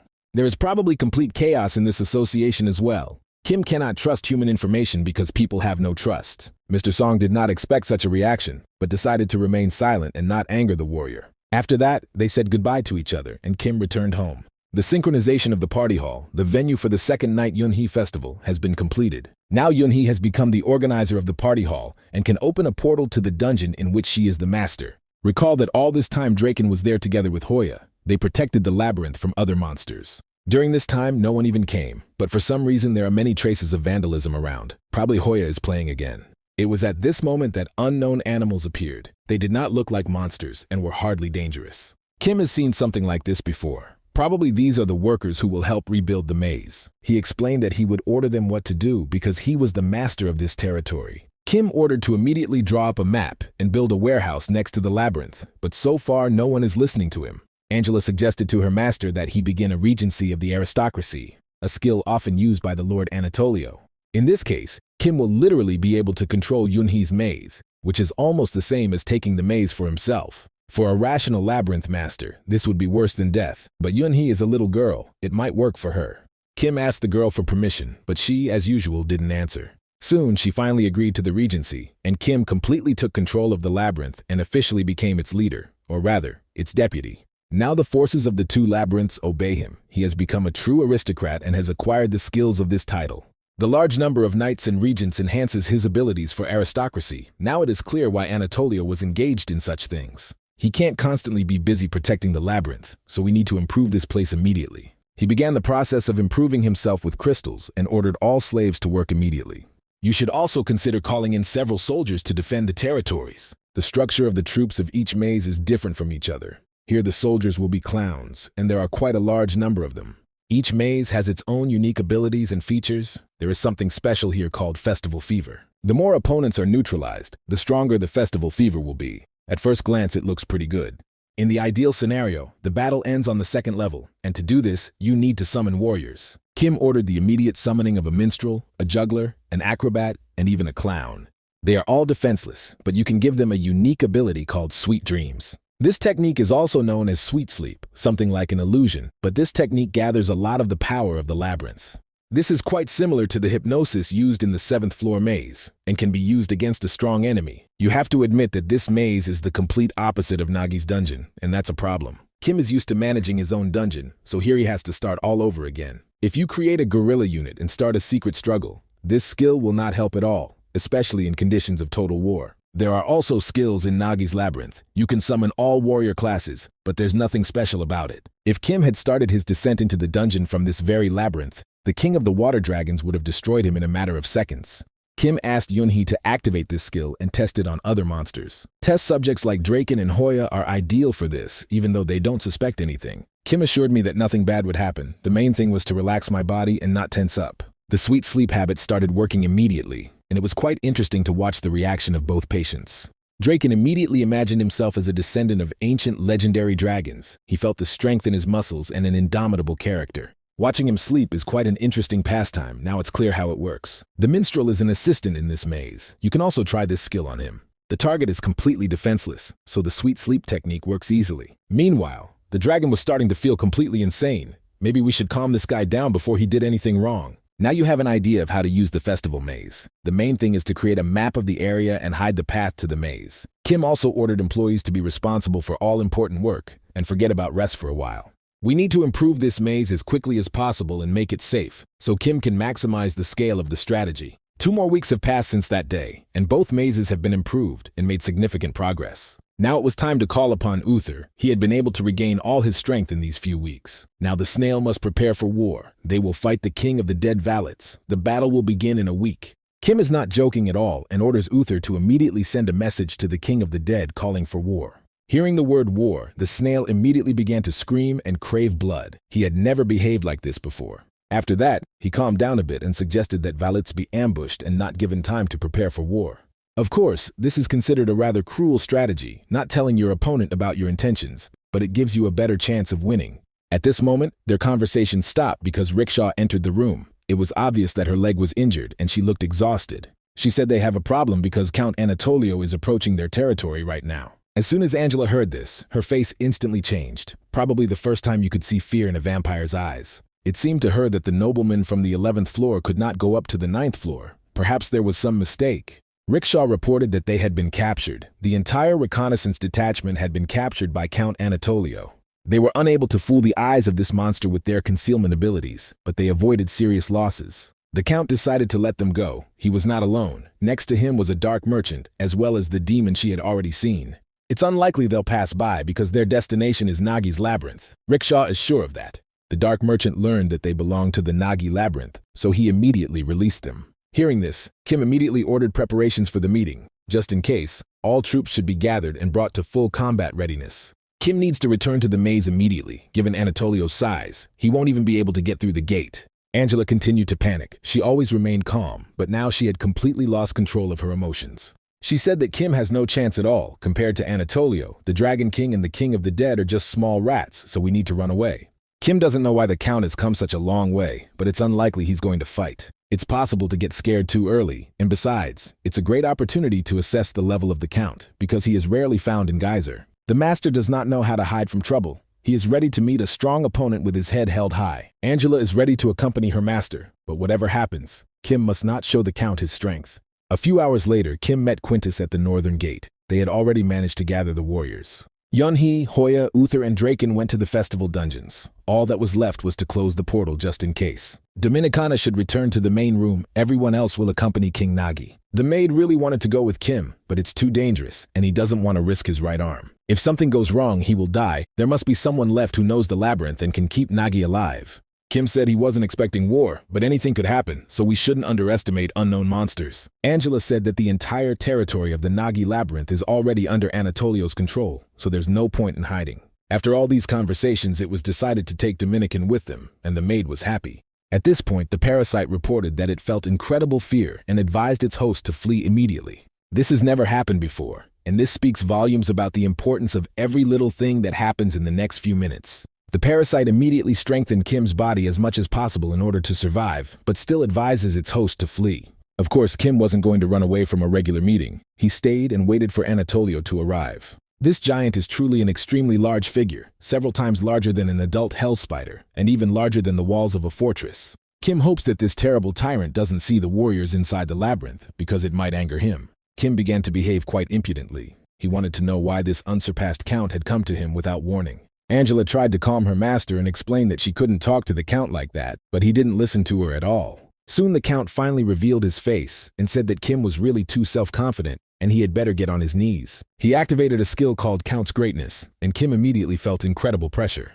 All his lightning assistants fell to the ground and could not do anything with this force. This is something similar to the Baron's Greatness that Kim used before, but this technique is much stronger. It feels like your whole body starts screaming in pain. The force of gravity increases several times. The graph is really on a completely different level. It's strange, because despite everything going on around her, all this technology couldn't make Kim fall to her knees. Now the Count recognizes that he is facing a worthy king of the labyrinth, not some little snotty. The effect of the Count's greatness is surprising. Now he understands that Kim is much better than all these fools from the 10th floor. Count Anatolio is pleased, but he still hasn't explained why he came here. It seems like he did it just to show off his power. The Count also drew attention to Angela. He noticed the girl from the very beginning and realized that she had found herself a rather strong new master. The human Baron is really just as they say he is, self-confident, strong, and uncompromising. Count Anatolio will be Kim's investor, assistant, and guide. He only needs to follow the Count's orders. Even if Kim refuses, his opinion is completely unimportant. It always happens the way Anatolio wants it. He orders Kim to defeat the King of the Dead and gain control of the 9th floor, and also reminds Kim that the road does not go up. This guy should have gone down to his hometown a long time ago. He should have gone down into the abyss. The Count hopes that the next time they meet on the 11th floor, after these words, he turned and left. Kim was very angry and promised to avenge this humiliation someday in the future. After the Count left, a dark merchant and a demon approached the labyrinth master. It turned out that they came here to make a deal, but what exactly is still unknown. The demon is a rather influential person due to his position on the black market. He is much more powerful than an ordinary dark merchant. He looks like he has precious goods and artifacts, but he came empty-handed. The price of the deal is huge. He wants to get the Dungeon of the Dead, which belongs to King Valitz, and in return he is ready to give the necessary information about this king. This can be called non-standard information in exchange for early payment. The main thing is that there are no problems with the transaction in the future. There's a reason why we're constantly silent about the ball, and it has nothing to do with the Water Dragon King. The stronger the person, the more time it takes to train the Chimera, and judging by the Dark Merchant's reaction, he doesn't want Kim to hear this. Now Kim must find out which fresh corpse was recently delivered to the black market. The answer could lead to a shock. Labyrinth Master Nagi was surprised. All the time it seemed to him that the Dark Merchants should remain neutral. I had to explain that the Dark Traders were just a small group of speculators. They bought the body from the Baron, and for him, it was just a piece of meat. After that, the body was sold to a client who needed it, and that was the work of the classic merchants in the dungeon. Actually, this is not exactly what Kim wanted to know, because he is interested in the King of the Dead. It turned out that Dark Traders also sell useful information to all other parties. They act like classic speculators and have no conscience. Kim ordered the devil to immediately reveal all the terms of the deal, as well as information known to the King of the Dead. A week passed after this conversation, and full-scale preparations for the war with Valitz began. The raiding force, excluding the dungeon guards, consists of more than 1,000 warriors. This is about 3 times the information that the King of the Dead received, which is what the current army of the Nagi Labyrinth is. The army of the King of the Dead is difficult to count. It numbers approximately 5,000 lower-ranking warriors. Considering the transactions of the King of the Dead 2 months ago, we can say that all the chimeras are ready. The undead appear after the energy of the dungeon is infused into a dead body. It is under the complete control of the team that created the undead. Each of them is immune to psychic attacks, fatigue, and pain, and after receiving an order, they will attack until their heads are cut off. The army of the King of the Dead can be divided into 3 types: lower warriors, higher rank, and chimeras. Lower warriors do not absorb as much of the dungeon's energy, so they are only able to follow simple commands from their general. Higher rank can drive more energy and participate in the war as tanks. The strongest warriors of the King of the Dead are called chimeras. So far, only the Dragon King has been confirmed. Based on the reputation of the King of the Dead, there may also be far more of these warriors than expected. Rickshaw also prepared new information about the opponent that she had gathered over the past week. Usually, the King of the Dead keeps the undead in ambush. It is impossible to know how many dead bodies are hidden in his lands. There are also many active undead lurking in the ambush, but all reconnaissance near the dungeon of the King of the Dead has failed. It was learned that the King of Death had left his fortress and headed towards the dungeon of Gluttony. The rats confirmed the movement of a 1,000-strong army of undead that had left their native territory. At intervals of about half a day, they divided into an advance and main detachment and set off. The arrival of the Dragon King to the vanguard and the King of the Dead to the main army was confirmed. The positions of the King of Guards are different. Most likely an attack by insects is planned, not defense, so you have to be careful not to get into an ambush. The situation is different from when they were going to attack without troops, because now the Nagi dungeon is quite strong and influential. It's unlikely to be an easy fight, but Valitz has too little information about them, and this will give him the opportunity and perfect opportunity to attack him. All the information he was able to gather was obtained after 1 week of war with the Dragon King. Now Uther must go to the Dungeon of the Dead alone, the Master has decided. It is unknown whether he will be able to fulfill his duty. Some are not even sure if he can lace up his shoes on his own. Considering the current situation, in about 2 days, the Terror and Anak will begin the battle. The King of Gluttony must restrain the enemy vanguard. Meanwhile, Kim and his team will attack the King of the Dead from behind, and his henchmen will try to steal the core of the Dead Dungeon while Valitz is busy. Despite the strength of their warriors, it will take a lot of effort to break through the undead everywhere. If high-ranking warriors meet, Dominicana must retreat. Don't forget that caution is the most important thing during battle. Kim cannot afford to lose his best allies. Even the success of one of the 2 teams can turn the tide of the fight, and the core of the Dead Dungeon is important for supporting the undead.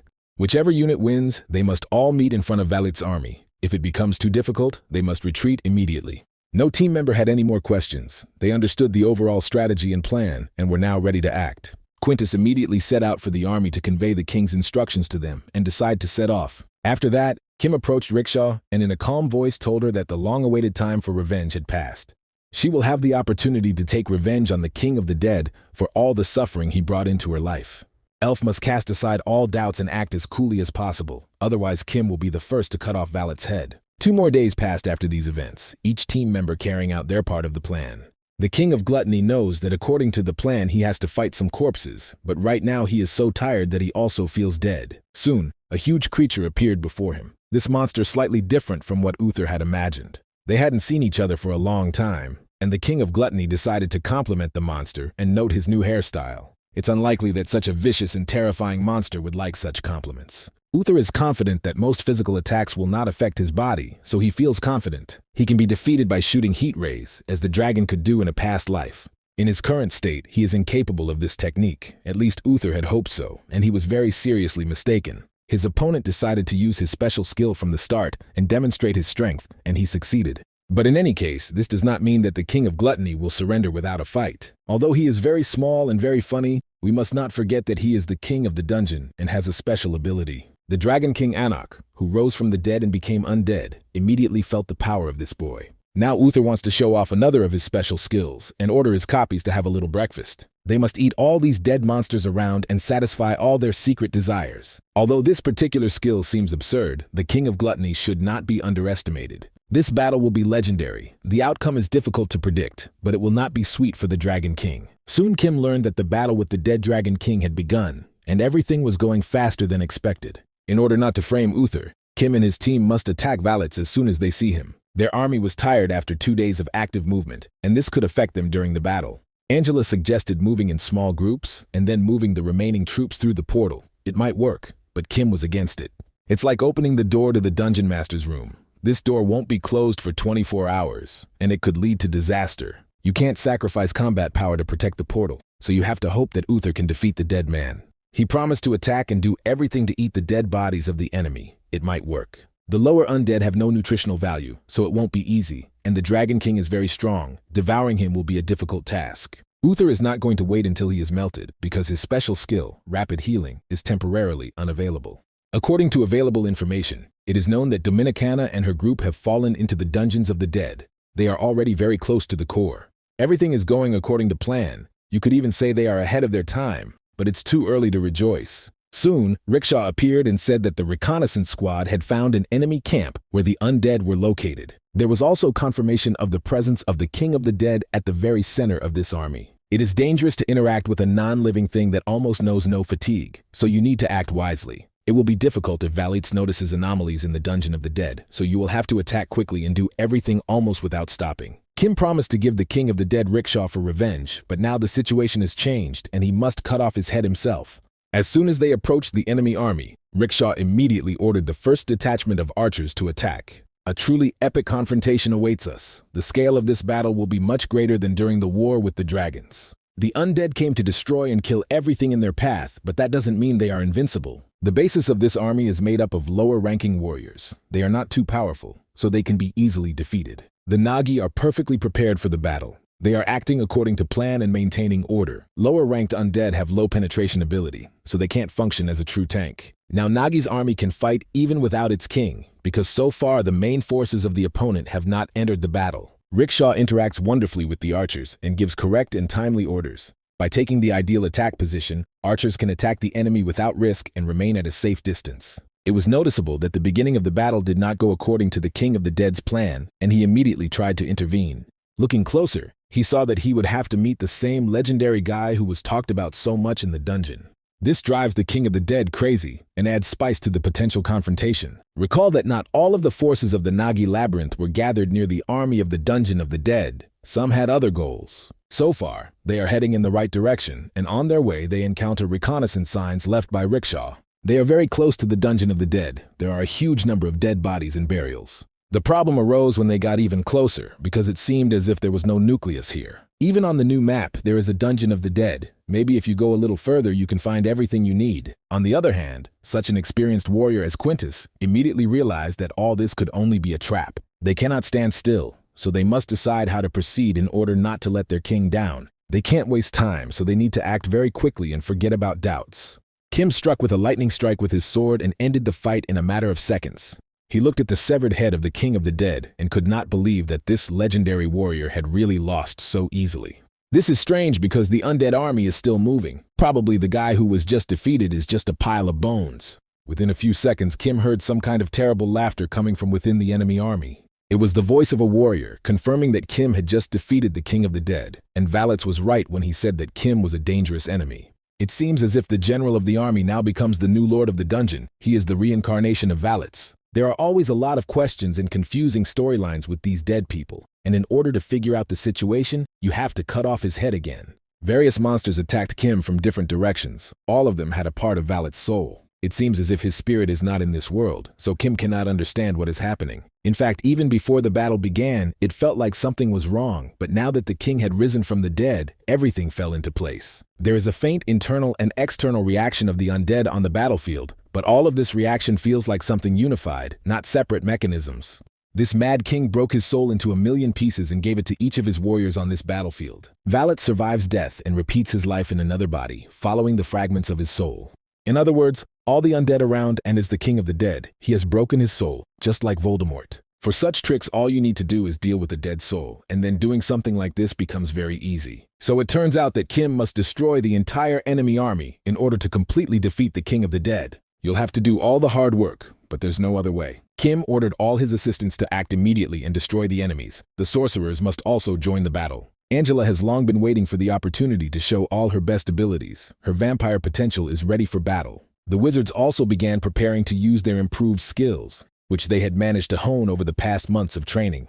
The rival of the Nagi labyrinth is the undead. These warriors have too little blood, and therefore Angela cannot show all her power. On the other hand, the opponent is so weak that even half of her abilities will be enough to destroy everything around. Right now it becomes clear how important it is to have a creature like a vampire in your army. Kim is sure that it doesn't matter whether he defeats the king of the dead or defeats his entire army. Either way, the deed will soon be done. Valets has a different opinion. The lower runny nose is not his main feature, so there was a misunderstanding. He admits that he has no combat power, but on the other hand, he has no need to take active action. The war game will soon end. It will happen when he makes his next move. Meanwhile, Dominicana and her team still couldn't find the dungeons of the dead and the inner core. She hoped that they would at least be able to find traces of the destruction of the dungeon or something, but it seemed as if everything around them was hypnotized. It's as if they are in a parallel reality, and because of this they don't see the real dungeon, even though it should be here. If you look closely, you can see traces of this place, such as a fairly deep tunnel, although it is obvious that it appeared recently. It's unlikely that something like this can be dug up easily because it requires digging monsters. Meanwhile, a huge and terrifying creature appeared on the battlefield. Perhaps this is the answer to the question regarding the dug tunnel. Kim was surprised by the level of preparation of his opponent. It was much more difficult to restrain him than King Anak. Another problem also arose, as Nagi warriors who died in battle immediately turned into undead. Kim cannot allow even more casualties, because all his soldiers would thus go over to the opponent's side. Angela must intervene and help stop this monster, but she senses something is wrong. Kim doesn't understand what she's talking about. Now is not the time to pay attention to trifles, because this is just low-level colds. Probably the king of the maze, Nagi, still doesn't understand what's happening, but Angela is more experienced than him. She has lived in Geyser for many years, and therefore it seems to her that there is a dungeon right in front of them. There are many limitations to managing undead, such as not always being able to find the right body for it.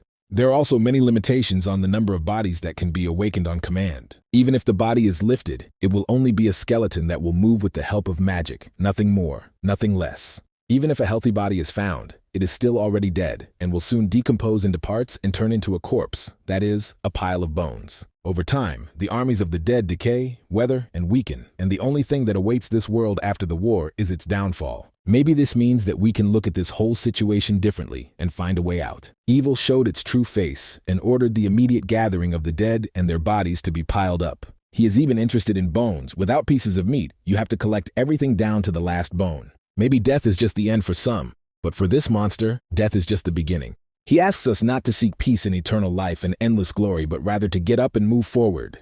The first chimera of death, the Dungeon of the Dead, was created, and the capabilities of the troops in the Dungeon of the Dead immediately increased. All these creatures have felt incredible power. They are close to their core, which gives them additional energy. Angela immediately noticed that all the monsters around her belonged to the highest category of undead, and this was a big problem.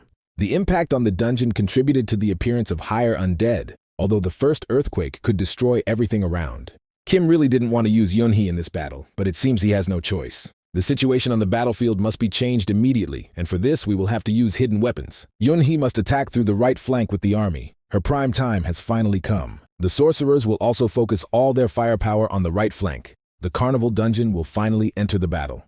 The opening of the festival will begin soon, but it is completely unknown whether this will be enough to win. Since there are penalties for not completing tasks, the dungeon crawler in the carnival must act very quickly. Angela is still worried. She sees too many inaccuracies and misunderstandings around her. It is also not easy to see the body's nose. This is the best skill that only aristocrats can master. Excessive use of such force is more likely the ability of the unknown than the ability of the commander. He probably hid the dungeons from the beginning, but even in expanding monster souls there must be limitations. Valets could not hide all his intentions for long. He revealed his plan and acted like a true gentleman. On the other hand, if you look at this situation from a different angle, you could call his behavior stupid. As soon as a player reveals his cards, it becomes easier for opponents to seize the initiative.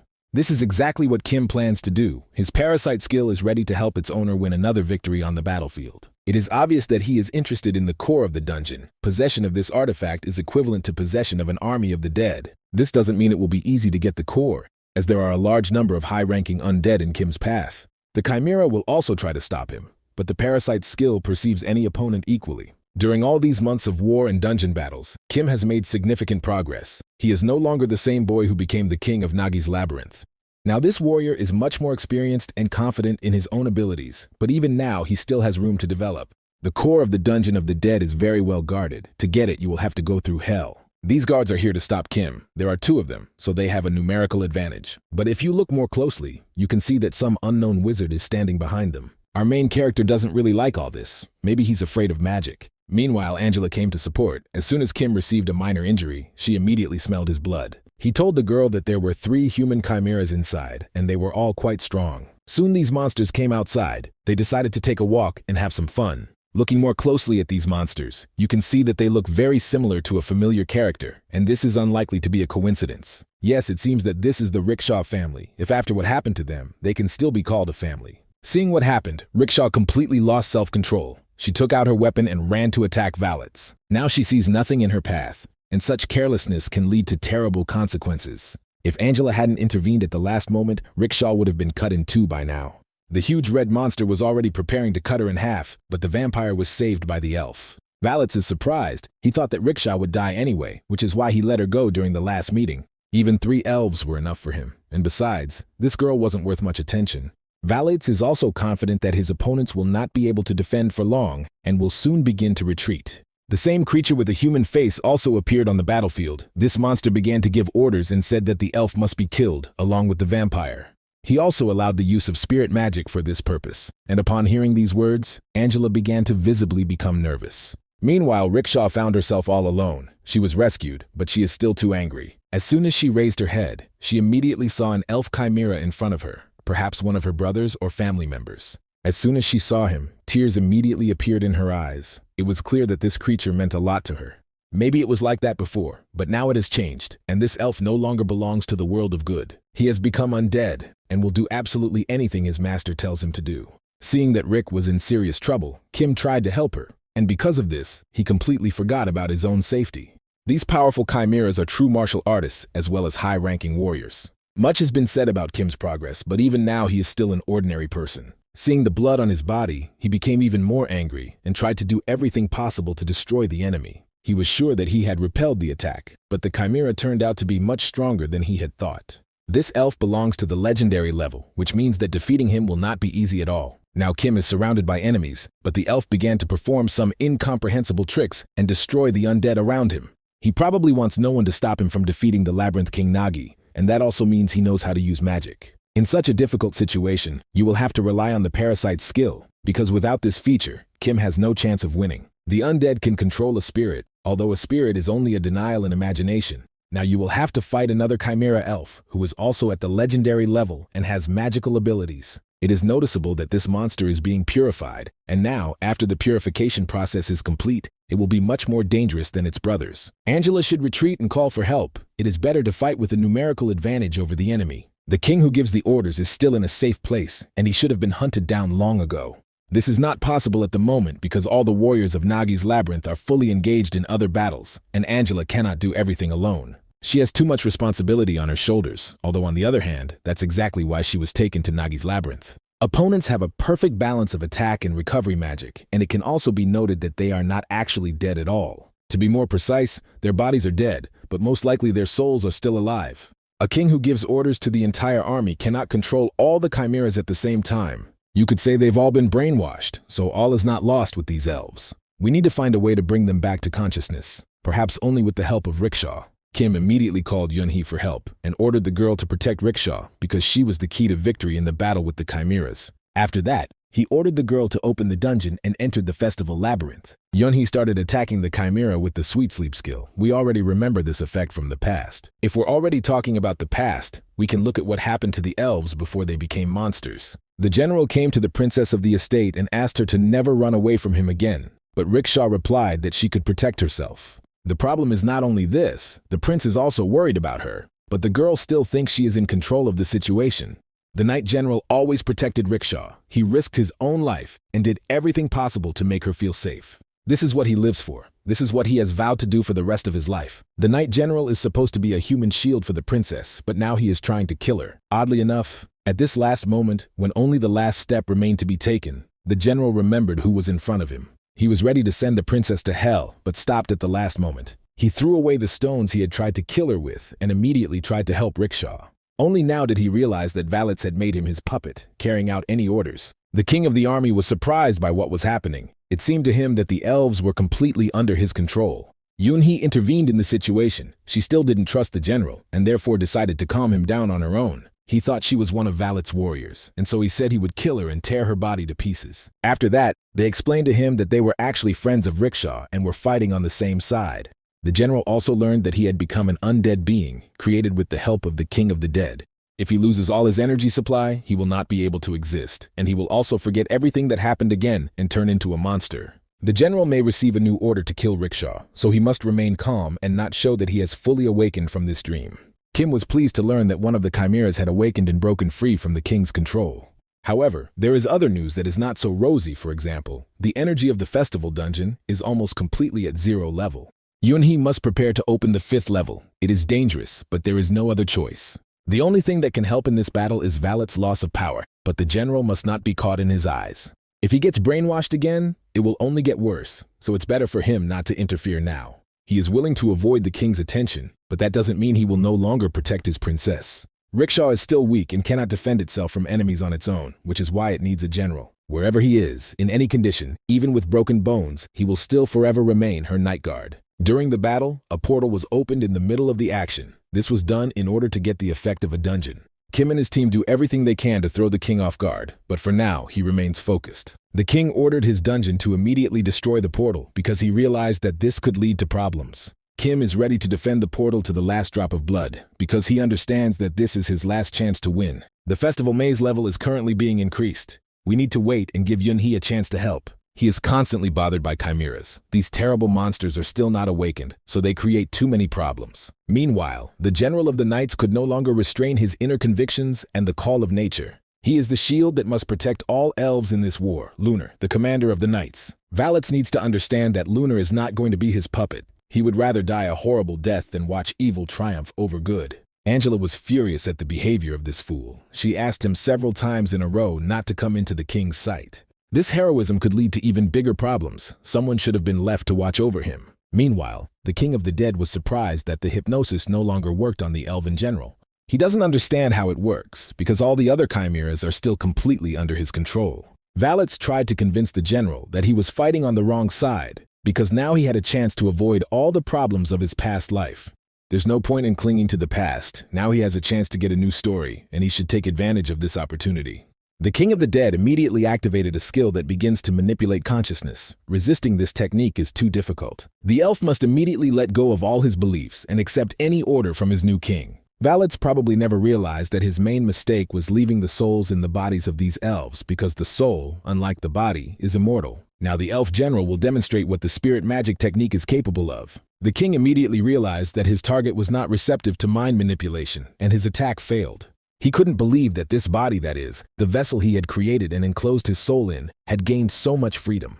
Now the elven general has completely given freedom to his soul and is ready to take revenge for everything that happened. The spirit of Geyser is lunar, ready to disappear rather than exist as a cursed puppet. Kim saw the general's soul leave his body and realized that he could use this to his advantage. He also immediately noticed that the other elf had stopped attacking him and stopped. It feels like he's paying his respects to the general. Maybe his brainwashing has been undone as well. It's not yet clear what's happening. Angela calls it spiritualization. 100 years have passed since the elves lost the war, and Kim can't believe there's anyone who still remembers how to do such tricks. Elves have always had spirits in their own bodies. Spiritization is a ritual that prevents the soul from going to the spirit realm. Quite the opposite. Ritual forces the soul to remain in the physical world, but all this comes at a price. This price is complete disappearance without the possibility of reincarnation, meaning that after a while, his mana will turn into nothing. This skill was considered sacred among the elves. Most likely the general does this on a subconscious level. The king of the dead does not show his fear at all. On the contrary, he is ready to give the elf the opportunity to do whatever he wants.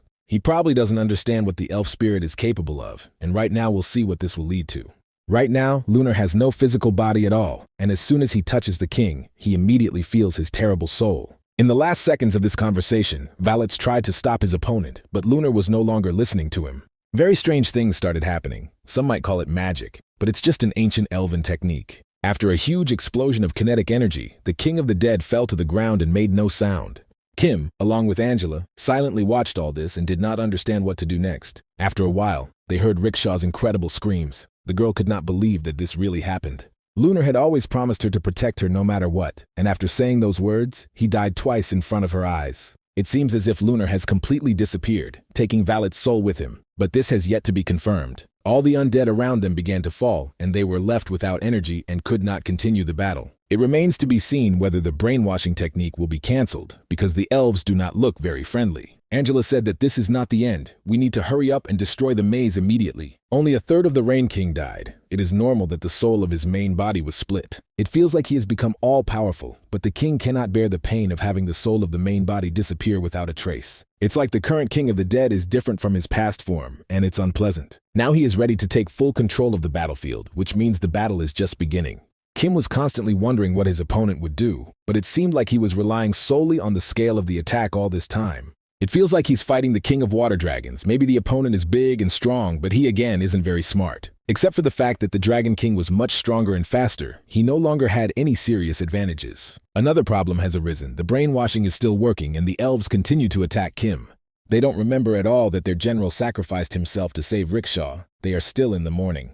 The festival labyrinth has now reached level 4. Progress is slower because the labyrinth's powers have already been partially activated. There was also no energy left in the labyrinth to supplement with anything else. It would be nice if the killings helped develop excitement, or if Yunhee could do something extraordinary. Now she is in the epicenter of the war, although she is thinking about something completely different. The girl looks at the king of the labyrinth, Nagi, and also sees how heavy Rickshaw is after all these battles and injuries. She needs to decide what to do and who to save first, and it seems she already knows the answer to this question. It was at this moment, in just a few seconds, that the progress level of the festival maze increased significantly. Even Yunhee didn't understand what happened. At first she thought it was just her imagination. At this point, Kim asked her to immediately use the sweet sleep technique against the elven sorcerer. This technique can stop any enemy for a while and incapacitate them. Now Angela wants to repay this sorcerer for everything that happened before. She craves revenge. She tried to attack him, but saw that he had not been in a trance at all the whole time. This confused the cards even more. Now even Master Kim doesn't understand what's going on. Using the sweet sleep skill can calm the elves. Perhaps their past can explain to us what is happening. The prince dreamed that his parents would give him a younger brother, but it turned out that a sister would be waiting for him. For the prince, this is not a problem at all. He will love his younger sister, just as he would love his brother. Elves only have one chance to have children. This chance comes once every century, so it doesn't matter which one to give birth to. Soon a little girl was born, her smile like spring sunlight, filling the depths of geyser with happiness. If she had been a boy, she would have had to be sent to rigorous training, but a little princess was born. Now the elves must constantly protect her so that this girl never loses her smile. She should be completely free from the endless threat of war and enjoy life. Now even the king of the dead is losing touch with reality and doesn't understand what's happening. He activated a spell against the elves, but now they are not moving at all and are not completing the task. The connection with them is constantly weakening. The same thing happened with the general, but Valets does not want to let them escape his total control. He has activated full-fledged mind manipulation and is doing everything possible to bring them back under his control. It seems he overestimated his capabilities too much and will not be able to use this third-class magic against a strong sorcerer. Realizing that everything was not going according to plan, Valets tried to destroy the elves, because if he could not control them, then they must die. At this moment, Rickshaw intervened in the situation. She told her brother that they had to get out of here immediately. The girl doesn't want to watch him die in front of her eyes again. She believes it's her fault that everything happened this way. She was just a burden to him. Maybe if she had never existed, if she had died instead of him, none of this would have happened. As soon as she said these words, the huge creature immediately attacked her and her brother. The Labyrinth King Nagi looked at this and couldn't believe that Rickshaw had died, but then he heard some sound and deep tremors. It seems that at the last moment the brother finally heard his sister's words and was freed from the curse. He asked her to never say such words again because she had done nothing wrong. It seems the prince is too late, but it's better to come to someone's aid later than never. Ivan guessed that they had very little time now, so they had to act very quickly. He never wanted her to live the life of a soldier and tried to raise her like a flower in a greenhouse. He had always felt like he only had to protect her, and now his mistakes had caused serious suffering for his sister. He regrets that he couldn't protect her, and now he really wants to help his sister on her personal path. Then he asked Kim to take care of Rickshaw. He knows that the master will be able to do it because he is stronger than the elves. I had to remind the elf that now Kim perceives Rickshaw not as royalty, but as a spy general working for the Nagi Labyrinth. He can only promise one thing: if she is in danger, Kim will protect her to the last. In fact, this is exactly what the elf prince needs. The main thing for him is that his little sister is safe. She must live, must continue her personal path and move forward with her head held high. The girl tried to stop him, but the system reported that a movement of spiritual energy caused by external factors had been detected. All necessary conditions have been met. Now the process of heroization begins, and soon the awakening will be successful. Geyser found an incompatibility. Seeing this, the other elf realized that it was his turn to intervene. This is the only chance he has to act for the prince and ridicule Geyser. For him, the solution is obvious. He will do everything to help and is ready to give all his strength and energy. Once upon a time, before Valitz became the master of the labyrinth, he had only a small group of undead. He was ready to give in to his pride whenever he felt he was in danger, and he fled from death without any hesitation. He believed that he could always get a new chance to counterattack, and now his feelings told him that this thing was very dangerous. All the undead that possess a piece of his soul also begin to panic. He, as a king, feels it. Soon, after a brief analysis of the situation, he ordered all his soldiers to immediately turn around and flee. They must use all the necessary means to escape from this hellish place. It doesn't matter how many warriors can escape. The main thing is to escape from Nagi's attack zone. Kim found it hard to believe that in the midst of war, his opponent would choose to flee instead of taking the blow. He asked Angela to stop the enemies because they cannot be allowed to escape. They must be destroyed all at once. Now we can't tear the elves away from the awakening process. They are doing something big, and they need help. To do this, Kim activated the parasite skill and prepared to do whatever was necessary for the sake of a common victory. Although the King of the Dead says that no parasite can stop him, if you look closely, you can see fear in his eyes. A storm is approaching the dungeons, and it is unlikely that most of the participants in this battle will be able to survive this storm.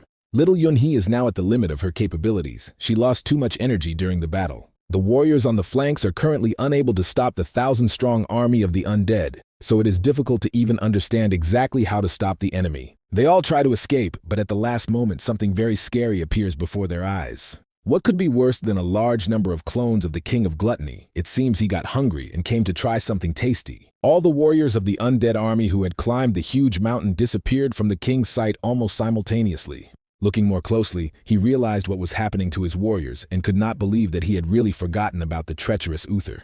This led to a real panic because the Dragon King Anak had to kill this small and annoying slug. It seems that even after returning to this world, Anak is still too weak and cannot be relied upon. Ahead you can see the tunnel through which the Labyrinth of the Dead passed. It is through this path that Valitz is going to escape. But upon looking more closely, he saw that there were also enemy warriors near the tunnel. It seemed the King of the Dead had a problem. Nagi's labyrinth has received long-awaited support, not only the Snail King, but also the werewolf leopard Hoya. She came with her friends to have some fun. They didn't find the dungeon core, so they look angry. Each member of this team wants to help the king of their dungeon and correct his expectations. Kim was happy to see them. He wasn't at all upset that they hadn't fulfilled their part of the plan, because he understood that they couldn't find the dungeon core. You have arrived just in time, and now you must treat the undead as your eternal enemy and not let anyone escape. We must kill everyone around us and destroy all these disgusting creatures, and only then can we take on their king. In the first minutes of the battle, everything went according to plan, but then all the undead began to fall, as if all their strength and energy had been taken from them. Perhaps the king decided to regain all his power. Since he has no more way to retreat, he is not a fool at all and is acting wisely. It's been a long time since he was last cornered like today. It's even funny to him to understand that he is so afraid of death, even though he is the king of the dead. Even considering all his strengths, he does not see victory ahead. It seems that defeat is inevitable. Now he feels fear and a racing heart. It was a long time ago, but he feels alive again. The King of the Dead promised that he would fight desperately until the very end and would not give up his life without a final battle. The core should help it gain incredible power and reveal its full potential. As soon as he activated this artifact, the Dungeon of the Dead immediately began to collapse. It's very simple. Valets wants to use all the power he can absorb into his own body. Rickshaw's awakening as the ultimate hero ended in success. It's unlikely she'll be able to reach legendary level, but the elf might give her his own body so that Rickshaw can reach her full potential. It seems that all current geyser laws now cease to apply, as Rickshaw is temporarily freed from the curse of falling. The time has come to restore the glorious elven dynasty of Geyser. The time has come to show again what elves are capable of. Rickshaw has transformed into her best version, and now the Queen of the High Elves is ready to show her power. She is in a temporary stage of absolute perfection. Now she is the golden elf of the best century. Once the soul has been fully connected, there is no longer any point in leaving energy for the future. Now we need to do everything possible to get Rickshaw as close to the enemy as possible. Kim activated the parasite's skill and promised her to clear the way and help her get revenge. The epic confrontation is getting closer with every passing second. Only God knows the outcome of this grand battle. The dead sheep will become a flock. The king asked to help him find the right path, since he was born among the dead. He is ready to resurrect and divide all souls through him. He will become father and mother, good and evil, the beginning and the end for the whole world. Sheep are the reason for his existence, and the place where he is both the world of the dead and reality. After this dialogue with himself, which few understood, Valets activated the entrance to the formless labyrinth of purgatory. The Necromancer King's abilities had been increased. Now he was even stronger than an hour ago. Angela immediately warned her master that their enemy had reached the power of true aristocrats, but for Kim, it didn't matter. He asked his assistants to step back and protect Dominican and Yun-hee. He was ready to do all the dirty work together with Rickshaw.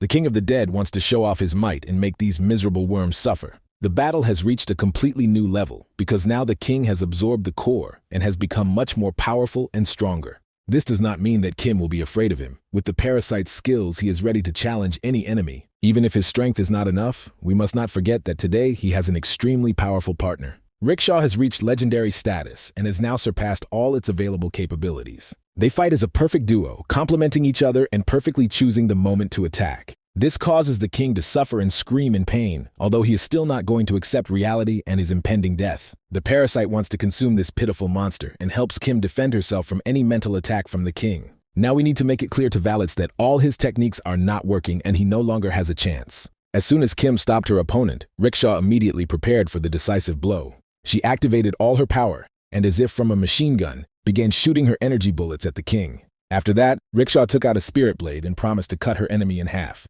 He made her suffer through the loss of family and friends. Now the long-awaited time for revenge has come. A creature like Valets should not be in the world of the living, for he only brings chaos and death. Kim immediately seized the moment, activated the consciousness acceleration skill, and took the labyrinth core from the dead into his own hands. The core of the labyrinth of the dead had run out of energy, so taking it from a dead body was too easy. There was a way out of the formless labyrinth of purgatory. The deed was done. The territory was cleared. Rickshaw stood before her enemy and asked him not to pretend to be a dead guy, but to stand up and look her in the eyes. He was dead from the start, and his body doesn't need to breathe at all, so he's not going to avoid this situation and play the role of a dead guy. Kim was surprised that this freak was still alive. After such an attack, he should have died even in hell.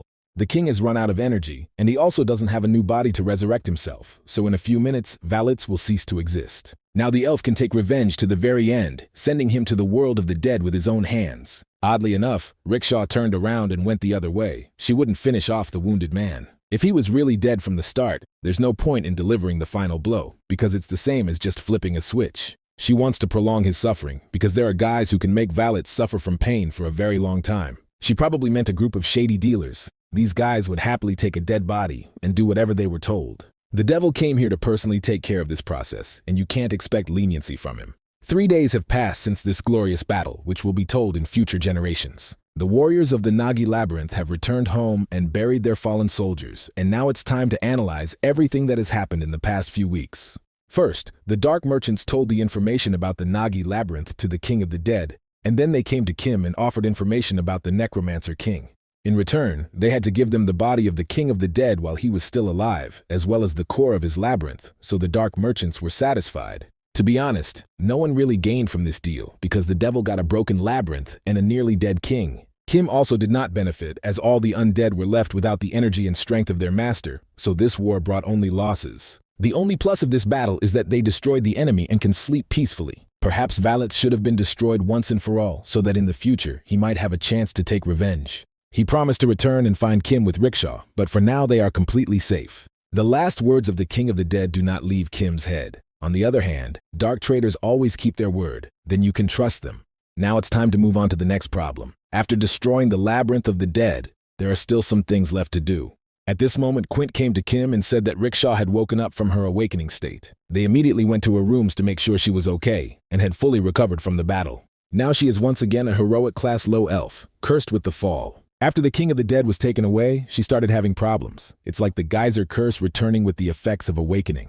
Besides many questions. But now Rickshaw needs to rest, because she has been unconscious for 3 days. She explained that now, after the death of the King of the Dead, other labyrinths would begin to move and create new problems. Rickshaw tried to do everything to help right now, but Kim replied that their contract was over. He acted until that moment. They took revenge on the Necromancer King, and now Rickshaw is not connected to the Nagi Labyrinth. She is just a guest whom they love and respect, but she is not obligated to follow orders and continue to serve Kim.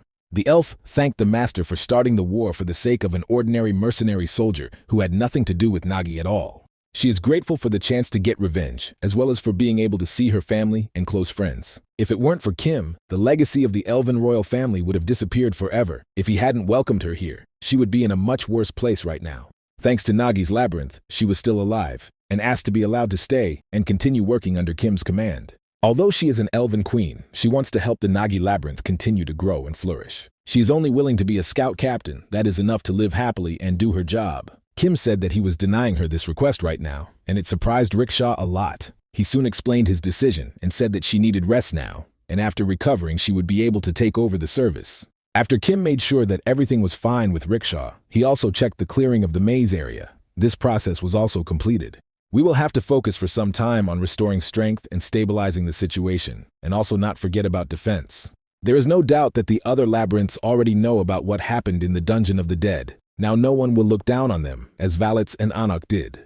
News of this war has spread throughout Geyser. Now Nagi's labyrinth will truly earn respect. Kim and his team accomplished a lot of important things in a short period of time. If other labyrinths have brains, there is no doubt that they will come here to make an alliance contract, or make an alliance against them. The second option is even more plausible, so we need to start preparing for such a scenario. Kim asked to call Uther, because they are going to the Hammer Labyrinth to meet Malik, the Goblin King. Let's move to the territory of the 9th floor. Somewhere in the swamps is the King of Travelers, Hecarim. He is currently talking to the Queen of Arian's dreams. They are trying to reach an agreement regarding the payment of the gold. Now is not the time to play aristocrats. The situation is really very difficult, and each of them must be careful. First, the King of the Water Dragons was destroyed. Now the King of the Dead has died. All of this took less than a year.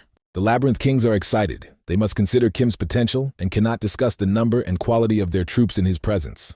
Now they have no right to underestimate the King of the Labyrinth Nagi, because there is no happy ending from the top behavior, believes the King of the Swamp, Corinthos. Now they must unite, because otherwise, in the future, each of them may end up just like the King of the Dead and Anak. Just a few days ago it became known that the King of Gluttony had switched sides with the Nagas. The Queen of Dreams only found out about this today, and for a few minutes she couldn't believe the rumors. It is also said that the Hammer King Malik is quite friendly with the Naga King, so they may form an alliance as well. Given the balance of power in his labyrinth, he's likely the weakest, so he'll beg Kim to take him on his team. If another labyrinth master sides with Kim, the balance of the 9th floor will be completely destroyed. No maze has ever taken over an entire floor before. There is nothing more shameful than this. The balance hasn't been destroyed yet. They will have the advantage if they don't attack first. The Dream Maze and the Swamp Maze are well defended, so they will be able to hold Kim back and allow the Centaurs to attack. It is too risky for the Nagi Labyrinth to attack the Traveler Labyrinth because it risks weakening after this battle. Corinth sees how Ariana was able to get rid of her instincts for the unfallen fairy, and now he wants to fall at the feet of someone very strong. Now she's worried about something completely different. Her girls got the information when they brainwashed some monsters from downstairs. She hopes it's all a lie, but it looks like the aristocrats of the deep floors are going to intervene in this war. 2 days after the end of the war, there was fun in the Dark Merchant's territory. The King of the Dead is still alive. He has been imprisoned and put in a dungeon cell. Interestingly, this room is completely devoid of mana and security. He is imprisoned only with iron chains. No one expected that a group of dark traders could be so stupid. They underestimated Valets too much. There is a lot of miasma around, which means there are a lot of corpses in this place. and you can take advantage of this. The dark merchants probably didn't know that the undead feed on miasma, but now they'll remember it for the rest of their lives. The king of the dead has regained his strength and can set out on his journey and go about his business. Probably everyone around him thinks that his soul transfer magic comes from the labyrinth of the dead, but that's not entirely true. In fact, Valet spent eternity in the labyrinth of the dead researching the magic of soul transfer and dispelling soul fragmentation. After many years of constant training, he finally discovered a way to use this skill on his own, without a dungeon. First, you need to find a body, preferably fresh, and it would also be ideal if this body had magic skills. The king soon found a resident of Gezeria, perhaps not up to his standards, but it was better than nothing. This technique is quite difficult. It is not easy to use without the help of a labyrinth, but if everything is done correctly, the exercise will be done. At this moment, the devil merchant approached the king, who had fallen asleep while waiting for valets. Half of the rain has already left the king's body, but it seems the devil is not going to stop him. He intervened in this situation and began to rewrite the magical ritual. The fragments of the soul of the king of the dead begin to come together again. The coordinates of his target have been lost. The devil thinks it would be much more interesting to see what an undead being with blood flowing and a beating heart would look like. This is much more interesting than looking at a gray body that hasn't experienced real life for a very long time. While being tied to the body and limited by its powers, it is impossible to learn magic if there is no talent for it. Most importantly, if the connection between body and soul is not severed, the king will be sent to the afterlife, which means real death. Valets tried to stop the devil, but he had already seized the initiative because that was exactly what he was trying to achieve from the very beginning. The king understands that he cannot sit idly by and do nothing, which is why he must select all the other pieces and activate the key addition skill. Instead of thanking the merchants for keeping him alive, he asks for too much. The devil will be watching the king in case he is ready to become the new protagonist. Now the king of the dead is completely in his power and must entertain the devil, no matter how strange it may sound. Soon the king lost consciousness, but a little later he opened his eyes again and saw the real world. He hoped that everything had gone well. The magic of soul transfer had sent him into a living body. Now that it's really happened, there's no going back. He has to figure out the body he's in now. Everything around looks quite strange, but it looks like this is a room in which someone lives. The king also noticed that he had rather large hands, but he was lucky that he could use magic. There's also some bad news. The amount of mana is too small. Even a small ice cube causes problems. A living body must progress along with growth, so first you need to master this labyrinth and then become stronger. Valets realized that he could not walk. Looking at the lower part of his body, he realized that he was in the body of some monster. It turned out that he had just been summoned, and another monster approached him and congratulated him on his arrival in the world. So the king of the dead, the legendary necromancer, turned into one of Nagi's slaves, and therein lies the irony of life. It's hard for him to believe that all of this happened just like that. There's no doubt that the shady dealer put a lot of effort into it. Now Valets is an ordinary first-generation Naga who must work for the labyrinth. Since another Naga was born earlier, he was put in charge of the newcomer, who was summoned a little later. Being responsible for a newcomer is normal. He will have to show the newcomer the maze and work together with him. This newcomer is the king of the dead, but no one in this labyrinth even suspects it. They only saw this newcomer start to panic and suffocate from fear. Everyone around them started to help him. They asked this Naga to calm down, take deep breaths, and try not to panic, but that didn't help much. 3 days after the war, Valet spent his second day in the Nagi labyrinth. The time has come to the king and bow before him and tell him what happened. Kim has already been reported to have said that one of the slaves was summoned out of nowhere. He simply showed up at the worker's apartment. Dominicana said that this Naga is currently being trained by other workers, but in any case, he is doing his job quite poorly. Kim immediately found it strange that the employee showed up without a call. He just needed to find a job that he would do well. Meanwhile, this employee is noticeably nervous and constantly thinks that he will die if everyone finds out who he really is. Recall that the king of the dead has turned into a hero-class employee. Previously, Kim only dreamed of such employees. Let's remind you that the king of the labyrinth plans to go to the labyrinth of the hammer, and his entire company is almost ready. Since they need a guide, they should definitely call Uther. It shouldn't take long. After a while, the workers went to have lunch, leaving the king of the dead all alone. He saw that there was no one around and was upset that he was giving up delicious food, but now it was necessary. If he has to kneel before Kim, it will be a stain on his honor.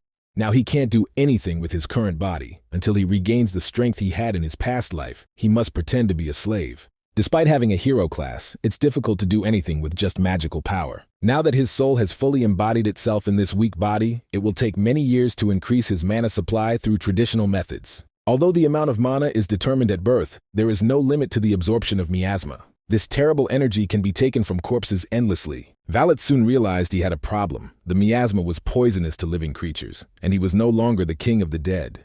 If mana is like fresh food, then miasma is like garbage. Using what should be excreted from the body is not an easy task. To begin, you need to begin the process of getting your body used to the miasma. Absorb this energy in small amounts that will not kill him and will not become a serious burden on the body. At first it seemed like a good plan, but later Valets realized that there was no miasma around at all.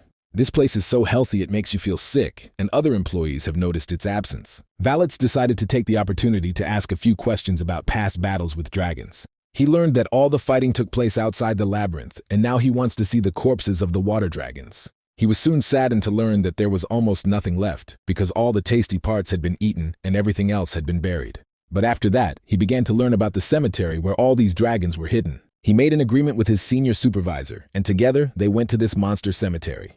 This was a true paradise for our king of the dead, with few bodies but a rich level of miasma. These are ideal conditions for him, because he still won't be able to absorb a large amount of this energy at once. Actually, slaves are sent to this place as punishment, but now Valets wants to be transferred to work in this place. He is ready to take care of the cemetery from now on, and ignore even the huge number of corpses. To do this, you need to talk to the Dominican, but if she allows it, he will get the job he wants.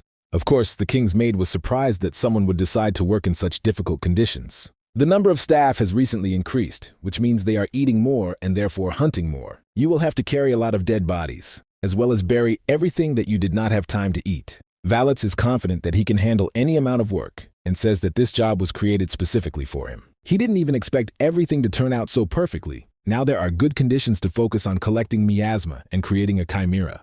In the future, this will make it possible to transfer his soul to another body and begin his return. Dominicana was surprised that they had come across such a strange specimen, but in any case, she was pleased that she had found a worker for the cemetery.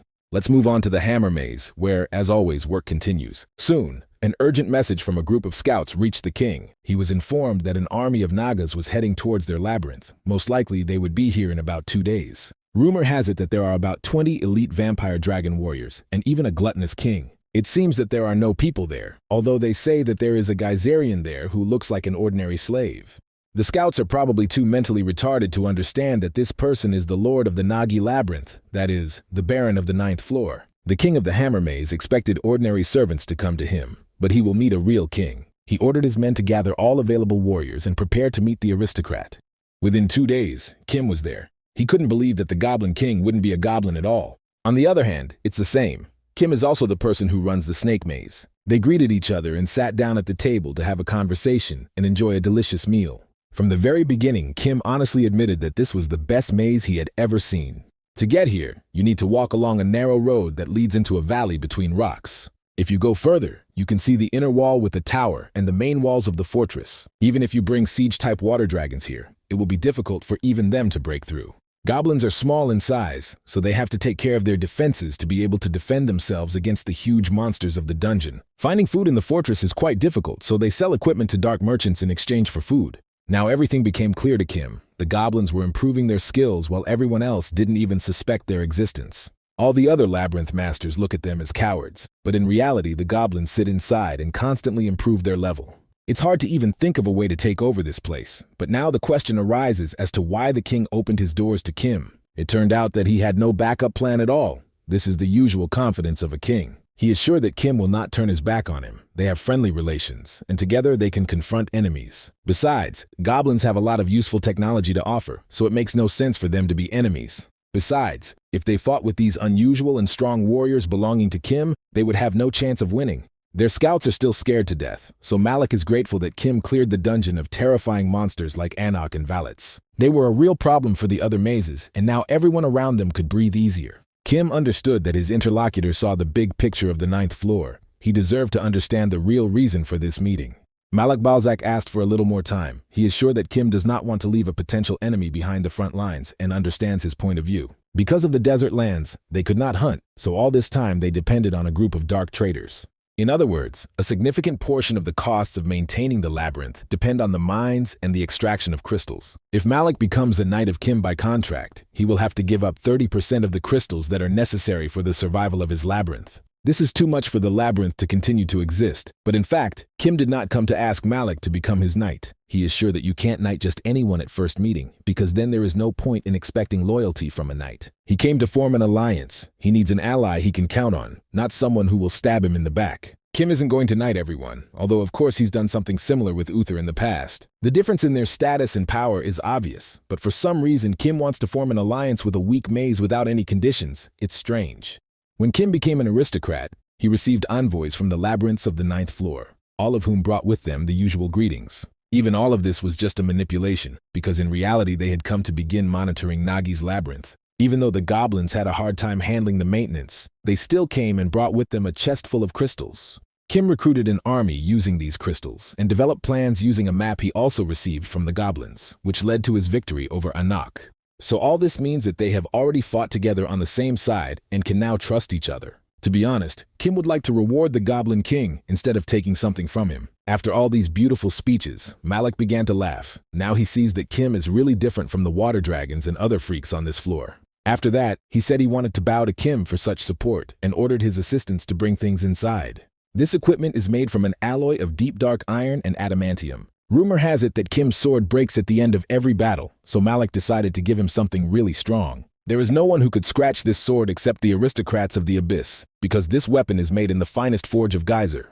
Kim has indeed been upset about the quality of his weapons for a long time. Now this problem will be solved. You could call this a symbol of the union between the Naga Labyrinth and the Hammer Labyrinth. Previously, the Goblin King had never even thought about getting out of this valley. But he is a king, and he also has his own dreams. He can't afford to sit cooped up in his house all this time, and now believes that now is the best time to see the world. He is ready to leave his name next to the Baron's name on the list of achievements and take a step towards victories and successes. The alliance between the Maze of Hammer and the Mazes of Nagi and the Maze of Gluttony has been successfully established. Before returning, Kim learned all the details of the Hammer Maze. Malik hid nothing from him. His labyrinth is at the 5th rank. The army size is approximately 1,000 warriors, as well as 2 heroic class warriors. Goblins do not have personal professions, meaning there are no workers or warriors. They all perform the same tasks and replace each other. When they prepare for battle, they all wear equipment they have made themselves, which makes them unique. Although there are goblins that can use magic, long-range attacks are mainly used with cannons. They didn't make any rifles, because that doesn't work very well against monsters. It looks more like a medieval manor than a maze, but in any case, they are better to work with than Kim expected. There is no news yet about the other labyrinths. They are more relaxed than expected. Just as Kim thought he could focus on internal matters, a frightened Quint ran into the room. He said that messengers were standing at the gates of their labyrinth, awaiting permission to enter. They said they came from the Snow Labyrinth, the Traveler's Labyrinth, and the labyrinth that is connected to the swamp. They were soon allowed inside and immediately bowed to Baron Geyser. They should immediately state the purpose of their visit, because if they went through the alliance, Kim is not going to listen to them. He was immediately told that they would not waste the Baron's time on small problems. Their kings, on the contrary, are pleased to hear about the Baron's achievements and fear that next time he may start a war against them. That's why they're asking all the owners of the labyrinths on this floor to gather around a round table and discuss this entire tense situation. If it was a trap, they wouldn't have revealed the names of their 3 mazes, so Kim can rest easy. Even they, ordinary soldiers, see how much Nagi's labyrinth is beginning to prosper along with the Baron. They also want prosperity for themselves. In fact, all 3 of Nagi's labyrinth masters were trying to find a way to confront Kim, but that was before a new problem arose. While all these beautiful words and compliments did not blind the Baron, he reminded himself that he did not like to waste time at all. He was informed that the meeting would take place in a month, next to the swamp maze, which is located almost in the center of the floor. The topic of this gathering will be the invasion of the 10th floor aristocratic union onto the 9th floor, which is a serious problem. Soon, the servants of the other labyrinths left Nagi's territory, but Kim asked to look around again to make sure there were no spies left. Not even a week had passed since the end of the war, and the Baron had new problems. The aristocrats of the Abyss did nothing during the Great War, but for some reason, they are now starting to take action. This looks completely strange, which is why Dominicana is sure that this is all just a cunning ambush for the Baron. On the other hand, if this turns out to be true, the consequences could be huge, so you'll have to believe this fairy tale. It is better to be deceived by fools from the 9th floor than to feel the attack of aristocrats without preparation. Kim also found out where the group of dark traders is now. He probably wants to meet with them too. Oddly enough, Kim decided to go alone and didn't bring any support group with him. A few days later, he met a dark merchant at the site where the Labyrinth of the Dead used to be. It seems as if the shady dealer is not at all happy to see him, although he pretends that everything is fine. The merchant said that they were creating the foundation for the labyrinth, and they had a lot of work ahead of them. Kim is trying to understand what will happen after the construction is completed. It seems like we have to wait for Valet's return. He was informed that a new labyrinth would be created here, but it would belong to a completely different person. The Temi merchant was one of the people who cared for the corpse of the king of the dead, and this king should never return again. Kim is not very happy that a new maze will appear around. Such an area could fall into someone's bad hands. No one warned him about anything like this. During the negotiations, they only talked about the core and the king's body. The merchant tried to calm the Baron down, but his previous words were enough to anger him and make him lose his temper. Now the core of the labyrinth is on the verge of destruction, and most of the funding goes to its maintenance. To safely remove the core, it was necessary to sacrifice some of its energy, but when the core was removed, there was no energy left at all. That is why the core of the labyrinth dies. If it is touched, it will be completely destroyed. As soon as Kim heard these words, he took the core of the labyrinth of the dead in his hands and crushed it. He said that the dark merchant had indeed been right, while the little monster just stared at the Baron in surprise. Only after a short pause did he begin to scream like a slaughtered pig, but it was too late to try to stop Kim. Although the Baron tries to pretend that he did it by mistake, it is obvious that it was a deliberate act. Kim also reminded that a pack of boars with large hooves is trying to move to the 9th floor, and they can be given this maze for life. Although the 8th floor will be a bit empty then, the boars will be happy with their lives. In fact, a core is needed to live a full life in the labyrinth, and the dark traders do not know how to make it. All they know is that the seeds of the labyrinth's core appear in places where the labyrinth was abandoned. These seeds are no bigger than a finger. Such seeds hide in places like the altar and begin to look for a new host. Once the seed finds the desired person, it reaches the 3rd rank of the labyrinth and begins the recovery process. It was at this moment that Kim took out of his pocket the seeds of the labyrinth that the merchant was talking about in such detail and actively. For a dark merchant, this is a real artifact for which you can pay a huge sum, which is why this monster made such an expression on his face. To be honest, Kim now holds the maze in her hands and can now set her own terms. But the merchant didn't say that he was obligated to receive compensation from the Baron for destroying the core. Kim isn't going to listen to any of this and said that it has nothing to do with it because it's just a coincidence. The dark merchant tried to interest him and promised that with this core, they would be able to settle several boars here. All these conversations and the trader's interest showed Kim that he now held his life in his hands. He begins to wonder what would happen if his parasite consumed the entire maze. The merchant didn't say he had anything to give Kim, but it doesn't have to be money. You can start with simple information. Recently, the trade has heard strange news, as if the aristocrats from the 10th floor are trying to attack the 9th floor. It's probably just a rumor, because these fools would never start a war of their own free will. Kim was surprised that the merchant called the aristocrats fools. He wanted to know all the details about it.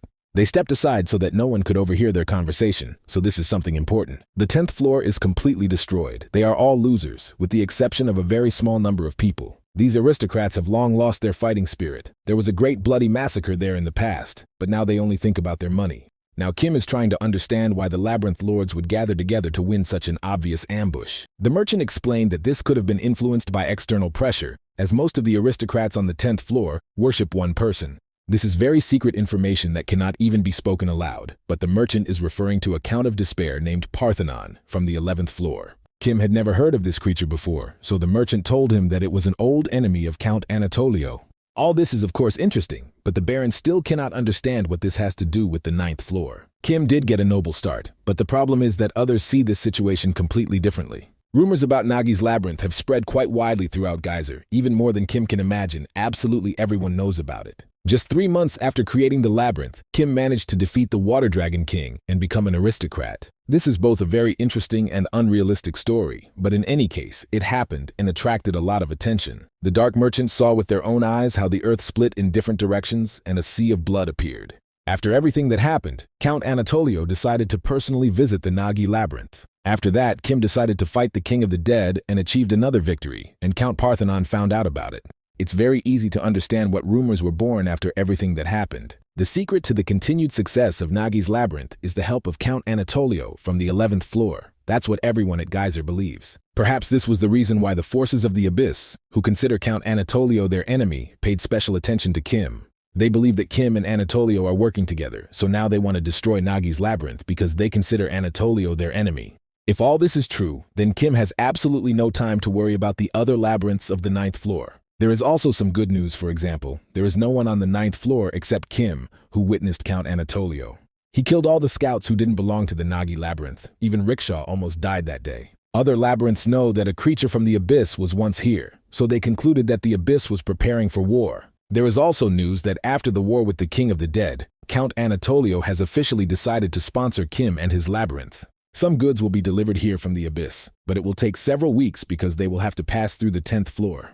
The merchant told him everything he could, but Kim replied that this information was not enough for him. The merchant is ready to forget about destroying the core of the labyrinth of the dead, and will also help the boars on the 8th floor move here. Dark merchants will also do business on the 10th floor. It's just their job. It's why they exist. Kim wants the dark merchant to let him go with him, and that can really be arranged. Kim wants to go down to the 10th floor and see what's going on there and who lives there. Soon, all members of his team learned that the Baron had decided to go down to the 10th floor with the shady merchant. This will happen in a week. He needs to look at the enemy so that it will be easier to defend himself in the future. Everyone around thinks it's dangerous, but in Geyser, everything around is dangerous, especially since Kim will be posing as the dealer's bodyguard. There are wild beasts there that will easily spot any disguise, as well as many mercenaries and bandits who are not associated with the labyrinths. The group of dark traders isn't so poorly organized that they'll be robbed, so it should be safe to deal with them. Riksha agrees with the other girls and suggests starting an exploration in the abyss, but she is against the Baron doing it alone. If a warrior dies, he can be replaced, but the Labyrinth King cannot be replaced, so they don't want Kim to take any risks. The Baron had to explain that he treated them like his family and was not going to risk anyone's life. Kim has destroyed all the threatening forces on the 9th floor, and now the aristocrats are hunting him, so he must take full responsibility. While Kim was talking about his future plans, one of his employees, possessed by the soul of the King of the Dead, was eavesdropping. In a week, Kim will go into the abyss. This decision is not discussed, and he asks not to be distracted from his preparation. Dominicana looks scared. You can see sadness on Rickshaw's face, and only Angela smiles but is still nervous. Kim understands why they are worried. No matter how strong the maze is, if Kim dies, it will all be over. But still, there is a big difference between information about the enemy from intelligence officers and information that you can see with your own eyes. Every time the Baron is killed by an enemy, someone even stronger appears, so it's time to find ways to become stronger. There may be clues in the abyss, and it all doesn't have to end in disaster. At this moment, Draken approached Kim and told him that a mercenary had visited them in the labyrinth. These are probably mercenaries who continue to come after the war with valets. Kim has long said not to let anyone into the labyrinth. The dragon remembers this instruction, but decides to tell him that this mercenary belongs to the heroic rank. Meanwhile, this creature was in the main square of Nagi's labyrinth, talking to Quint. The mercenary said that he was the knight-errant Geyser, whose name was Balzark. He came to see the master of the labyrinth, Nagi, also known as the Invincible Commander. Quintus ordered him to leave, and thereby angered Balzark very much, so much so that he challenged him to a duel. Two warriors of heroic rank have started a conflict with each other. It seems that we need to watch out so that a battle does not break out between them. It was at that moment, when the atmosphere around was at its most protective, that the Baron of the 9th floor appeared. The Invincible Commander turned out to be much smaller than Balzark expected, but one should not judge warriors by their appearance. He asked Kim to fight him, and if Kim could win, the mercenary was willing to serve him for the rest of his life. The parasite very quickly assessed the strength of his opponent and realized that he was indeed a hero, just like Quint, but perhaps even stronger. Balzark heard that the Invincible Commander lives on the 9th floor and came to personally verify the Baron's strength. He kept talking about wanting to challenge Kim to a duel, but the Baron tried to understand the real reason for this visit. It was also absurd that Kim thought this knight might be Anatolio's soldier. As soon as Balzark heard this name, he immediately became furious and asked never to mention the swineherd's name in his presence. In the mercenary's opinion, Anatolio deserves to be torn to shreds, and this is not at all the reaction Kim expected. Balzark is not afraid to speak like this about his past master, because all this no longer has anything to do with him. He was part of the Iron-Blooded Knights before he came here, but he left them of his own free will. When the knight began to talk about the reason for his decision, he said that he hated Count Anatolio. It's hard to believe that he voluntarily left the Iron-Blooded Knights to obey the Baron from the 9th floor. It's even funny. Kim is not going to believe these tales, because if he believed in anything like that, he wouldn't have become a Baron. Nevertheless, Balzark continued to assure that all this was true, and he knew many people on the 10th floor who hated Anatolio. When Anatolio first came to Nagi's labyrinth, Kim could not understand the purpose of his visit.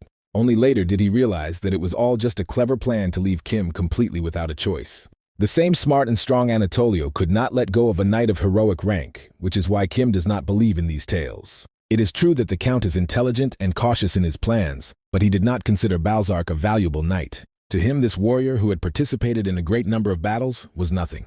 This conversation is becoming too difficult for the knight. If they continue talking about it, it will all turn into a mortal battle instead of a duel. He suggested stopping there and remaining gentlemen, so he asked once again that Kim accept his request for a duel.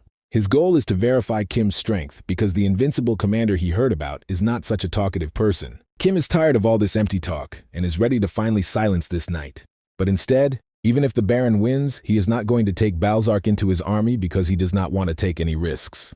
He doesn't want to call it a duel so difficult, because for him personally it's an execution, and he will force Balzark to take his secret to the grave. Seeing this rage, Balzark was even frightened for a moment, but soon he quickly mastered his emotions. He raised his huge axe and prepared for a desperate battle with the legendary warrior. Instead of defense, he chooses a strategy of constant attack, but Kim believes this is a big mistake. The Baron of the 9th floor has already gone through several serious trials and wars, so now his experience is much greater. In one successful move, he approached his opponent and cut off his head with his new sword. The guy very quickly analyzed the situation and realized that he had done everything correctly. Then he thought that he should have interrogated the knight first, instead of killing him. But now it didn't matter. Kim remained calm until the last moment, until he realized that the knight was still continuing the battle, even without his head. Only with the help of some extraordinary cat instincts was he able to defend himself in time from the axe blow. Only now does the knight recognize that before him is indeed the same invincible commander. His head continues to speak, and he admits that he is weaker than the Baron, but still cannot obey him. Balzark is used to showing everything he is capable of, and now he will do the same to show his respect for the strength of his opponent. It was quite strange to watch all this. The knight's body continued to fight, while the head, which lay to the side, spoke. At this moment, Angela appeared and took her head in her own hands. She said that this knight was familiar to her. He is still as aggressive as before and has not changed at all since their last meeting. It turns out that Balzark is a high-ranking undead, also known as Dulakan, and everything he said before turned out to be true.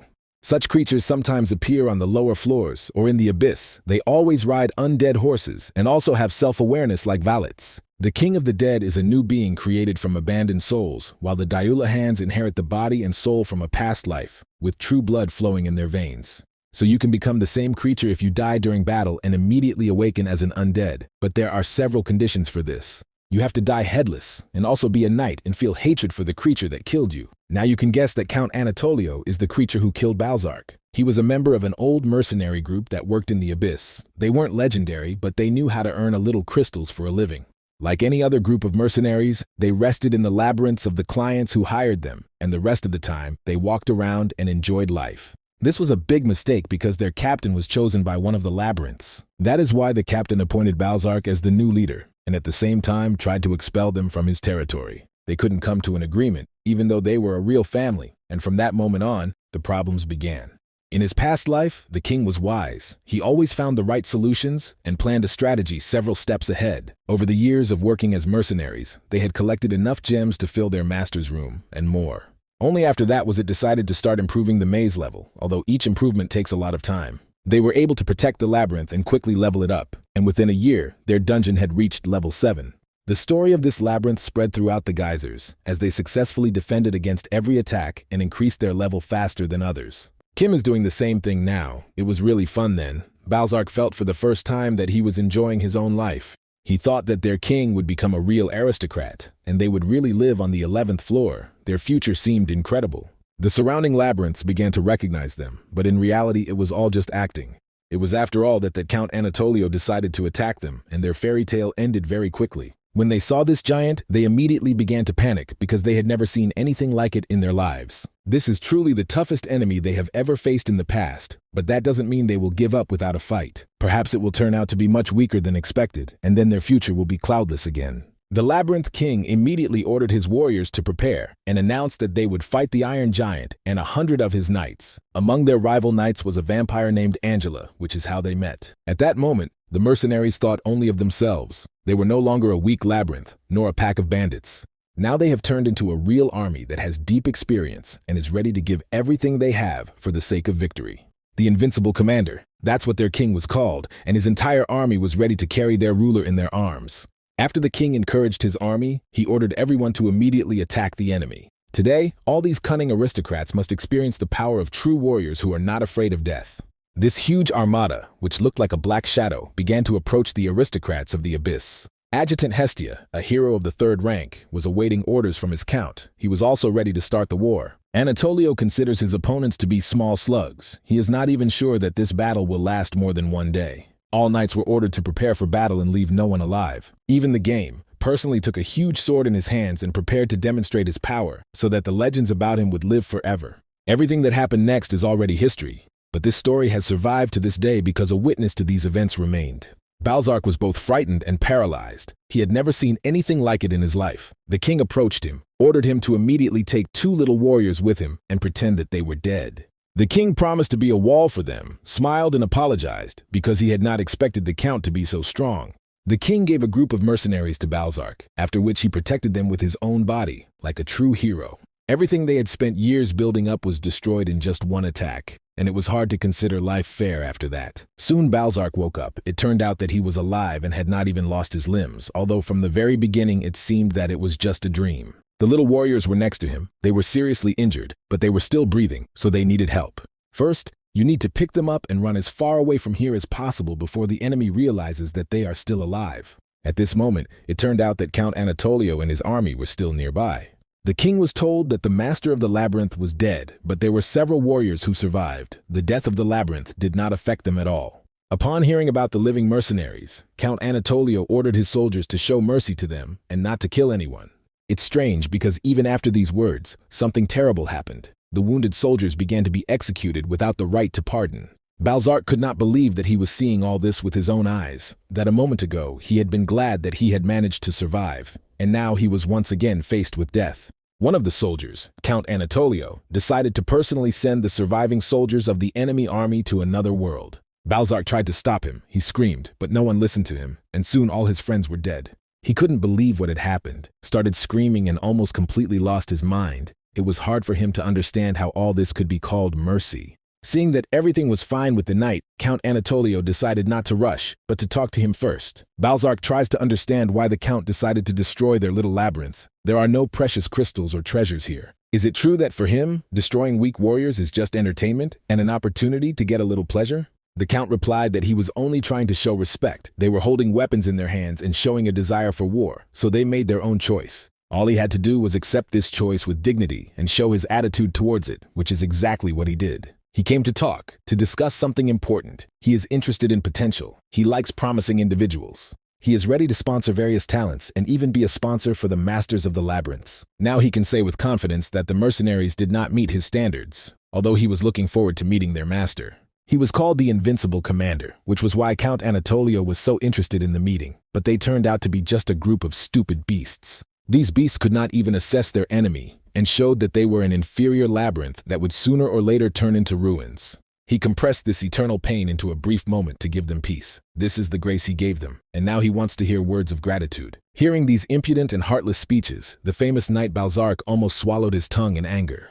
To believe that this terrible count killed a huge number of living beings just to talk. He saw the weapons in their hands and decided to demonstrate his nobility, thus destroying thousands of warriors, fathers, and children. Balzark was raised completely differently. He has a different view of kindness, nobility, and goodness. In response to such impudent behavior, even understanding the threat of death, he can only throw stones in Anatolio's face. The count explained that letting your emotions control you is not courage at all, it's stupidity. He cut off the knight's head and said that today's whole adventure was completely uninteresting. The labyrinth turned out to be an ordinary gathering of animals. It was better to find something more interesting, something more promising. At that moment, strange things started happening around us. Some kind of magic intervened in this situation and decided to change fate. With the help of this magic, Balzark was given a second chance. He disagrees with Anatolio's words and therefore seeks revenge. He will always hate this terrible creature, because it was because of him that he lost all his close friends. In other words, his family. His terrible attitude towards the count will be eternal, and he will never stop until he has revenge. In Geyser, only the strongest survive. Anatolio believes that the knight should have accepted his own fate. Instead, he returned from the dead and now seeks revenge. The problem is that it's not enough to change the world. The count is still endowed with extraordinary strength and authority. His head cannot be cut off as easily as a peasant goat on a farm. He can do whatever he wants with Balzark, because he is the main aristocrat of this floor. Now the knight had become his own puppet for play. He had not even come close to revenge, and he had not even been able to scratch his rival. Anatolio didn't expect the knight to rise up as an undead to continue attacking. He had already died once, but he still didn't care about the difference in strength. Throughout his long life, the count encountered a huge number of enemies who attacked him out of anger and desire for revenge. Oddly enough, nothing like this has happened. The Dulahan feed on hatred, but most of them do not achieve their goal. Instead, they direct their aggression at everything they see, and in the process, they almost completely lose their minds. Hestia received orders from the Count to take this knight and teach him all the basics of martial arts. If the object of hatred is constantly with him, then Balzark is unlikely to lose his mind until he gives up revenge. It will be interesting to watch this. Maybe sooner or later this beast will change its mind. They got a very interesting loot. At least that's how Count Anatolio looked at the situation. For him it was just fun. This is the story the Baron of the Ninth Floor heard. He was surprised, but extremely interested. As soon as the knight woke up in the Count's labyrinth, he immediately started a rebellion, trying to do everything possible to kill Anatolio. The problem is that he couldn't even defeat the weakest knight in this monster's army, so he didn't even come close to the Count. This is strange. Kim believed that a knight with a heroic rank could defeat a huge number of enemies. Angela had to explain to her Baron that Count Anatolio only keeps knights of heroic rank in his army. He has no ordinary soldiers. This is much more serious than he ever expected. Now he understands that Anatolio is too strong even for him. The knight continued his story. He said that there was nothing special after that. Everything was repeated over and over again. He attacked, and he was stopped and beaten. When his will to fight began to wane, Hestia tried to talk to him and calm him down. He was called a terrible creature without a brain, and was offered to finally calm down and serve Anatolio to fight on his side. After that, Balzark realized that there was no point in staying in this labyrinth and left. He heard that an invincible general was fighting against an army of the undead and decided to go and meet him.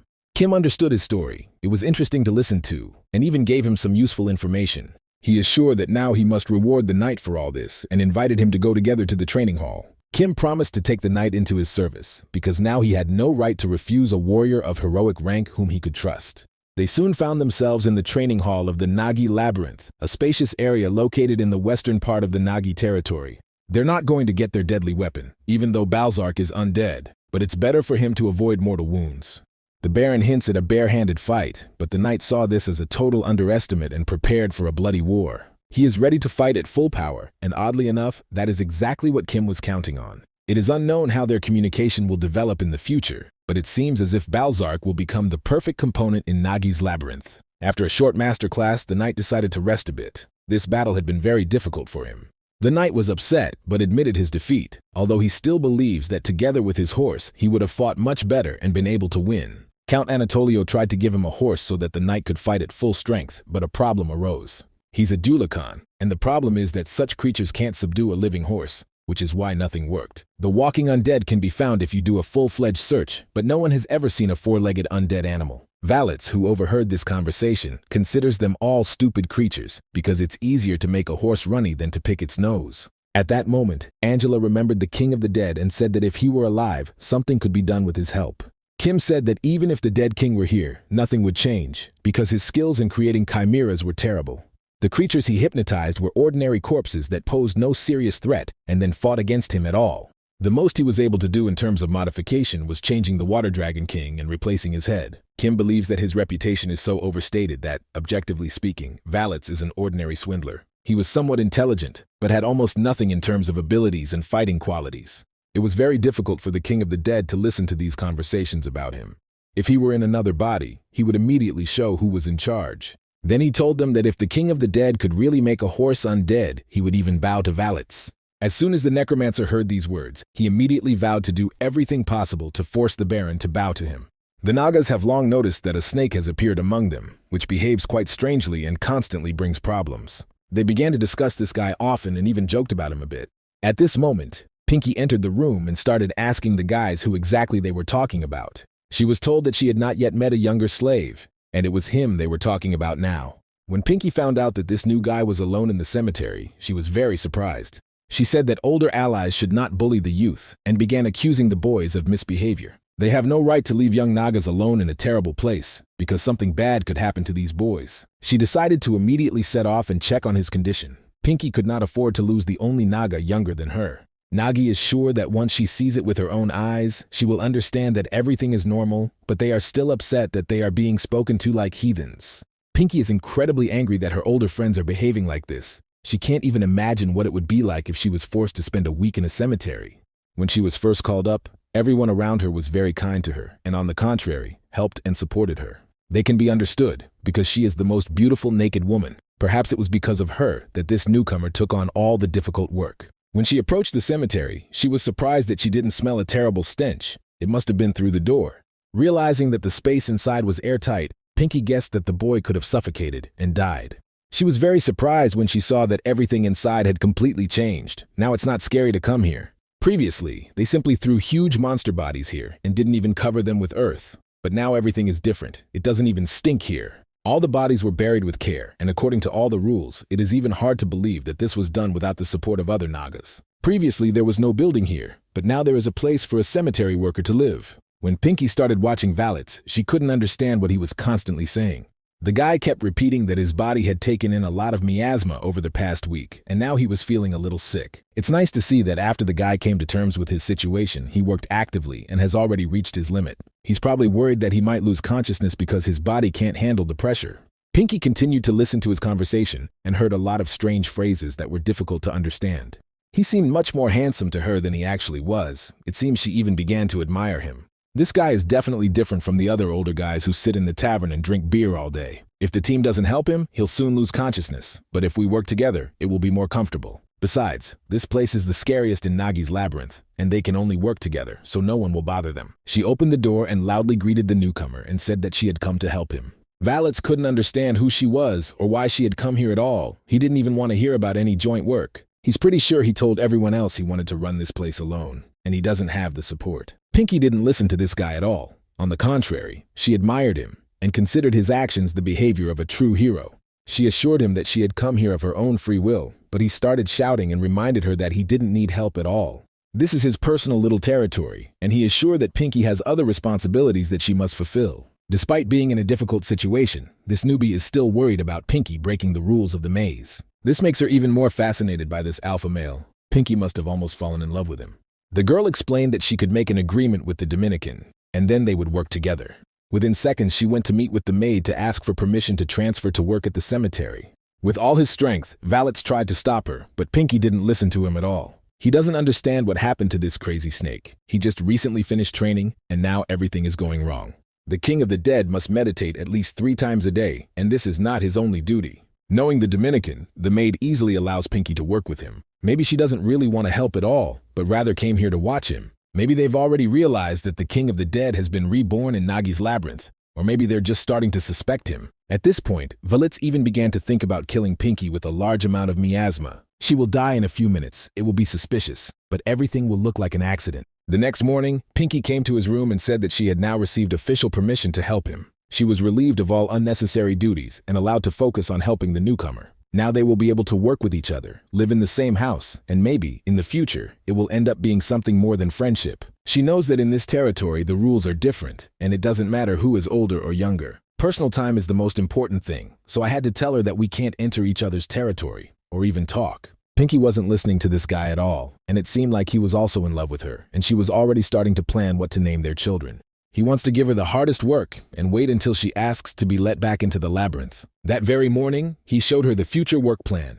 Pinky should leave all the useful parts and bury everything else. All this work needs to be done before lunch, because then there will be a new task. Hearing these words, Pinky's eyes filled with tears. She couldn't believe that the newbie had been doing so much work without support all this time. Now she promises to do everything in her power to help him, even if it means only sleeping a few hours a day. Valets tried not to panic. He hoped that her energy would run out after a few hours of work. Soon he began to see that she was having a hard time, and the girl was losing strength, which encouraged him. Surprisingly, they managed to complete the entire amount of work before lunch. Pinky turned out to be much stronger than he expected. He is sure that the Baron has sent an elite Naga to him for professional surveillance, so he needs to be patient. There was a knock on their gate, probably one of the slaves who constantly brings lunch. He was surprised when he saw that Pinky was now also working here. The girl immediately said that it was her own initiative, and she wanted to help the newcomer. The snake was very surprised to hear this story, but he understood that she was happy, and that was the main thing. His name is Durmi. He approached Valets and asked him to make Pinky happy, otherwise he would have problems. He has always loved her, so he hopes she will be happy and never forget about him. Valets looked at this whole festival of nonsense and couldn't understand what was happening. It seemed as if they had all lost their minds. This is probably all just a plan to make him lose his focus. Everyone around him is trying to ambush him while he absorbs the miasma. Valets will do everything possible to find out all of Pinky's weaknesses, because he has no place in this, and he will become the one who keeps an eye on her. Each employee can spend their own time as they please. Usually Nagi goes to the bar to have a drink and relax, but cooking is not like that.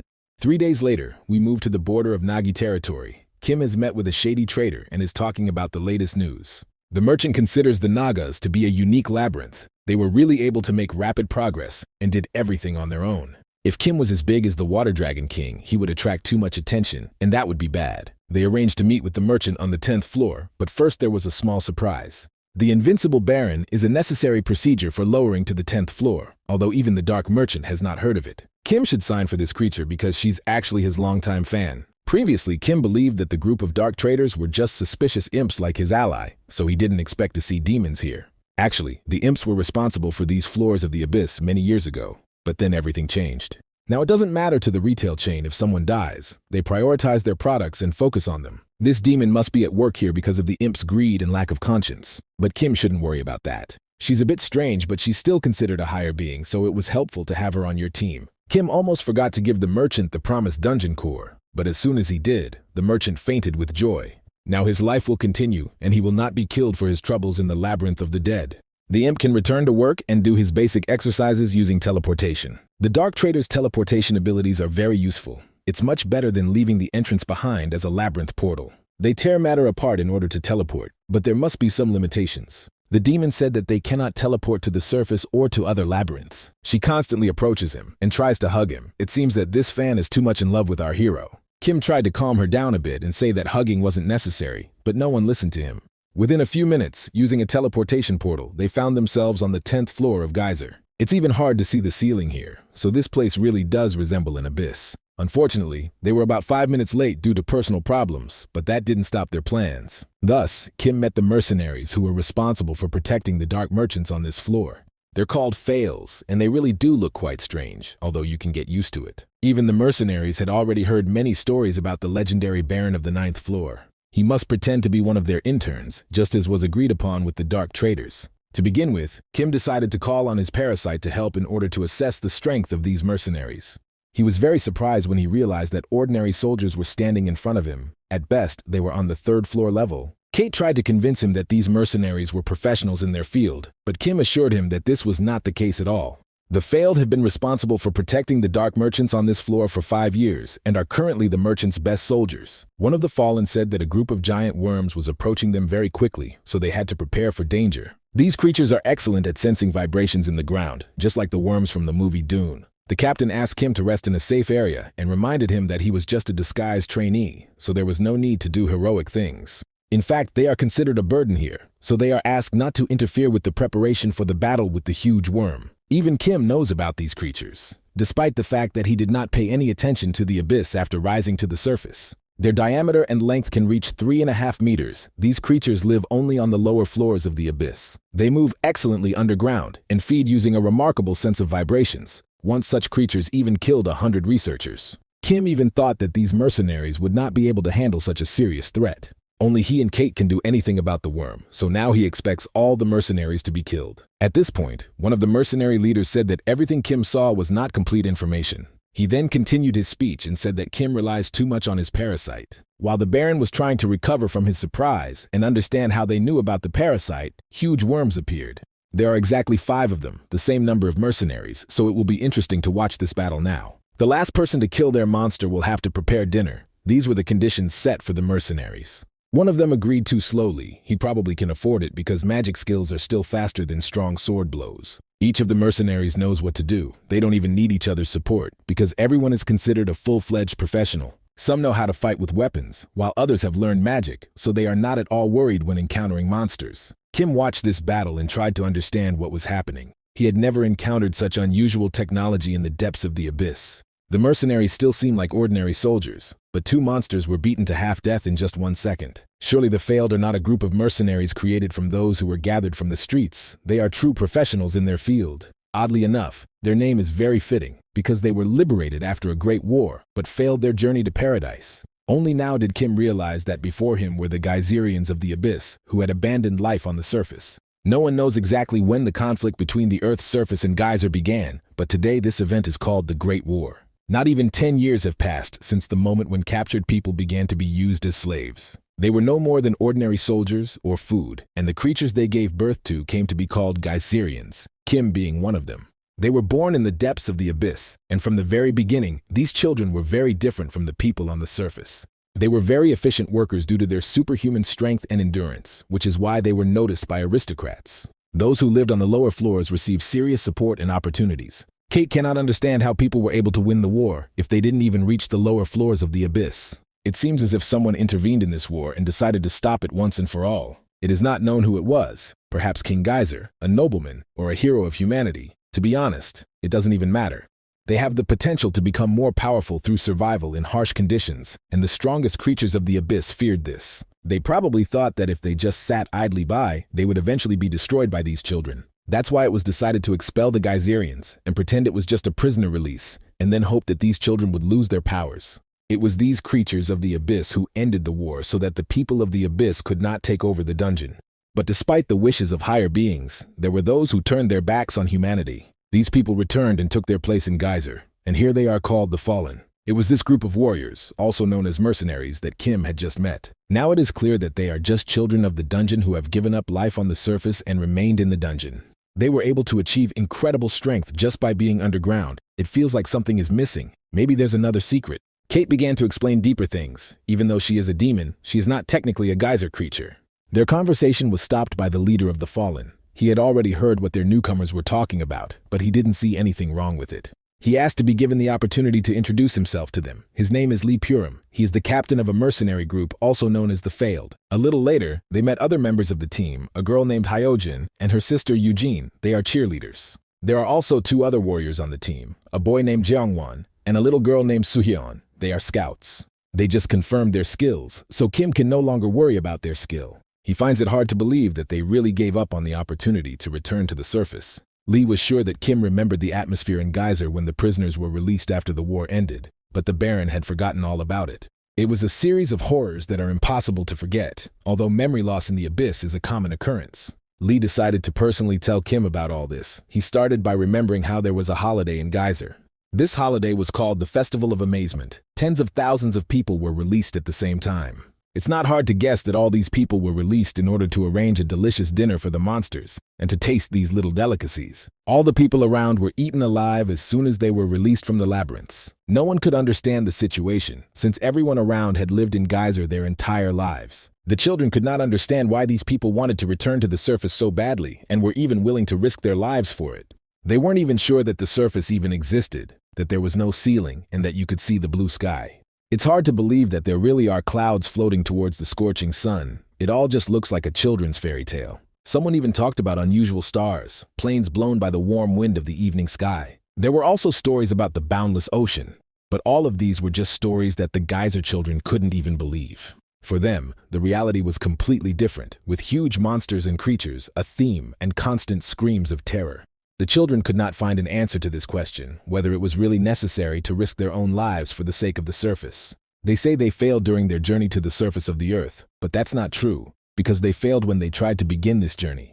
They gave up from the very beginning. All of this was done for one purpose only: to survive. If death is the price to pay for a dream, then they decided to give it up and flee to the very edge of Geyser. In these depths of the abyss into which they have gone, there is no place for hope. There they will be able to replace the warm sun, fresh air, and human smiles with shadows, dirt, and terrifying screams. For them, this very paradise on the surface does not exist because they have refused to exist anywhere other than the abyss. These children returned to the master of the maze who had freed them and begged to be taken back, and they succeeded. From that day on, they began to work as soldiers, not prisoners, at least until the labyrinth was destroyed. The master of the labyrinth was killed during the war. They barely managed to escape. Some don't even remember how it happened, but it was very dangerous. Further history is also important for understanding their past and current existence. Lee is a little nervous and can't decide if he really needs to tell this whole story to someone he's seeing for the first time. Even if he is the first person they have met since their release, they can still be understood because they are not at all like ordinary people.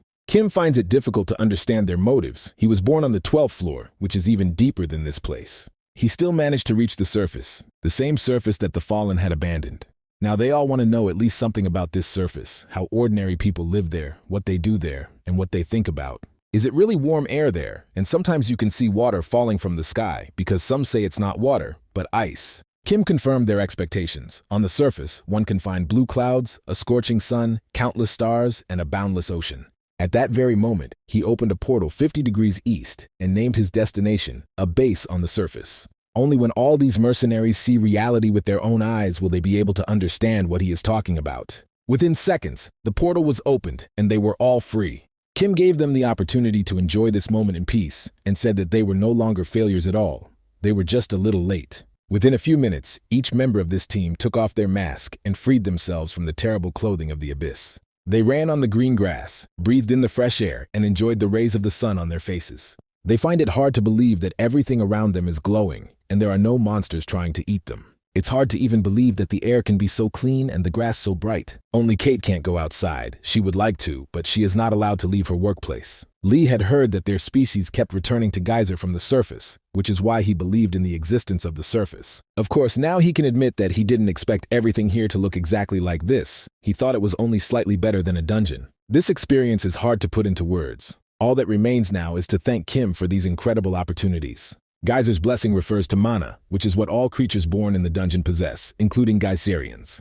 The deeper you descend, the more concentrated the mana in your body, and in the process of evolution, the beasts of the dungeon have adapted to this. This is just a hypothesis, but Lee believes that because the children of the dungeon didn't have time to evolve, they learned to absorb the mana around them. So Geyserians born in one area are equally strong in another area. Lee said that this is not entirely true. Mana does not become complete after birth. It grows along with adaptation to the environment. They are with their mother only in the early stages of life, and during this period their mana is formed, creating a gap in power between the Geyserian and other creatures. Mana only gives physical enhancement, but to be honest, it's not very effective either. All other geyser creatures are born knowing how to use this energy. For them, it is as easy as breathing. That's why Lee believes that the inhabitants of Nagi's labyrinth are sure that Kim doesn't know how to use mana. The losers are ready to teach him how to do it. They are ready to help him with anything he wants. Thanks to this, Kim will be able to become stronger, so strong that compared to his current version, he will be like heaven and earth. Meanwhile, Hyujin and Eugene talked about the surface and tried to understand what people were doing. Kim didn't pay much attention to this. He was busy dealing with their leader. Lee wants to teach him some tricks, and it can be done right here and now. Kim can't believe all his words about extraordinary strength until she sees it with her own eyes. Lee is ready to demonstrate his potential, but warns that he will have to fight at full strength. What you can see around you is mana. A Geyserian from the upper floors wouldn't even have that, because the lower you were born, the thicker the mana. Kim immediately demonstrated what he was capable of, and showed that he also possessed this extraordinary energy. This is the power of the 12th floor of the dungeon. It is much better than Lee expected. Kim is sure that even Lee can't defeat him. Maybe it's time for these two to start a fight, rather than continue empty talk. Each of them was born in a dungeon, but their fates were different. Kim almost immediately returned to the surface and grew up in the real world, while Lee spent the entire time underground. Now you can see what this leads to. The difference in their levels becomes obvious in the first seconds of the battle. Simply mastering mana does increase physical strength, but the effect is minimal. If Kim learns to focus mana within his body, he will gain much greater strength, endurance, and speed. His thinking will also improve, allowing him to analyze his opponent's attack more quickly and act ahead of time. For now, he needs to practice, and practice some more, the only way to reach the level of Lee and his team members. Now Kim is incredibly angry. He has even forgotten the last time he was weaker than someone else. He wants to show that he is no less capable than anyone else in combat skills, but so far he has not succeeded. He can go further, actively train and learn to fill his weapons with energy, and even in this there is no limit. In this case, any weapon can block an opponent's blow, but so far Kim cannot repeat something like that. Although they were both born in the same place, Lee has already mastered this inner energy, while Kim is only taking the first steps towards it. In general, most of them didn't cause significant damage to their hosts in the labyrinths, but at least they could hit. Now it's the other way around. Even despite his abilities, he can't get this guy. His Lee didn't even take a single step back, and the most interesting thing was that he didn't even use his other hand. It must be admitted that Kim underestimated his opponent, and had never fought behind such a strong man before. Realizing this, the Baron of the 9th floor decided to use his hidden weapon, the power of the parasite.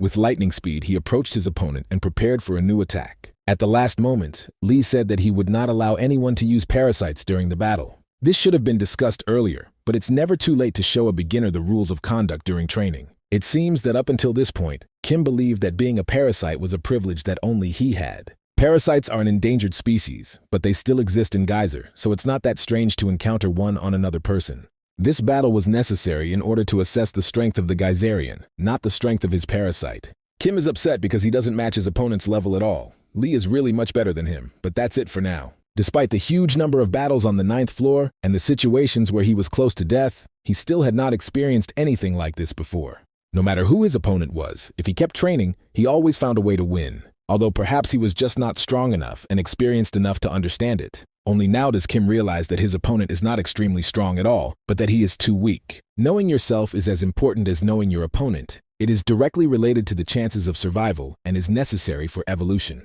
Life in Geyser is not like heroic stories. It is impossible to win everything around just through character and determination. Surely there is an immutable law of Geyser, and even of the whole world, that in the jungle the strongest survive. They evolved through adaptation and research, and it wasn't just like that. The strength of their skin and bones, the flexibility of their muscles, and their special digestive system allow them to even eat stones if necessary. Kim's ego has probably been boosted recently by everyone around him calling him an invincible commander. He is ready to ask Lee again to teach him how to use the Geyser power, because he has a lot to protect. Kim needs to become stronger and wants Lee to become his second teacher. Soon the entire team of mercenaries, along with the Baron, return to the dungeon. Paradise is of course good, but now we must not forget that they are still at work, and all the tasks must be completed. They have Baron training waiting for them, which will extend their trip by another week, and now they will be together for almost a month. There's a huge difference between them, so a week seems like too short a time, but Kim can't worry. They're not teaching him martial arts, but rather trying to change his body, so if everything works out, even one day will be enough. Deep crystals are present in the bodies of all Geyser creatures except Geyserians, and there is a reason for all this. Kim believes it has to do with mana, given the context of their past, and he's absolutely right. Deep crystals are like hearts. Instead of blood there is mana, and it also works as an energy store. The deeper you delve into Geyser, the more deep crystals you can find due to the huge amount of mana around. The stronger the beasts, the higher the quality of the crystals, which is why everyone values the finds from the deep floors of the dungeon so much. Something similar is found in the bodies of Geyserians. This stone resembles a creature located just below the heart. Kim is nervous. It feels like they are trying to destroy him, although they assure him that everything is under control. Eugene's abilities allow her to manipulate the cells of a target's body, but at a distance she can only perform simple tasks, such as cell division.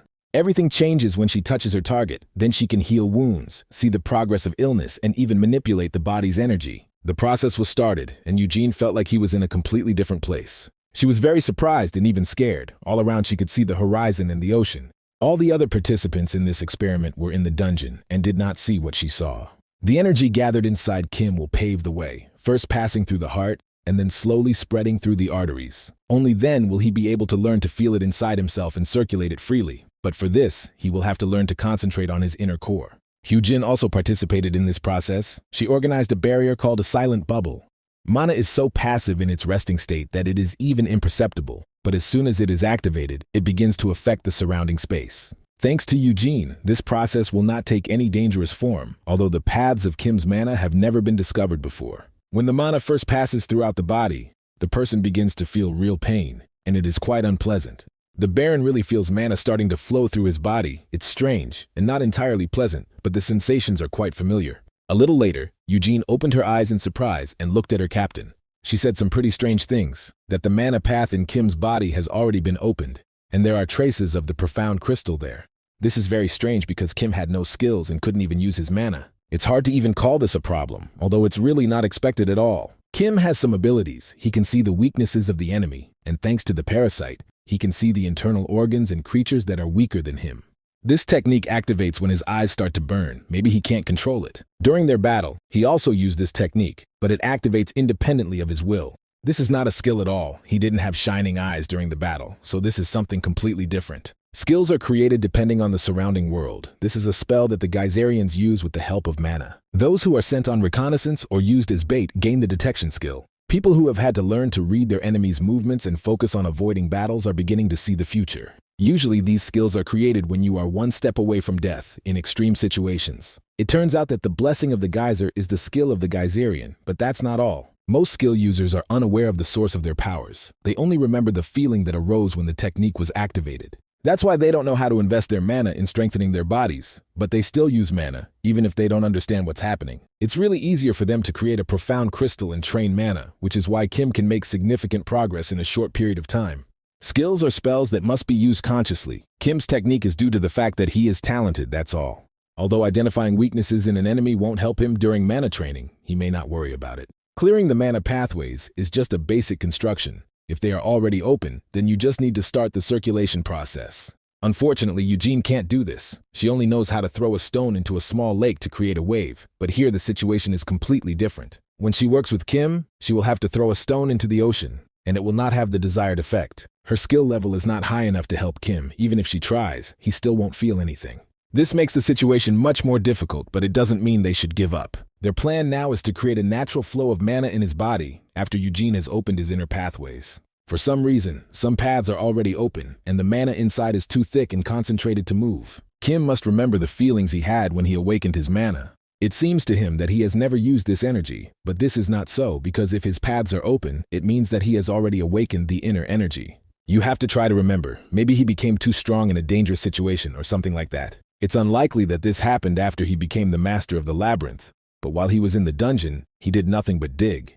When he escaped from the dungeon, only he was able to reach the surface, everyone else died on the way.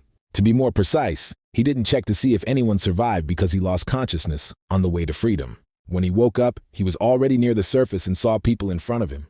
If Kim remembers losing his comrades and then his memories end, then that's probably when he awakened his mana. This complicates the situation because he doesn't even remember it, and they can't go down to the 12th floor to get his memories back. Kate suggested using a monster called a rapist. Although he is used for assistance, he is still a geyser beast, specializing in recording information and transmitting orders. It also has protective abilities, such as recreating injuries, which all illusory-type beasts have. If Kate helps him a little, it will allow him to observe his past in more detail. She will order the monster to begin the hypnosis process, and they will be able to view all of Kim's memories. Of course, they need to get his permission for this, but in that case, they will be able to find the moment when he awakened his powers. Since these are all memories of a child of the dungeon, they will be painful, and Kim will have to suffer a little. Surely only a fool would turn down the opportunity to become stronger just because of bad memories, so the invincible general is ready for it. The process was started very quickly. Due to the large amount of mana, Kim's resistance to psychological attacks is very strong. This is enough to withstand the attack of the Labyrinth Master, so Kim must relax her entire body and accept, and also to begin hypnosis.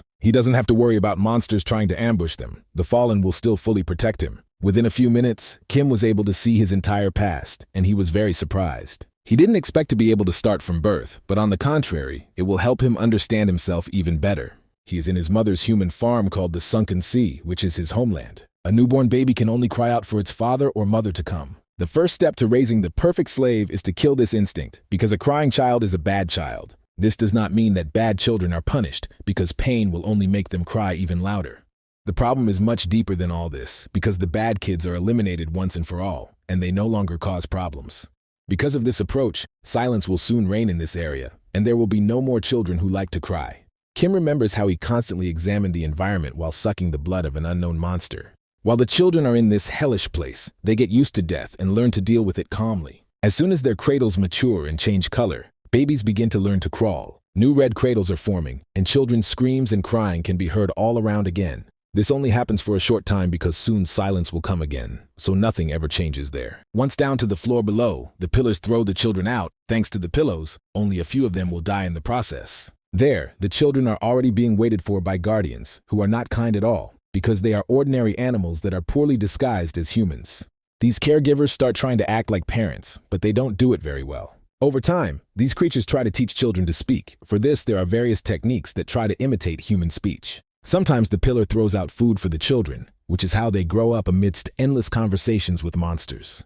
This is the safest and most comfortable period in the life of a Geyserian, because when the children become older, they are lowered to another floor. Most likely, this is when physical strengthening with the help of mana begins. The first floor is for creation or death. The second floor is for acquiring basic knowledge and learning the language.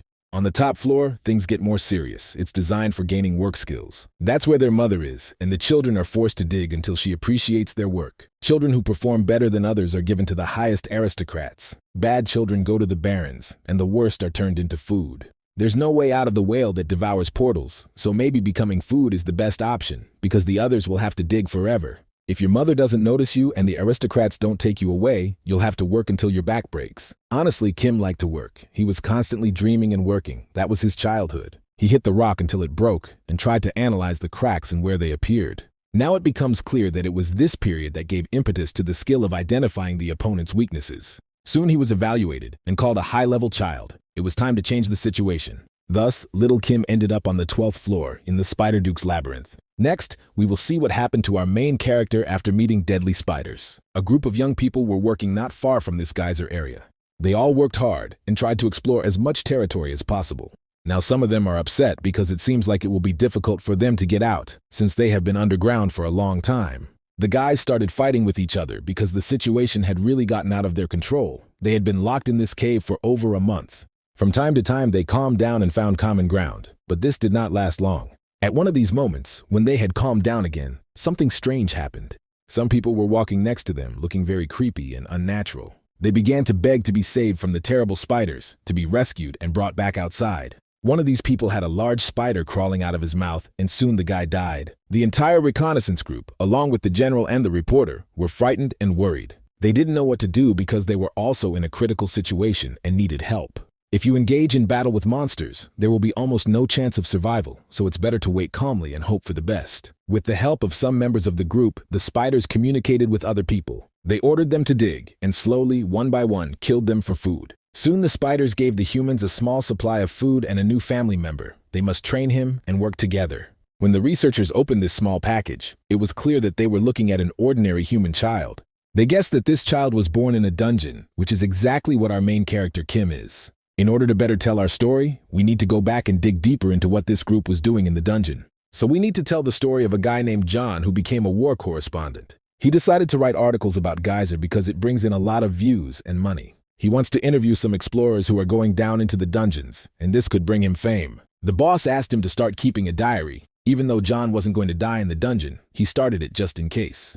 Not only operators and researchers will descend with them, the military will also participate in this research. They should videotape several scenes of the battle and come back. Everything should be simple and clear. A little later, John learned that only 30% of people return alive, and that's when he started to get nervous. They are approaching the 3rd floor and have not yet participated in any real battles, but all this is ahead. Many different monsters appear on their way, which look weak and not very smart. The soldiers accompanying the researchers are no longer very happy. The atmosphere is becoming more tense, and you can see bloodstains on the ground. John never stopped and constantly continued to write his diary. He described even the smallest details of his journey. When they were on the 2nd floor, things got more interesting, because the military warned of approaching danger. Soon, John found himself completely alone, as the military began fighting monsters and were ambushed. He soon found some comrades, but most of them were already dead. One of the soldiers saved his life. Now they are alone, but there are too many dangers around. This soldier's name was Jisok. He had 2 weeks left before demobilization, but as we can see, he was completely unlucky.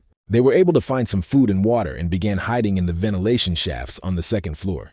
We have to wait for the army to come and save their lives, but there is no other choice. We will have to be patient. Soon, regular encounters with monsters began, but for a while the boys were lucky. This couldn't last forever because when you're in a dungeon, your life is always in total danger. After being attacked by one of the monsters, John was found by unknown creatures. They even helped him survive and wanted to send him to auction. As a result, John is still alive. His phone and watch were taken from him, but the diary is still nearby. It seems to him that 2 months have passed, but during that time he has almost gone blind because there is no light around him at all. He doesn't even know what floor he's on, surrounded by a large number of huge spiders that force him to work tirelessly. John frankly admits that he has become an ordinary slave who is forced to work in order to stay alive. He had never seen such scenes in Geyser before, even on TV. Perhaps humanity had not yet reached these corners of the dungeon. People are generally mistaken when they think they are winning the war. They believe that they will be the ones who will be able to push the monsters off the surface. In fact, monsters don't care at all. They fight for territory underground and don't pay any attention to people at all. Soon, a group of such slaves was formed who had to work and bathe constantly. In addition to John and Jisuk, this group includes Chan, a special forces major, as well as Park, who came here for marketing purposes for his company. Also with them is a fat man named Jong and a chef named Hanel, but that's not all. The last members of the team are Jiwon and Yoon, both of whom are technicians for the company that worked in the dungeon. It seems they all saw the red demon before they were captured and turned into slaves. They soon realized that the spiders were constantly searching for valuable resources called deep crystals. Apart from crystals, the local monsters don't need anything else. They are constantly busy searching for these artifacts. Sometimes they were attacked by huge monsters, but they were very lucky that there was always an observer next to them. A huge spider that is forced to watch people's work is called an observer. Defeating this monster and then extracting the crystal from its body, this greatly surprised John and the other team members. He began to suspect that the deep crystals might be the reason why the monsters of the abyss were so strong. Perhaps it also affected humans. John decided to swallow one of the small crystals that had been hidden, but his body couldn't handle it, and he felt very sick. Everyone around him found out that he was hiding small crystals, but John didn't care. It was better than sitting around doing nothing. He began to feel that something was changing in his body. or maybe it was just loss of mind and schizophrenia.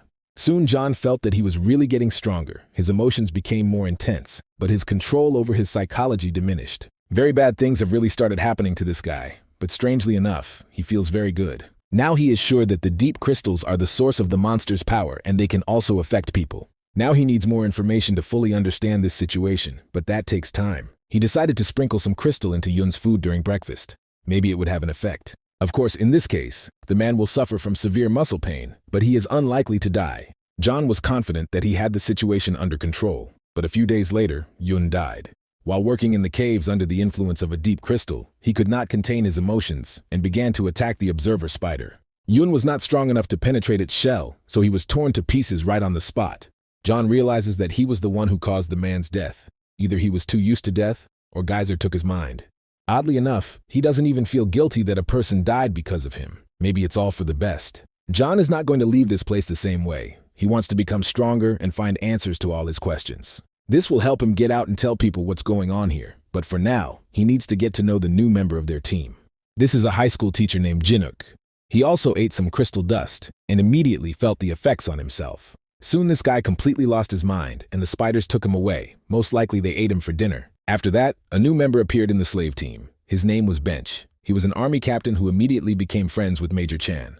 This is the perfect test subject, and so John gave him a portion 3 times larger than everyone else. The result was the same. The captain could not control his emotions and attacked the observer. He was killed very quickly, but it was noticeable how brightly his eyes shone in the last minutes of his life. Now it's time to meet a new member of the team. A guy who was born in a dungeon has joined them. Now our history has been synchronized. We already know everything that happened with this group, and we better understand the surrounding context. The boy told about how he was raised and where he was before he entered the spider's territory. As soon as John saw him, he immediately thought that this child could be the key to salvation. The whole team constantly talked to the guy and learned about his difficult childhood, although it was quite difficult to understand him. John is sure it's a good sign because the other group also has a Geyserian, but he hasn't said a word in 2 months. Jisuk noticed that the child's eyes were shining. He was sure that it had nothing to do with a strong spirit and strong character. This is a child who was born in a terrible place and is used to terrible treatment, so he doesn't care if people die around him. Maybe he doesn't even know what death is, because these horrible creatures have turned him into a real digging machine.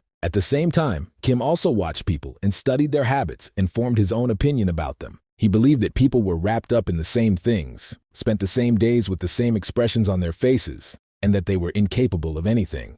This group was the first people from the surface that Kim met, and it was then that he realized that they could have different clothing, facial expressions, and personalities. He also paid attention to their conversations. He had never even thought about such topics. The boy quickly learned their names and began to treat them as his new family. Soon all these guys started calling him a talker because he was constantly talking to them. Kim didn't really like the name. He said he wanted something much better. At this moment, war reporter John remained calm and watched this special child very carefully. He soon decided to start following his usual plan and adding crystals to Kim's food. The boy transformed into an extremely strong being and thanked John for his delicious food. The reporter had no idea that this child could withstand such a large dose of crystals. He ate almost half of a large stone. After that, it's hard to even call this kid an ordinary person, to be honest. He's a real monster. Soon, a group of people began to suspect John of some cunning actions against the child. They found meat that Kim had not eaten. John assured him that this was his food, and he would eat this piece of meat after he finished his work. At that moment, Park approached him and asked him to do it now, as if asking for a check on his own words. John tried to stay calm. He said he wouldn't eat meat that was lying on the ground because he could get poisoned and lose his job, which is tantamount to death. Puck is not a fool. He knows that it all started from the moment John got sick. Then it seemed like it was just a disease that existed in Geyser. He noticed that after that, strange things started happening. People were dying the next day after eating the meat that John gave them. Even if they survived, he still forced them to finish the portion in order for them to regain their strength, so John has to eat this portion himself. Finally, this beast felt that it was in a dead end. It was driven into a cage like a rabid lion, and now its life hangs by a small thread. He pretended to eat the meat, but at the last moment he gave the piece to a small child in the dungeon. They tried to stop him, but Kim wouldn't listen and said that with the help of this meat, he was becoming stronger. John always understood that from a moral point of view this was wrong, but this approach was necessary for salvation from the dungeon. Thanks to the sacrifices of other people, he was finally able to find hope for a better future, and now there is no doubt that the talker will be able to lead them to the outside world. A little later, John promised to tell all his plans and strategies to the other team members. He was no longer going to hide it within himself. He will tell them about the plan to get out of this hell, because it is all a common goal. We are only now catching up with the plot of this story, but now we know all the circumstances of the situation much better. A group of researchers have become slaves forced to work for monsters. All their hopes are focused on a little Geyserian. Kim also observes his memories and tries to understand what the war reporter's plan will lead to.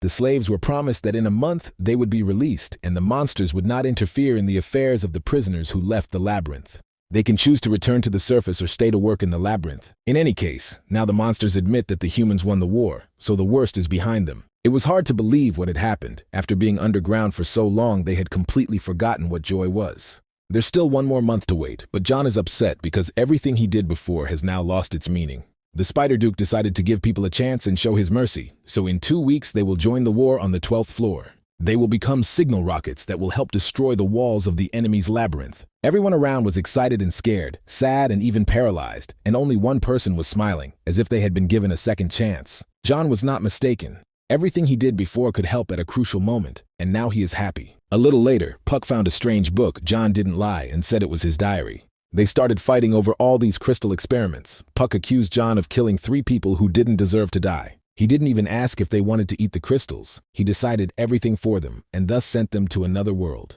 Oddly enough, John doesn't see a problem with this. He is sure that now these people are safe. They are much better off than the people underground. They must immediately get out of here and tell the outside world about the dangerous monsters. For the sake of this goal, one can even make great sacrifices. At least that's how John sees it. People who had been sent to war up until this point did not return. The monsters only lie to boost morale, but in reality, everyone who goes to war dies a horrible death. John tried to justify his actions, saying that even if they were indeed released, they would have a long journey to the outside world.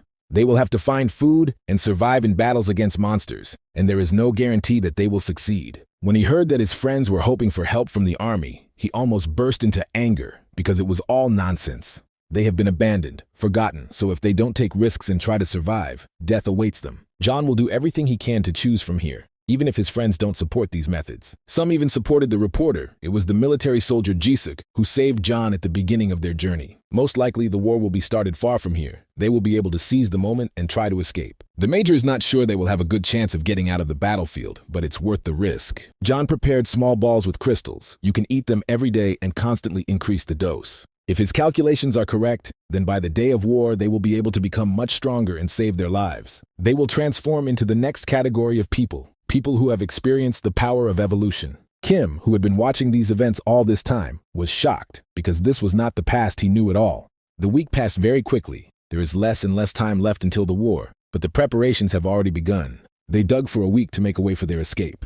A labyrinth was found at the end of this tunnel, and given the height of the corridor, it is not as large as one would like. No monsters or dangerous creatures were seen there. Most likely this labyrinth had already been abandoned. They must find a way out of the maze before they starve to death. It won't be easy, but there is no other option. Now they only have 2 weeks of food left. Meat cannot be stored because it spoils quickly. The major suggested not waiting for the war and trying to escape right now in order to take less risk. This idea is quite logical, but the whole problem is with observer spiders, because they are constantly watching people. They will also take a few crystals with them so that everyone has a death pill in case of dire circumstances. It's unlikely that everyone will be able to get out, so everyone will be able to make their own choices and control their own destiny.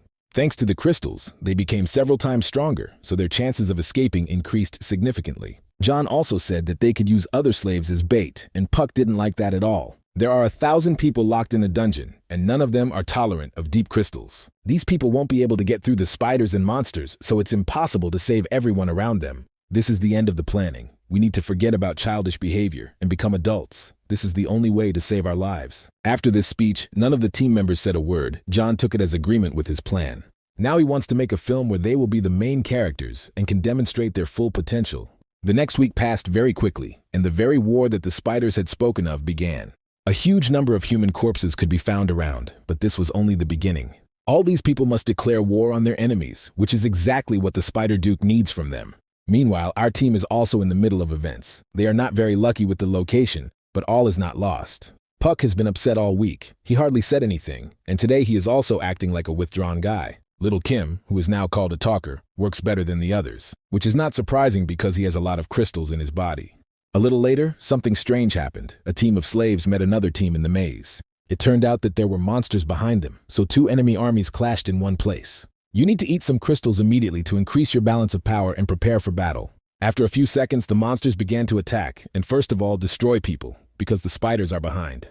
The war has officially begun. What the spiders have been waiting for so long is now right in front of them. The monsters immediately warned people that any escape would be considered treason and would lead to a horrible death. Pak was seriously injured. Now he is left all alone and is experiencing severe chest pain. It was planned that he would be at the center of events, but as always, in real life, everything does not go according to plan.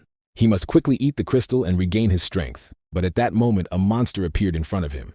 This destructive force was so strong that for a while, Park felt like a Superman who could fly. The problem is that he dropped the crystal, and now he is left without a source of additional strength and energy. As a child, his parents said that God had given him something that others didn't have, that if he was kinder to the world would be kinder to him. He was always taught to be a good child, and his parents were not wrong at all when they said that his world was filled with goodness. Pak had always hoped that the same rules applied underground, but it turned out that this was not the case at all.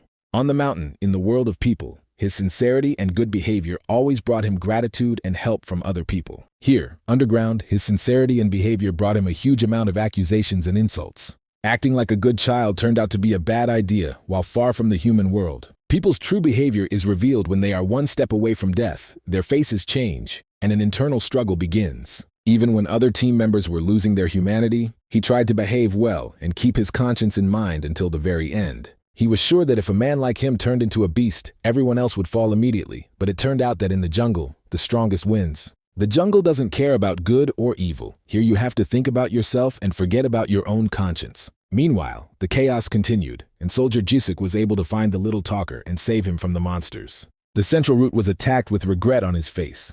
Jisuk said that Park could not survive at the critical moment. There is also no news from some team members. Perhaps they died or ended up in another territory. Jiwon and the Major may still be alive, but finding them is quite a problematic mission. In theory, they were supposed to get through the enemies, so one can only hope that they succeeded.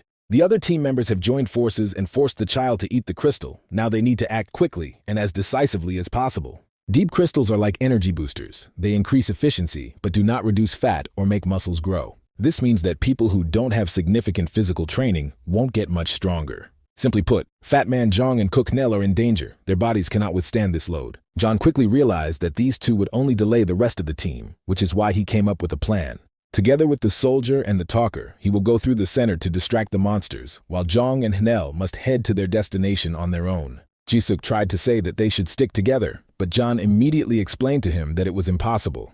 If he wants to live, he must trust his friend and make this difficult choice. At this moment, Jisuk understood everything. He fell silent for a while. The internal struggle began. It was soon decided to follow John's plan. From the very beginning, he had said that only a few would survive. He was probably right. On their way, there are a huge number of dangers, aggressive monsters and cruel predators. Only luck will help them avoid death. They try to keep as low as possible so as not to attract unnecessary attention.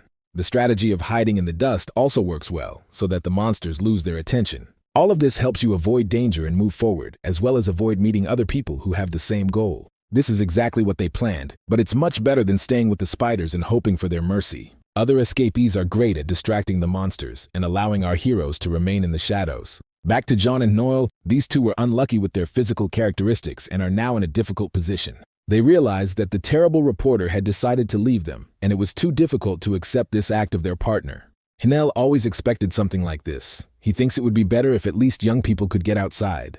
He never wanted to be a burden in order to survive, and therefore is ready to accept his death with dignity. Hinel is upset that Jung was forced to go with him, and he will do everything he can to help his comrade get out of here alive. He ate several crystals at once and decided to give all his strength to save Jean. He threw it high up, and he himself remained waiting to meet the huge spiders. He deliberately began to attract their attention and called to him, the only way to help John. These little and ugly monsters should finally understand that old school should be respected. Other team members were nearby. They saw the sacrifice that Hanel had made. John guessed almost immediately that this crazy grandfather had eaten a lethal dose of crystal, a brilliant decision at a critical moment. It's even hard to believe that this dwarf is capable of such strange things. Now he even looks like the king of the hammer maze. But no matter how strong he is, in a battle with the Spider Duke, his strength is no match for that of his opponent. Jisuk listened carefully to his friend. After a few seconds, he turned his head to make sure that everything was okay with the talkative guy. The soldier was very surprised when he saw the child of the dungeon preparing for battle. Kim did this because he always considered Grandpa Hanel his friend. This grandfather even promised to buy him some delicious bread after he returned to the outside world. The soldier tried to stop the boy, but Kim didn't listen to anyone and turned on predator mode. Meanwhile, the fat man realized that his grandfather had given his own life to save him. He saw Hanel fighting with all his might against the spiders and trying to hold them back. He sacrificed his life for the sake of other insects, so John must get out of here immediately and find a way home. After a while, the grandfather realized that he was not alone at all because the chatterbox came to his aid. It's nice to watch different generations meet, and it's especially nice to understand that the younger generation supports their predecessors. Seeing this, John could no longer try to escape. He had no right to escape when others were risking their lives and fighting monsters. He immediately remembered John and realized that at that moment he was no different from that freak, and he didn't want to look like that piece of shit.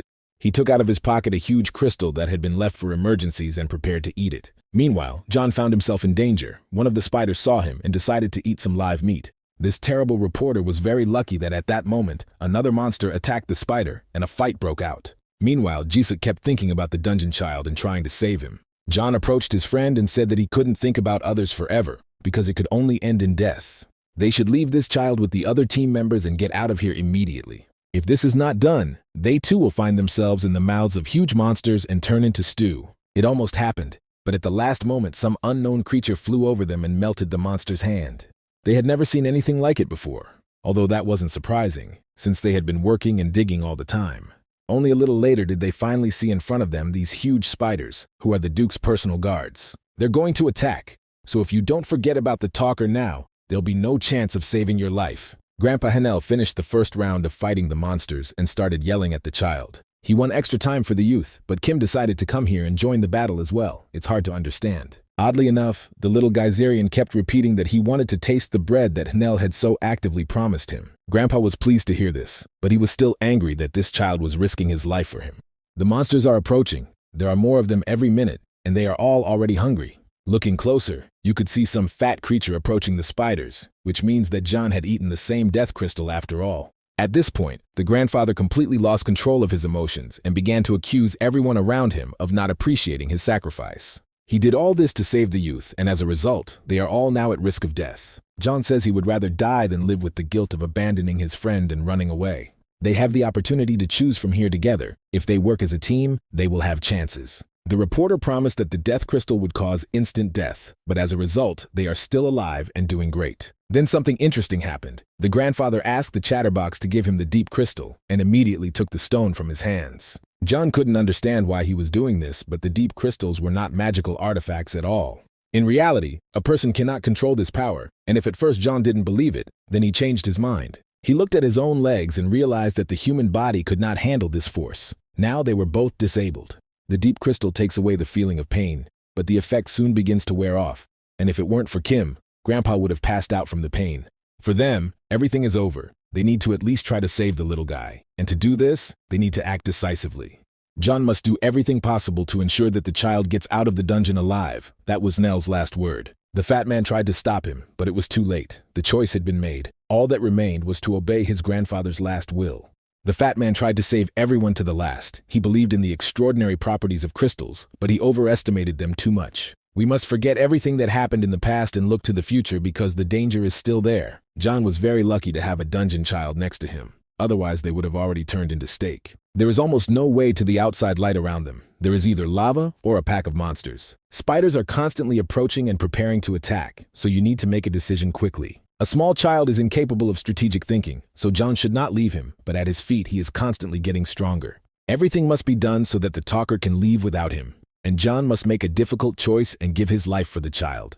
He grabbed Kim and asked him to never repeat his mistakes in his life. The fat man apologized to the boy and began to shout and call for help from the major. It turned out that he saw Major Chan ahead, along with Jiwan, so they were alive and still heading for the exit. The little chatterbox fell right into their hands. Now the three of them must do everything to save themselves. The major looked more closely at the fat man and saw his leg problems. It was hard for him to accept this, but he understood that the fat man had made his choice and would hold back the monsters for the sake of others. He will do everything possible to give his friends more time to find a way out of this hellish place. If he becomes stronger and makes the spiders afraid, he will do an incredibly good deed and die with dignity. He wants to make the spiders afraid so that they feel like a person who has encountered a wild beast in the mountains. He can't be an ordinary obstacle, because he has to pose a real threat and lose his mind through rage. These horrible spiders had brought him a great deal of misfortune. Now they would pay for it, for he would tear them into a million pieces like a hungry bear. Reporter John is still alive, as is his partner, Soldier Jisuk. Some places in the tunnel have collapsed, but they can still crawl through, especially since they still have food reserves. These monsters won't be able to chase them, because only a human can crawl through this tunnel, and it's unlikely that fat guy Jong would be able to do that. If they can get out of here, they will be safe for a while, but the rest of the team must be forgotten. John asked the military to forget about the dungeon child because the situation was out of control, but he understands that this is bad. He understands that he no longer has a Geyserian with incredible physical abilities by his side, which is a great loss. He tried to rid himself of unnecessary baggage, but as a result, he lost an important member of the team, although the chatterbox may still be alive. Strangely enough, they soon found each other and met again deep in the labyrinth. The Major said that everything was under control, and while he was trying to come up with a new plan, a large spider appeared behind him. John is a very experienced warrior who has been through several different wars in different parts of the world. His intuition is at the highest level, so he managed to turn around. Within seconds, this experienced warrior killed the spider with his bare hands, ripping off its head. He has a very trained body, so there is a big difference in the effect of the crystal for a person who has trained and one who has eaten burgers. There were a huge number of monsters behind them, so they decided to climb into the maze very quickly and rush to the exit. They all passed, but the Major was still inside. He saw that they were being chased by spiders. If these disgusting creatures are not stopped, their entire team will not be able to escape, and they will die. The Major decided to stay inside and also give his own life to save the majority.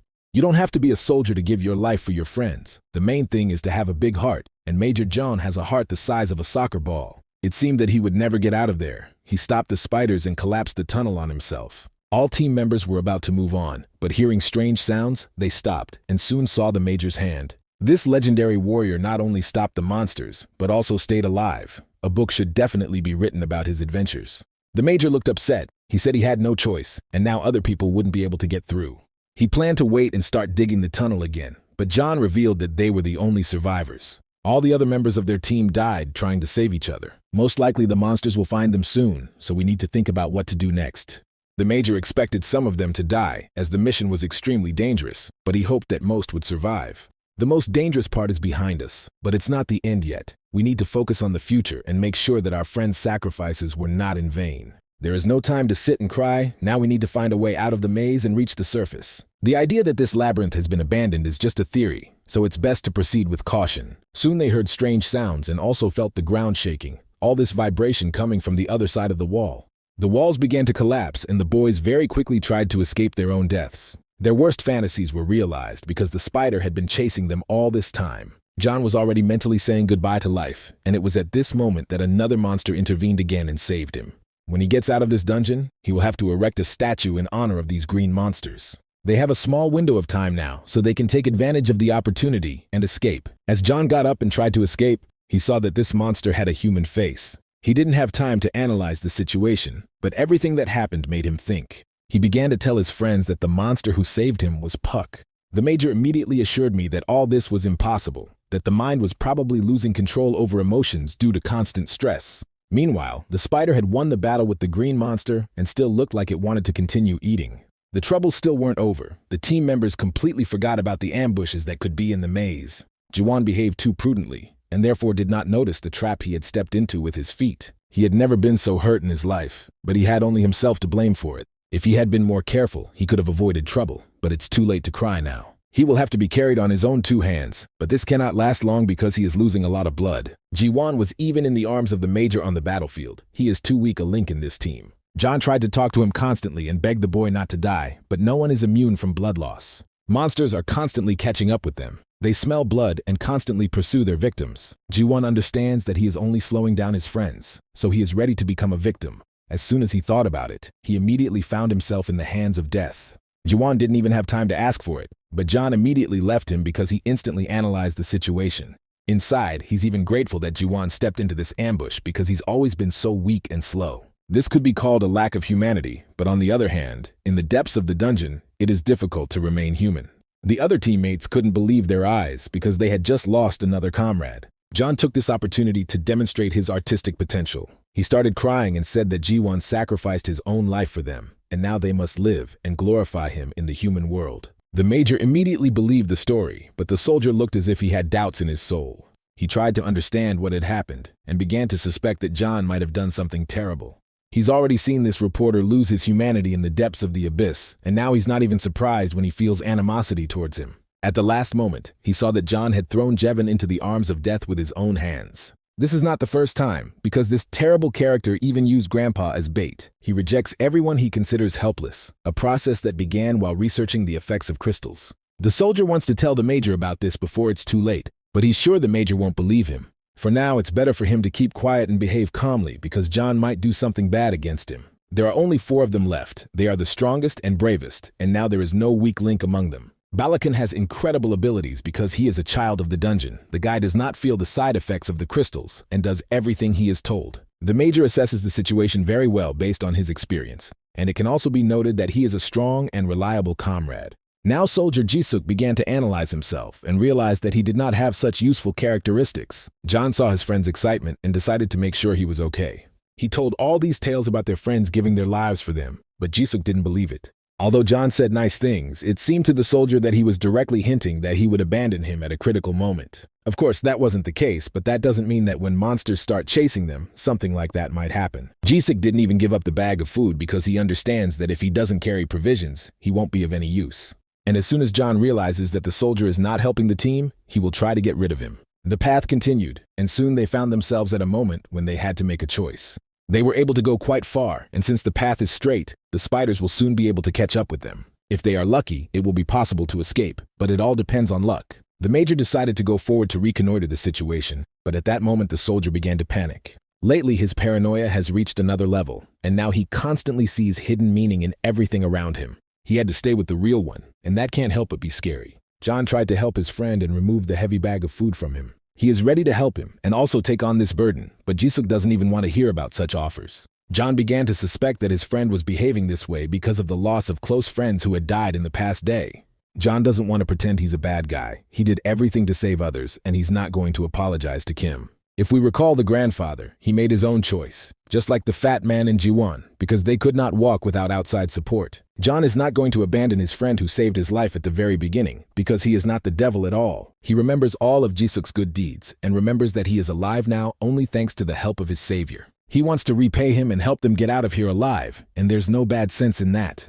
If it weren't for Jisuk, John would have already turned into a cold corpse on the 2nd floor. They infiltrated the base together and healed each other's wounds. They became true friends and should not fight with each other. On the other hand, he is right, because in a critical situation it was John who always came up with a rescue plan. If it weren't for him, things could have ended badly, so maybe John deserves a second chance. It was decided to give up the bag of food and relax, and the soldier set off to explore another part of the maze. He even apologized to John for having bad thoughts, and it seemed like the guys had found a common ground. All this time, John had considered the soldier the strongest when it came to psychological resilience, but now he had reached his limit. He had already begun to think that the soldier would not be able to stand it and would soon completely lose his mind, and it was at this time that he met the monster. In parallel, Jisuk looked around the maze and thought about what happened in the past. He believes that everyone around him is tired and in the same state right now, so it's better not to doubt his teammates. He must do everything possible to save his friends and bring them home. This is what we need to focus on. Hearing strange sounds, he turned around and saw behind him a huge monster that had come to kill the others. He stopped for a while because what was happening before his own eyes was even difficult to put into words. John, who 2 minutes ago had sworn friendship and promised to be with him until the end, began to run away. He pressed the button in the maze to activate the ambush and said he really didn't want to do it. After a few seconds, John, along with the dungeon child, was safe. The monster remained in the labyrinth with Jisuk. Only now did he realize that all this time, all his thoughts had been correct. His intuition was screaming about danger, but he believed the words of the insidious thief. It's too late to think about how bad a person John was. Now you need to run and save your life. There was nowhere to go ahead. The soldier stopped and began to mentally say goodbye to life. All he has left is a death crystal so he can die without suffering pain. It's unlikely that this crystal will help defeat the spider, except to last a few extra seconds. The monster wasn't going to wait for the soldier's decision. He came here to kill, and that's what he did from the very beginning. A few more seconds and Jisuk will turn into a delicious stew in the spider's belly, unless someone intervenes in this battle. The green monsters saved several lives today. Although they look terrible, they act like noble knights. The monster intervened and destroyed the spider and helped Jisuk avoid encountering the teeth of this terrible creature. After the deed was done, the monster started talking to the boy and said that they hadn't seen each other for a long time. During this time, a lot of interesting things happened, especially the fact that Puck turned into a creature from the dungeon. Jisuk is upset. He should have believed Park and not listened to John's advice, but now it's too late to think about past mistakes. He told his friend about everything that had happened and how the members of their team had died. He told everything about John's evil deeds. Finally, before his death, the soldier asked his comrade to take the profound crystal from his hand. He didn't need it, because in that case, his actions against the monster would have helped John escape. He didn't want to detain the monster, because John deserves to die, and sooner or later he must find his end in this labyrinth. So he turned out to be the only one who understood the true essence of this terrible monster, but no one listened to him. In fact, Park is very grateful to John, because from the very beginning his whole life seemed like a complete lie. He constantly lived for the happiness of others and forgot to think about himself. He believed that everything was fine as long as those who loved him were happy. Now everything has changed. John has made him understand that all this is just meaningless nonsense, that he should think only of himself and become selfish. Everyone around him always took his good deeds for granted, but he wouldn't make that mistake again. Jisuk never understood the rather important point that Geyser had replaced his comrade. He wasn't looking for his team members to save, he was looking for them to repay a debt. When the moment of reckoning comes, they will understand his inner suffering and pain. He caught up with them, and at this moment, it's hard not to remember the saying that he who laughs last laughs best. In the last seconds of his human life, he thought about how he should have lived differently, and dreamed of another chance. Soon he heard a voice telling him that humans are the lowest food chain in the world of predators. Creatures as weak as humans are not even allowed to breathe in Geyser because they don't deserve it. Before him is a creature that monitors the evolution of humans, and if Pak accepts it, he will get another chance. This creature cannot exist without a master. The previous owner always remained an ordinary soldier and ignored advice on using abilities. The previous owner died, and now this creature wants to get a new body, but much better than it was before. He doesn't need to worry. His head and torso are in excellent condition. They can be saved. He can get a new body and become much stronger than before, which will help make most of his dreams come true. Hearing all these sweet words, he began to smile, realizing that he had grabbed luck by the horns. Now he can choose to either die or turn into a monster. For this guy, the choice is obvious. He will not allow anyone to control him, because now he will control this being and turn into a messiah. Now that he had caught up with the people he had been waiting for so long, the Major finally realized that all this time John had been telling the truth. This parasite was still telling Pak what to do. The synchronization wasn't finished, so he had to eat monsters and people. However, Pak is not going to listen to all these orders. He has come of his own free will to administer justice. If he were a little faster, he could enjoy revenge on every member of the team, but it's better than nothing. The Major doesn't believe that Puck is standing in front of them. It's just a creature that has taken his face. Before them is not their friend at all, but a real monster who cannot be trusted. All this time, Puck was the most humane of them all, and now he's being called a monster. What an irony. He kept an eye out for spiders because the fat pig and the old man got tired after a minute of shoveling. He constantly calmed the soldiers to avoid fights, and also tried to constantly maintain a good mood in the team.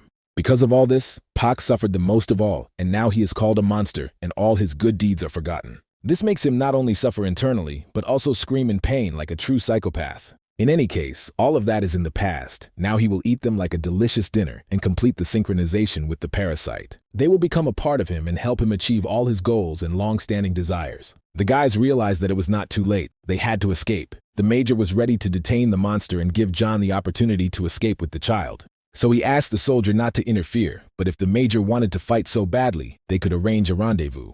The Major is hardly the most important target for Pak, but eating him would be a nice appetizer before the main course. John tried to convince his friend that he was making a big mistake. He started talking about what it means to be human.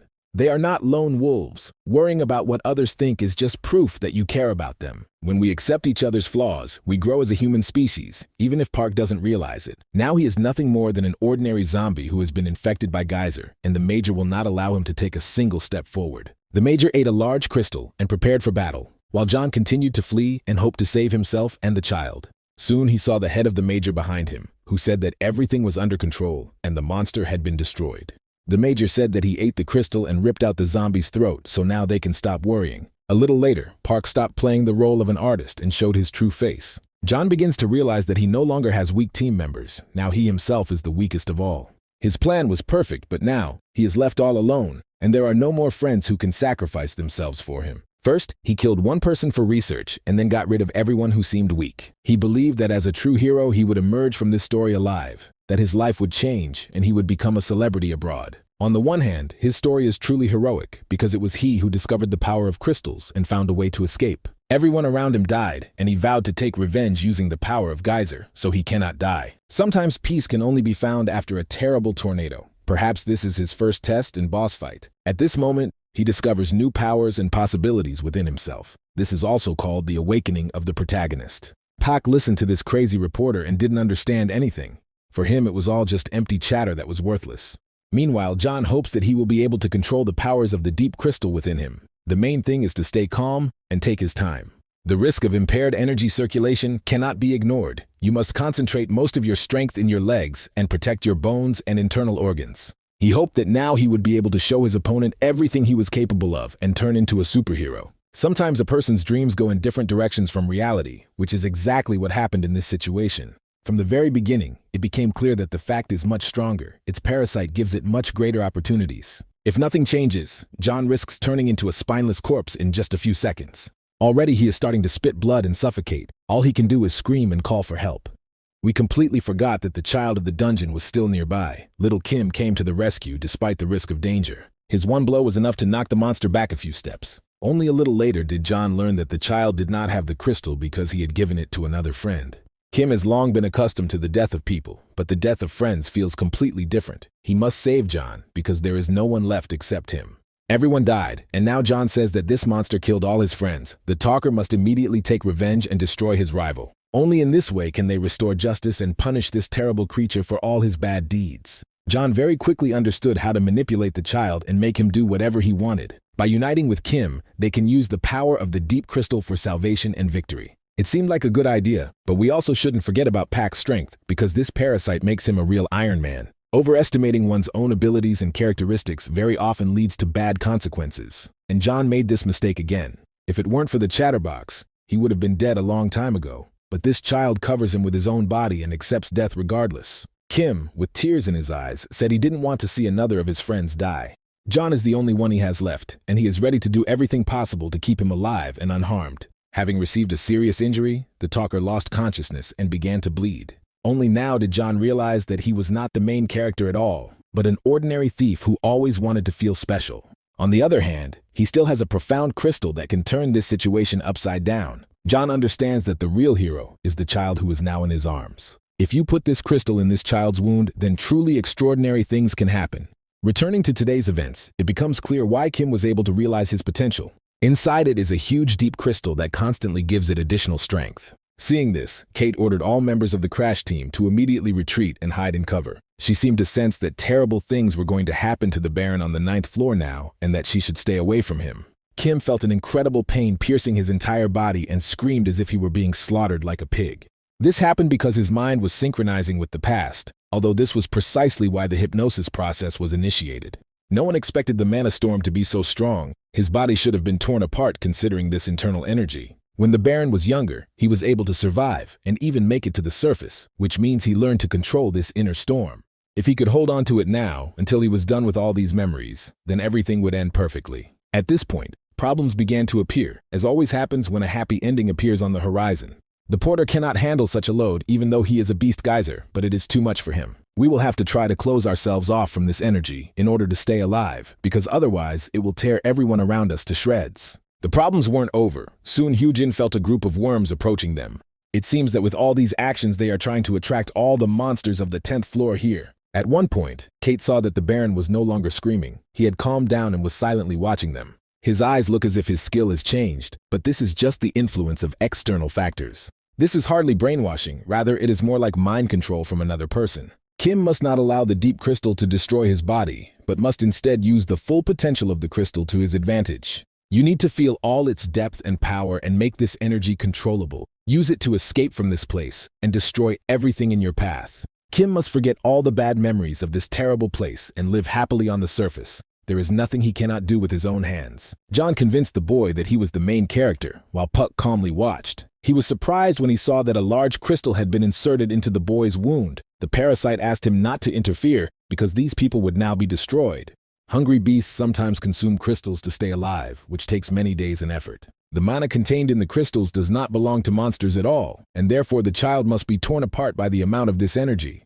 The parasite was sure that these people would self-destruct now, but a little later it became noticeable that the child's wounds began to heal. The parasite could not believe it. He saw John interfering with the child's consciousness and ordered Pak to immediately kill John. To put it simply, John was trying to use his power to instill false memories in Kim. Pak nevertheless intervened in the process and decided to kill John before it was too late. Inside this barrier was such a powerful energy that the parasite lost its arm during the impact. Now John is dying. He realizes that he has been wronged too many times, but he wants to be greedy one last time. He doesn't want to be forgotten. He doesn't want to end his life as a miserable thief and a reporter who has achieved nothing. Kim was born to an American father and a Korean mother. His full name is John Kim Jae, and he wants his memory to live on. That's why he wants this little child of the dungeon to take his name. And that's how the Geyserian got the name Kim. The child remembered that he had to use the power of the deep crystal to its full potential. These were some of his few remaining memories. He kept repeating that he had to escape from Geyser and destroy everything in his path. Now Kim's story becomes much deeper and more multifaceted, going beyond his name and birthplace. He understood who he is, he understood his roots, and now no one will stop him. This incredible mana can be felt even a few meters away from Kim. It seems that this aura can destroy even without touching. Now is not the time to look at him as a Superman. We need to prepare and defend ourselves. As soon as Kate said that Kim might attack them, he immediately ran forward. The brainwashing team can cause any consequences, so now Kim can consider them all as her enemies. He started hitting everyone around him so hard, as if they were the cause of all his life's problems. Now his aura has gone beyond imagination, and even such experienced warriors as the Fallen are beginning to fear. It only took him a few seconds to tear the stretcher in two, like a piece of chewing gum. He approached Hyojin and stuck his hand into her body, ripping out her heart and stopping her breathing forever. Don't worry, all this is just an apparent reality that didn't actually happen. This is nothing more than a trick, although our heroes felt all this pain on their own bodies. They don't understand what happened. The Baron also returned to his place and seemed not to have taken a single step forward. It was probably Captain Provalny's intervention. He activated his skill and saved the team. This technique is called reality denial. Kate had heard of it before, but had never encountered it in her life. It's not yet clear how this works, but now Kim wants to attack them and do it all in the real world. Eugene intervened and activated her strong side. She will try to hold Kim back for a while. For now, he is under her control, but if everyone else wants to live, they must flee immediately and find a safe place. This whole procedure took much more strength than Lee expected. He would no longer be able to help the team at a critical moment. If he tries to activate the reality denial skill again, he will lose his eye and will no longer be able to use it. The Demon and Baron take up much more energy than expected, so there are probably limitations to this technique. He woke up exactly as planned, but in the process he also lost his mind. Kate set the synchronization of emotions and sensations to the maximum level so that Kim could truly feel what he saw. It's strange to see him awaken through brainwashing, rather than through his own efforts. In the past, a high-ranking profound crystal became the fuel for his awakening and began the process of evolution. The captain cannot believe that such mana can be created using a high-rank crystal, and he is right. The young Baron's mana storm was about 2 meters in diameter, but now it is more than 10 meters wide. There were 3 commands in the brainwashing: absorb the power of the crystal, escape from Geyser, and destroy all obstacles that stand in the way. If Kim is released to the surface, everything should be resolved, but he cannot be allowed to destroy everything on his way to the surface. He will have to go 10 floors, and in that case, he will kill a huge number of living creatures. Kate said she could help with the process and speed up his memories. Now he doesn't look like a living person at all, because such strength is enough even to tear apart a huge worm. It would start moving soon, so Kate decided to start the process right now and not put it off until later. It seems like not even half a day has passed since they fought each other. Kim may not have been able to control himself, but now he still has to pay for the damage he caused to the crash team. Now Captain Lee wants to see how much stronger Kim has become. The second round will begin now. As soon as Kim heard the challenge to a duel, he immediately jumped forward and prepared to deliver a powerful blow. Recall that Lee won the first battle by controlling his strengths. Now he is trying to do the same. His experience and internal balance help him control his opponent perfectly, but now his opponent has become much stronger. Kim has discovered an internal source of energy and can not only miss punches, but also hit his opponent back. So far, Lee can't do any damage to the Baron because he has created a mana shield around himself. However, even this is not enough to stop Lee. He still knows how to find weaknesses even in strong opponents. He believes that Kim is no better than the beast Geyser, who relies only on his strength and instincts. Nothing has changed since their last duel, because when it comes to combat,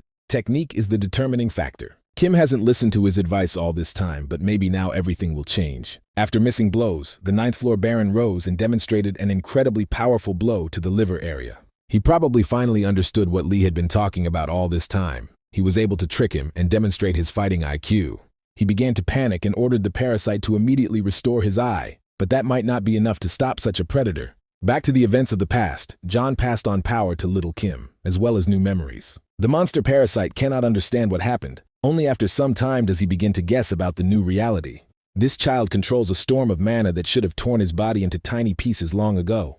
The child was able to fully contain this incredible energy, but he is still a weak species, so he can be defeated. The monster began attacking the child and said that the Geyserian must die. It seemed like it would be easy to defeat the child, but this child had already managed to go beyond imagination and rise to the level of a titan. Now the monster Pak must suffer. He came here to take revenge on his friends, but instead death awaits him. Kim remembered his friend's last words, that he should stop at nothing and destroy everything that stood in his way. He acted so aggressively that Park even began to think about his own death to end all this suffering faster. He agrees that the last surviving member of their team should kill him, and begins to ask Kim to do it faster. Then everything got even more confusing. Kim realized that he was next to Pak. All this time he had been fighting the monster, and only now did he hear his real voice. They were friends in the past, and as we know, Kim doesn't want to kill his friends, he wants to be friends with them. The boy started talking about how he was going to save his friend now, and said that he was very glad that Puck was still alive. At this moment, John appeared in his head again, ordering him to kill the monster and stop at nothing. An internal struggle begins in the little child's head. He must destroy everything that stands in his way, but Puck is his friend. It was hard for him. He began to suffer and scream. He didn't want to kill his friends, but on the contrary, he wanted them to live forever. Because of this internal struggle, for a while Kim completely lost control of reality. He began to run, and not look back.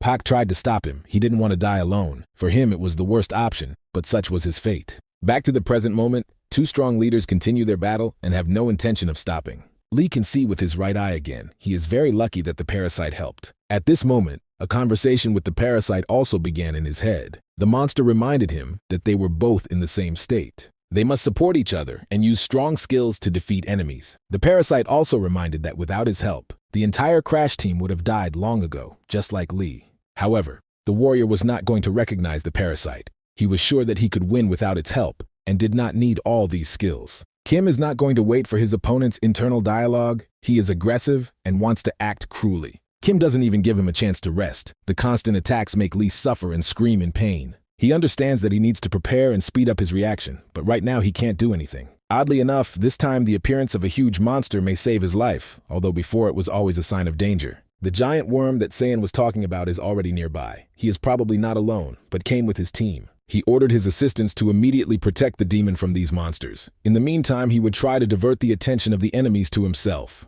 Meanwhile, Kim was still in an incomprehensible state, as if he were still hypnotized. In his head, John's voice could be heard, asking him to use the power of the deep crystals and take all this energy for himself.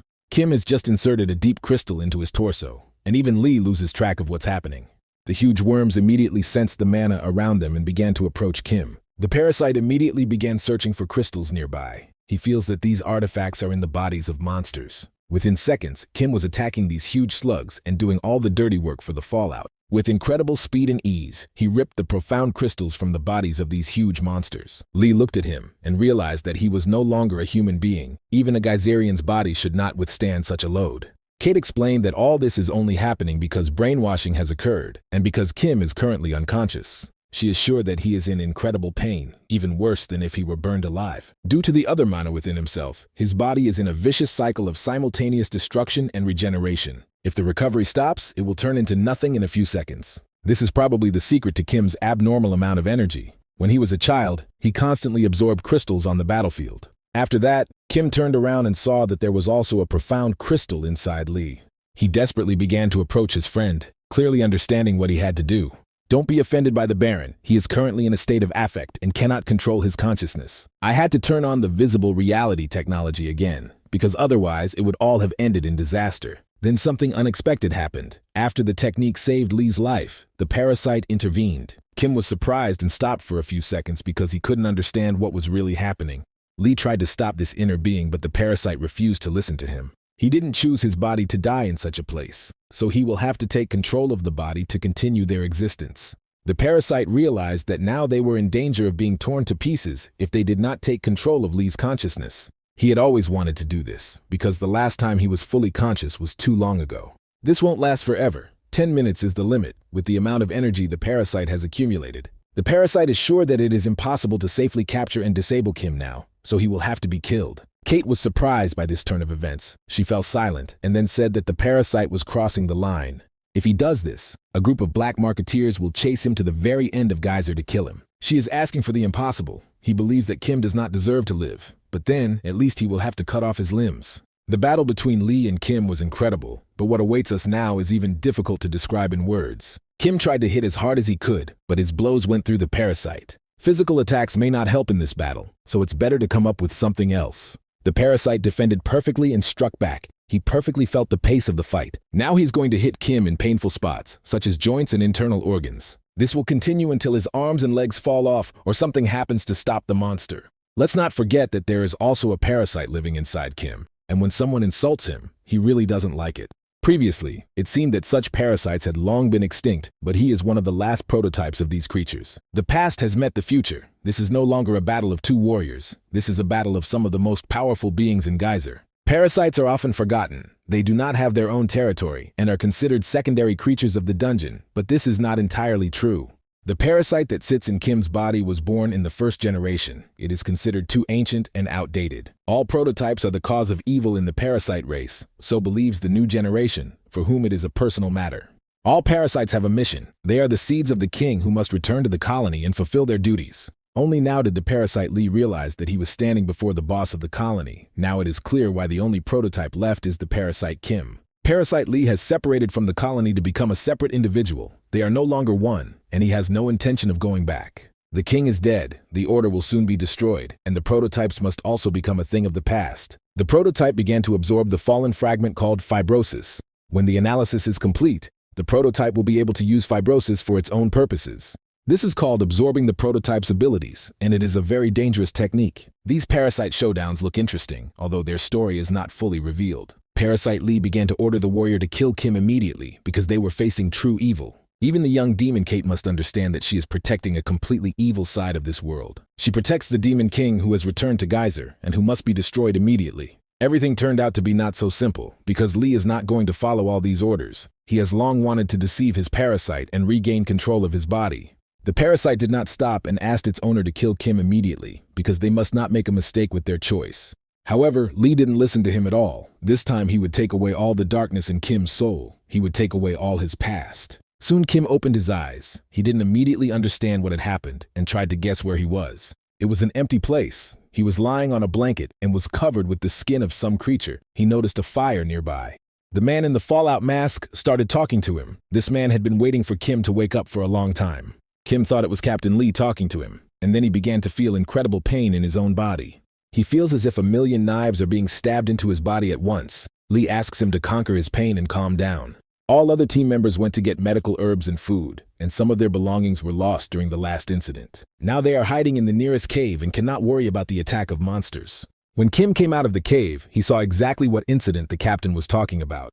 Seeing this chaos, it seemed to him that there was a war here, but then they explained to him that he had done all this. Kim probably lost his memory and therefore doesn't remember anything, but the captain is ready to explain everything. He took off his mask and showed his face now. Because of the parasite, his face looks a little different. Lee explained what happened and how he used his skill to erase Kim's memory, and because of it, he lost his eye. 2 days have passed since then, and he hasn't felt so grateful in a long time. He doesn't even know how to thank Lee. The captain assured him that there was nothing special about it. He would have lost his eye sooner or later anyway. It just happened right now. Lee has no regrets, and it's not like he's completely lost his eyesight. He now relies on the parasite's power, which allows him to track deep crystals, some objects he can even see better than before. Now he looks at his interlocutor as if at the sun, he sees the inner energy and the crystal. Meanwhile, all the other team members, along with the demon, return to the cave. They brought some food with them. Since Kim has not yet fully recovered her strength, Kate is ready to carry him in her arms. It's too late to go to the labyrinth they were going to visit first, so it's better to rest and continue the journey tomorrow. First, they will go to Baron Horus's labyrinth. He should be glad that they destroyed the local worms. After that, Lee continued his story. There was still much to tell. Their main goal was to delve into Kim's past and relive the awakening process. He had to remember all the feelings of that moment in order to use the mana in the present moment, but he lost his mind during the awakening. Kim doesn't remember anything. If you look only at the result, it seems like they only lost because of this process. They are very lucky that they have another idea to solve this problem. Kim received a small, lower-ranked, profound crystal in his hand. Kim had been consuming such crystals even before he was brainwashed, and during the battle he did so with worm crystals. This means that he has the ability to absorb raw crystals, and there is confidence that his body has memorized this process. Now all that remains is to go with the flow and learn to use your strength. We can't let the loss of an eye be a wasted sacrifice. Kim smiled and said that he would do everything possible to ensure that his friend's help was not in vain. Nothing bad should happen because it's a lower-ranked crystal, but it will hurt a lot, and that's the only downside. As soon as Kim swallowed the crystal, he immediately started screaming in pain. He expected it to be a little easier. Lee told him to calm down and ignore the pain. He saw the mana begin to rage in Kim's body. Mana will try to break free from the body, independent of what she will have to destroy on her way. Right now, the hero is incredibly hurt. He doesn't know how to manipulate mana, so he has no ability to self-heal. The parasite is also in a dormant state, so it won't help. Usually in such situations, people die within a few hours. All these internal flows of mana are his strength. He must learn to take it under control and not try to stop the movement of mana. You need to feel the energy from your fingers to your shoulders. Imagine that it is blood flowing through your veins. This is the path of mana. The glass fragments in his body have become a stream and are now flowing through his body. In order to fully master this power, you need to sink to the very bottom and push yourself off it. They completely lost touch with reality and found themselves deep underwater for a while. He was cold. He froze and started to constantly repeat that he wanted to go home. Only a little later did Lee appear next to him and explain that all this was very good. It turned out that inside the Baron there was actually paradise. That's how the process ended. Kim received congratulations from friends because he received Geyser's blessing. A little later, they set off on their journey. Now Kim has additional skills that make him much stronger. Soon they found themselves in Baron Horus's territory, intending to collect as many crystals as possible along the way. Kate is sure that the Baron won't even notice this. It's unlikely that he keeps track of the number of crystals on his territory. Baron Horus is one of the most powerful and wealthy residents of the 10th floor. The core of his labyrinth is located in the center of a giant mine. The goblins on the 9th floor are also doing something similar, but not as successfully. Still, they have an iron mine, but you won't find particularly valuable material there, like in Baron Horus's mine. There are even rumors that deep crystals fall from the ceiling of the labyrinth directly into the hands, which is why the Baron is so wealthy. It is because of this that he can afford a large military force with excellent technology and equipment. Kim expects that sooner or later he will have to fight this Baron, but it is unlikely that Horus will use his full power. Before going to the Baron, it's better to put on a mask. It smells like the body of a beast, and no one will be able to guess that Kim is human. Soon they found themselves inside a maze of shadows. Kim had never seen such a large amount of gold before. The Baron's soldiers were constantly nearby and watched to make sure no one stole the valuables. It's unclear whether their equipment just looks nice or if it's actually very valuable, but either way, it's impressive. Kate said that this equipment is made of mithril, but if we talk about their skills, they don't even know how to fight. This is on beasts that can use force. They die as soon as their physical form dissipates, so armor is pointless. This is just to make them look confident, so you don't have to worry about all that heavy security. Soon Kim saw a soldier who looked a little different. He is called a fanatic. He is one of the lower soldiers of Count Parthenon. Before entering the Baron's presence, Lee reminded Kim that he had in no way attempted to attack Horus. Kim understands that he is in foreign aristocratic territory, but sometimes he completely loses self-control. Soon they entered the main room and greeted Baron Horus the Burnt, a large creature that shines in the darkness of the abyss. He is also called the one who absorbs light, or the Burnt Horus. The Baron greeted the guests, allowed them to raise their heads and settle in as comfortably as possible. They had arrived early, and he had not expected to see his guests today at all. Kate said that they brought several precious objects from the surface, and they want to show them to the master of the labyrinth. She began to say that only Horus could see true art in artifacts, but all this was nothing more than beautiful words. Soon, with the help of a little spell, Kate retrieved all the artifacts she had been talking about all this time. When Kim saw them, he immediately realized that they were of very poor quality. Some were even made of plastic. Kate still looked confident. She assured that these were works of art that were supposed to be presented to a human king. Dark merchants were able to steal them and bring them to the dungeons, but these are the most valuable things that ordinary people can dream of. Baron Horus said that he could not allow other aristocrats to intercept these items, and therefore was ready to buy them right now.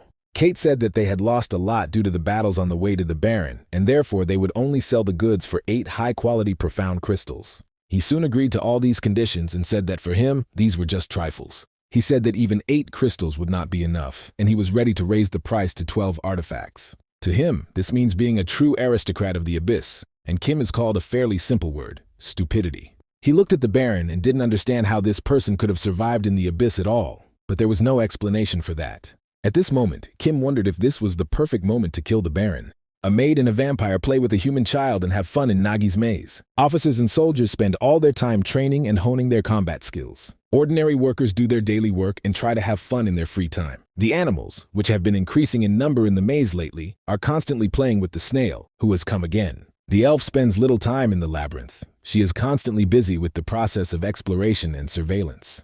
Everyone around looks active, even despite the absence of the owner, especially those in love. The King of the Dead had already forgotten the last time he had explored this labyrinth in his past life. Back then, there were no constant battles, he was losing track of time, and his research was not progressing at all. They finished all the dirty work and now Pinky wants to go on a date with him, but it's unlikely that Valets will reciprocate. She probably completely forgot about the terms of the contract, as well as the fact that he should have his own free time. How their conversation ended, the King of the Dead didn't care about the girls in love. Pinky returned home soon after, earlier than expected, and not very on time. The girl began to look around the room to find her boyfriend, and at that moment she saw that the house had a basement. Let's go back to Kim for a moment. He was already preparing to take out his sword and kill Baron Horus, and Captain Lee noticed this immediately. Kim realized that now the enemy leader was openly sticking his neck out. One well-aimed blow and it would all be over. Once he dies, all the soldiers he summoned will disappear, and you can easily take all the resources and the core of the labyrinth. At this moment, using telepathy, the captain addressed Lee and ordered him not to attack the Baron. If this happens, he will immediately have problems with the dark web traders, since he is now officially connected to them. Other labyrinths will put pressure on dark traders for violating neutrality. After some time, this whole story will be fully revealed. Information about this will reach the enemy labyrinths, and Kim will begin to be called pathetic and unscrupulous. This will allow enemies to attack him and raise their morale, making the alliance of the labyrinths of the 9th floor impossible. At this point, Kate began to tell Horus about the Baron of the 9th floor. Horus began calling Kim bad names and said that he had heard about his affair with Count Anatolio, and he did not like it. Count Horus said that he felt no threat from some child on the 9th floor because he could destroy him with just one finger. He doesn't even need to send his entire army for this. Just 5 soldiers will be enough. Now they realized that the aristocrats had relaxed their vigilance and did not even suspect what was happening on the 9th floor. Nevertheless, Kim was still able to contain his aggression and remained calm. A little later, they found themselves in a cave near a maze of shadows. Now they can analyze the situation. Lee was very scared. He almost regained his sight for fear that Kim would start attacking the Baron. He was right not to attack Horus, because there would have been far greater losses if that had happened. Lee agrees that Horus seems like a simple fool without much talent. However, few people know that there is a reason why he holds a monopoly on the richest lands on the 10th floor, as well as the title of Baron. Until the darkness that envelops his entire body dissipates, no one can kill him, no one except Count Anatolio. If Kim attacked him, the Baron's body would split into 2 immediately after the attack. All of this would be an illusion, because as a result, only impenetrable darkness would remain before Kim. This is called the fiery darkness of the abyss. This technique belongs exclusively to one being, the scorched Horus. Kim suggested shining a flashlight on him, but this advice can hardly be taken seriously. Meanwhile, Pinky opened the basement door and saw something she wasn't supposed to see. The King of the Dead had already prepared his new body and was getting ready to celebrate. This body holds all the miasmas he could find in this place. This body will allow him to regain 60% of his strength. He still doesn't have enough miasma to transition to another body, so he must have been in too much of a hurry. The King of the Dead has only one chance. He must focus on restoring the miasma. As soon as he turns into an undead, he will immediately lose his taste and hunger for regular food, and will have to say goodbye to all the employees. He turned his head and saw that he was not alone in the room. He had never felt such fear as a dead person. Pinky stood there as if hypnotized and unable to move. She was as shocked and scared as he was. Valets realized that he was caught red-handed. She saw everything, so Pinky must die. He immediately began to attack her with miasma energy. The girl became even more scared and didn't know what to do. She began to suffocate and lose consciousness, but the King of the Dead had no other choice. All of this will take a long time. He will also suffer health problems after this attack, but Pinky cannot be left alive. He should kill her right now, but at this moment he feels uncertain, although he cannot explain these emotions. Maybe he's become too sentimental lately. He needs to forget about these feminine things and become a man again. She shouldn't have come back, shouldn't have forced him to do it. She promised to give it to him in her free time. Oddly enough, the King of the Dead still hesitates and cannot finish off his victim like an experienced predator. He can't understand why this is happening, maybe because it's just a little girl who brought him lunch. She began to cry and apologize, asking for forgiveness and promising never to interfere with his affairs again. Pinky even said that she just wanted to spend some free time with him, just to be there for a few moments of relaxation. These words turned out to be the most powerful spell in the world. These words were enough to make the King of the Dead abandon his original goal. His miasma level ran out and he was immediately seriously injured, but that didn't matter. He should have killed her, but he couldn't, and now his entire work is in jeopardy. When he opened his eyes again, after losing consciousness, he saw that he was in a cozy and warm place. It was something like the central center of the Nagi temple. He saw that there was a maid nearby. They talked about how too much miasma was found around the cemetery, but this energy shouldn't have harmed the workers. It seemed that Pinky would tell everything now and then. A terrible future would await the king of the dead. It turned out that everything was completely wrong. He actually took all the blame and said that she had forgotten about safety precautions. Her words were enough to calm the Dominican and the sorcerer. They soon revealed that Pinky was seriously injured, but showed her heroic heart. Even despite the intense pain, she took valets on her shoulders and slowly moved towards the central labyrinth. In simple words, she saved her partner, and now, after some time, they will fully recover from their injuries. The king of the dead immediately said that he wanted to continue his treatment on his territory so as not to leave the cemetery unguarded. Pinky decided to go with him, and soon the doctors let them go home. Everyone around immediately understood that this was love and decided not to interfere with the young people spending time together.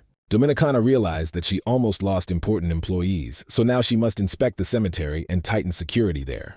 The sorcerer also noticed that this whole situation was very strange. In order to receive such injuries, it was necessary to gather an incredible concentration of miasma.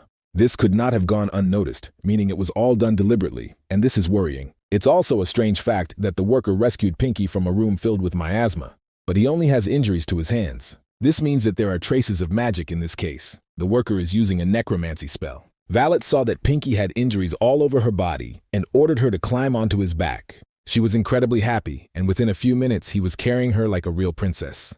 Now it's time to talk about what happened. He wants to understand why she didn't tell Dominican the truth.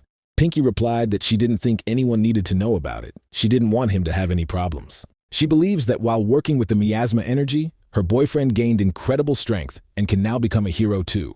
She found an explanation for all his actions and now feels at peace because she believes in all this nonsense. They agreed not to tell anyone about all these secrets, and Valets also asked Pinky to never again interfere with his free time in the basement. Back to Kim and the Fallout team, they're talking about the mana flowing through Kim's body. Most likely this power is much greater than Baron Horus's mana. Kim is probably at the level of a count now, or even higher. This does not mean that he has a higher mana level than Anatolio. It's not that simple. Kim tried to recreate the circulation of mana in his body and strengthen his arms. Everything worked almost instantly.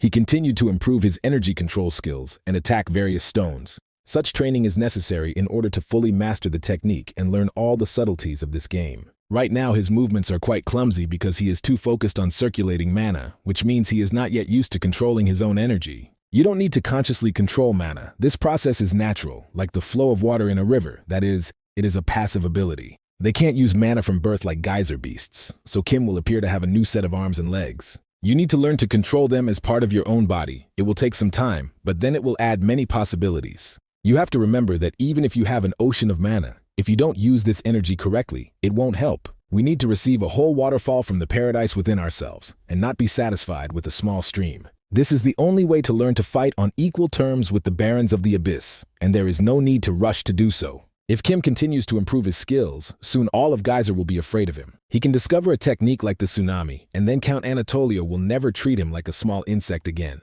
Seeing this training, all the other team members immediately ran away because they thought they were being attacked by monsters. It turned out that this was just a honing of Kim's skills, and nothing more. It was like an attack by the Queen of Giant Worms, but you can find cons anywhere. The captain approached Kim and took his hand. She was seriously injured, and now they needed to call Eugene for help.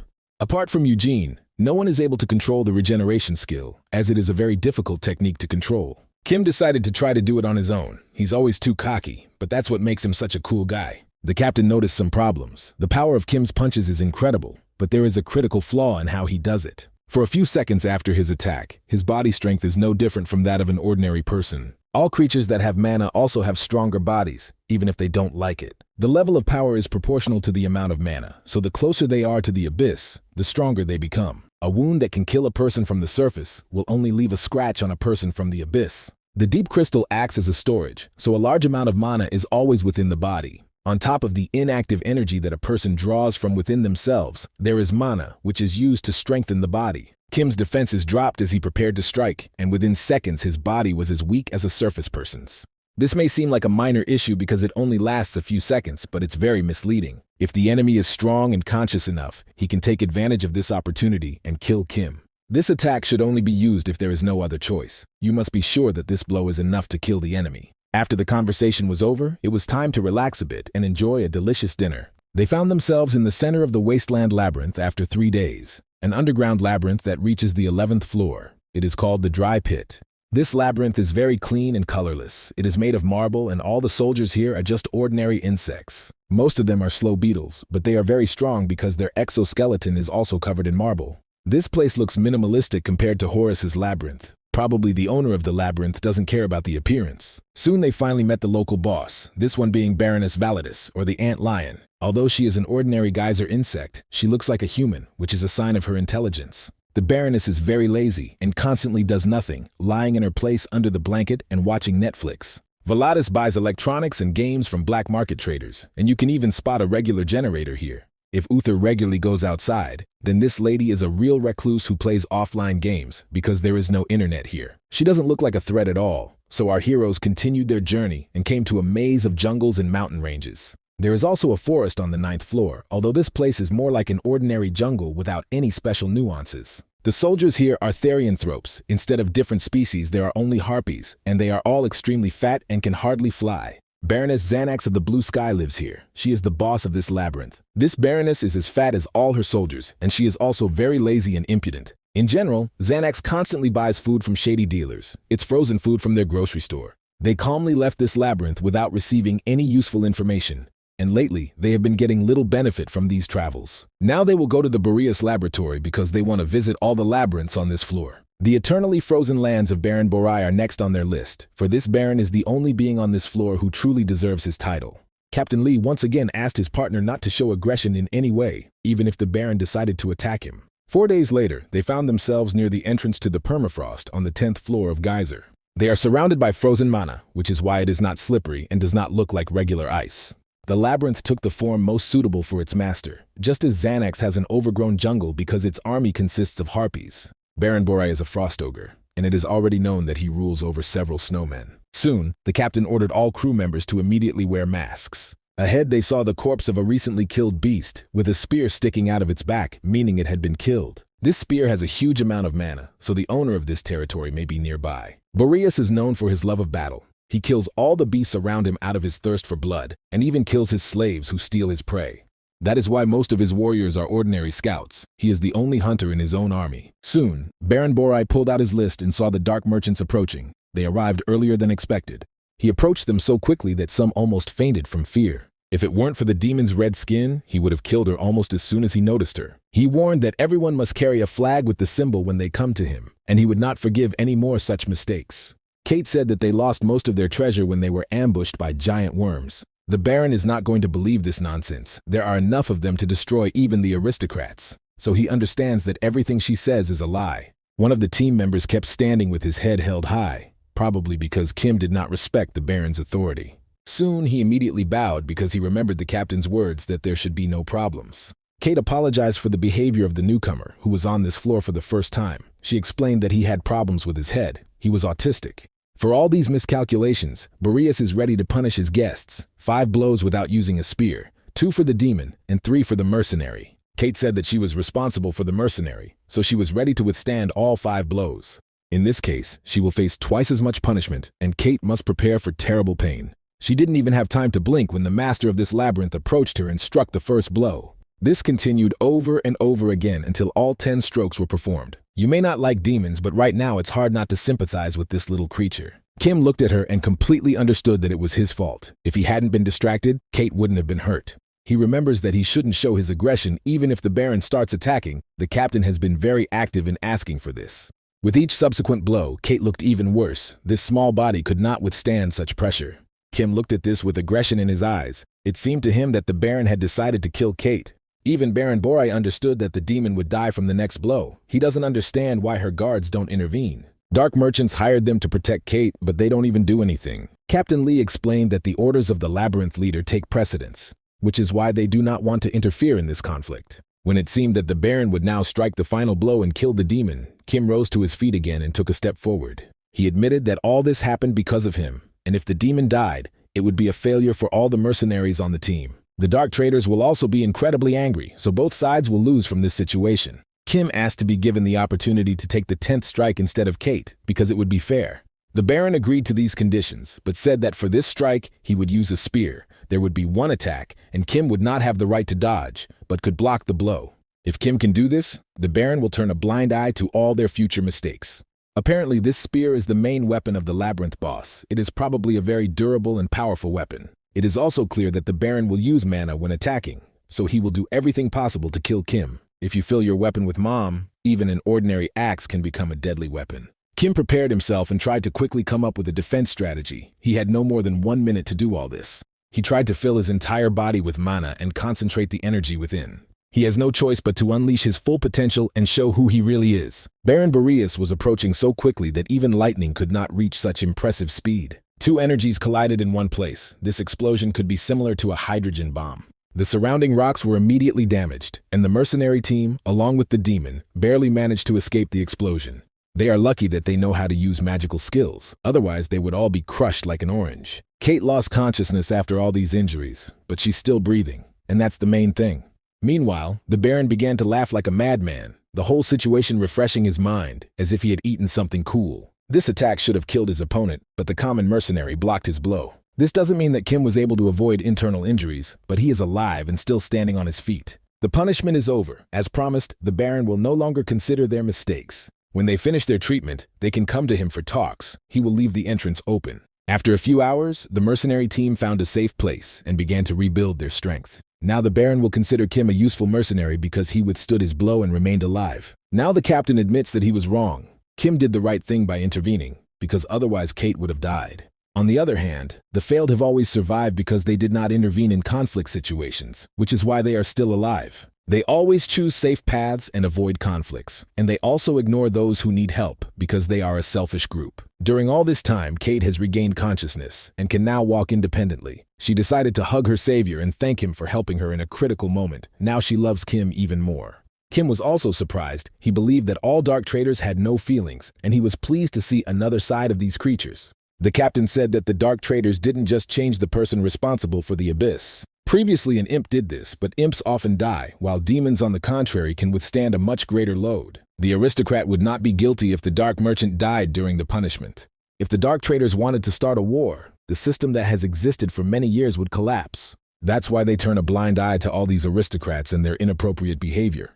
Kate knows that Kim is preparing for war, which is why she is ready to tell him all the necessary information about Boreas. The price of this information was her life, and he had already paid for it when he saved her. After resting, they set off forward until they were frozen to death. According to Eugene, the demon was completely cured, but they probably have some side effects as the recovery process begins. She said it was too hard for her to walk, and so she was on Kim's back the whole time, and in this way they walked to the Boreas Labyrinth for 3 whole days. The goods that interested the Baron were conventional weapons, or rather, surface fire rifles.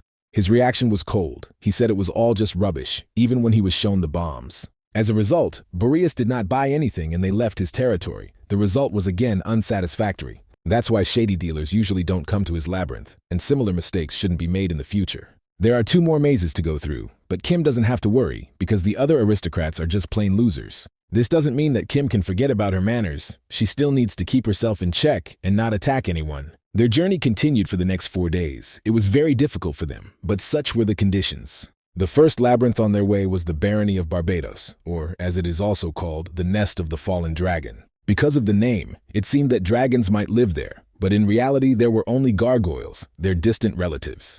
The master of the labyrinth was a huge 3-headed gargoyle, the Lord of the Mist, Baron Barbados. His character and appearance resembled a dragon named Draken, who serves in the Nagi labyrinth. Rumor has it that the Mist Lord took this title for himself because there is a lot of mist around his territory. In reality, he doesn't have any abilities related to fog, but he's probably strong because his relatives are dragons. The items offered to him were various rare artifacts related to dragons. The aristocrat was pleased. They completed their visit to the Barbados Labyrinth without any problems and set off on their long journey again.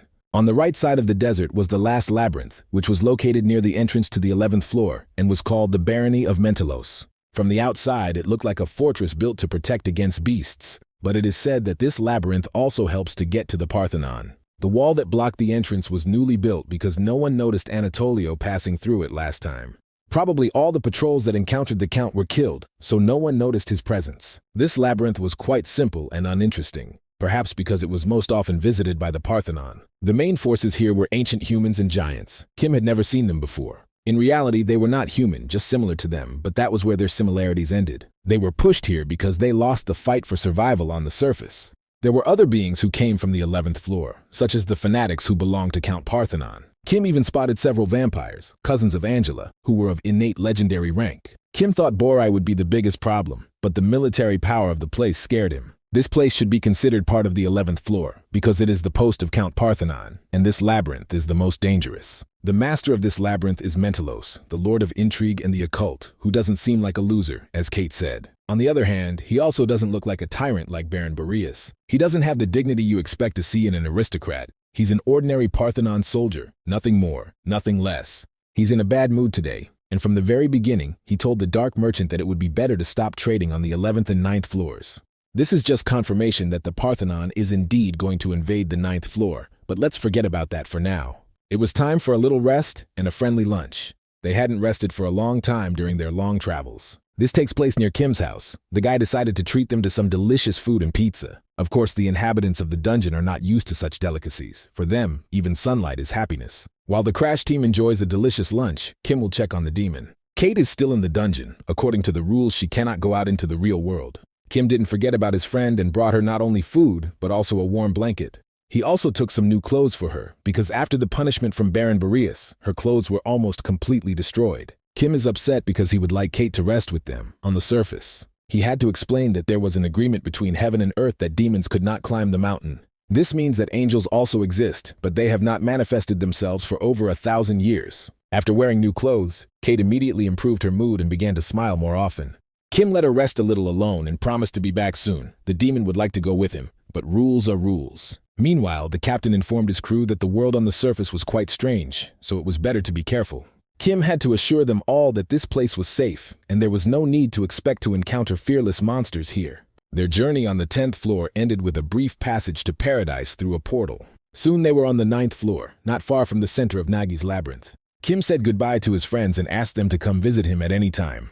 Although their journey to Nagi's labyrinth will be long, they must be sure that they will be received as true aristocrats. Kate also needs to remember that she now has friends on the 9th floor, and she can always come visit. The little demon promised that she would not forget these words and would definitely visit Kim soon. It seemed that everything was over, but at that moment the parasite again took possession of Captain Lee's consciousness. The prototype is still dormant, so it's not too late to talk and say everything it has been holding back for a long time. He doesn't have much time now. He will soon lose control of Lee's consciousness, but we need to talk now. He appeared to warn Kim about his parasite, also known as the prototype.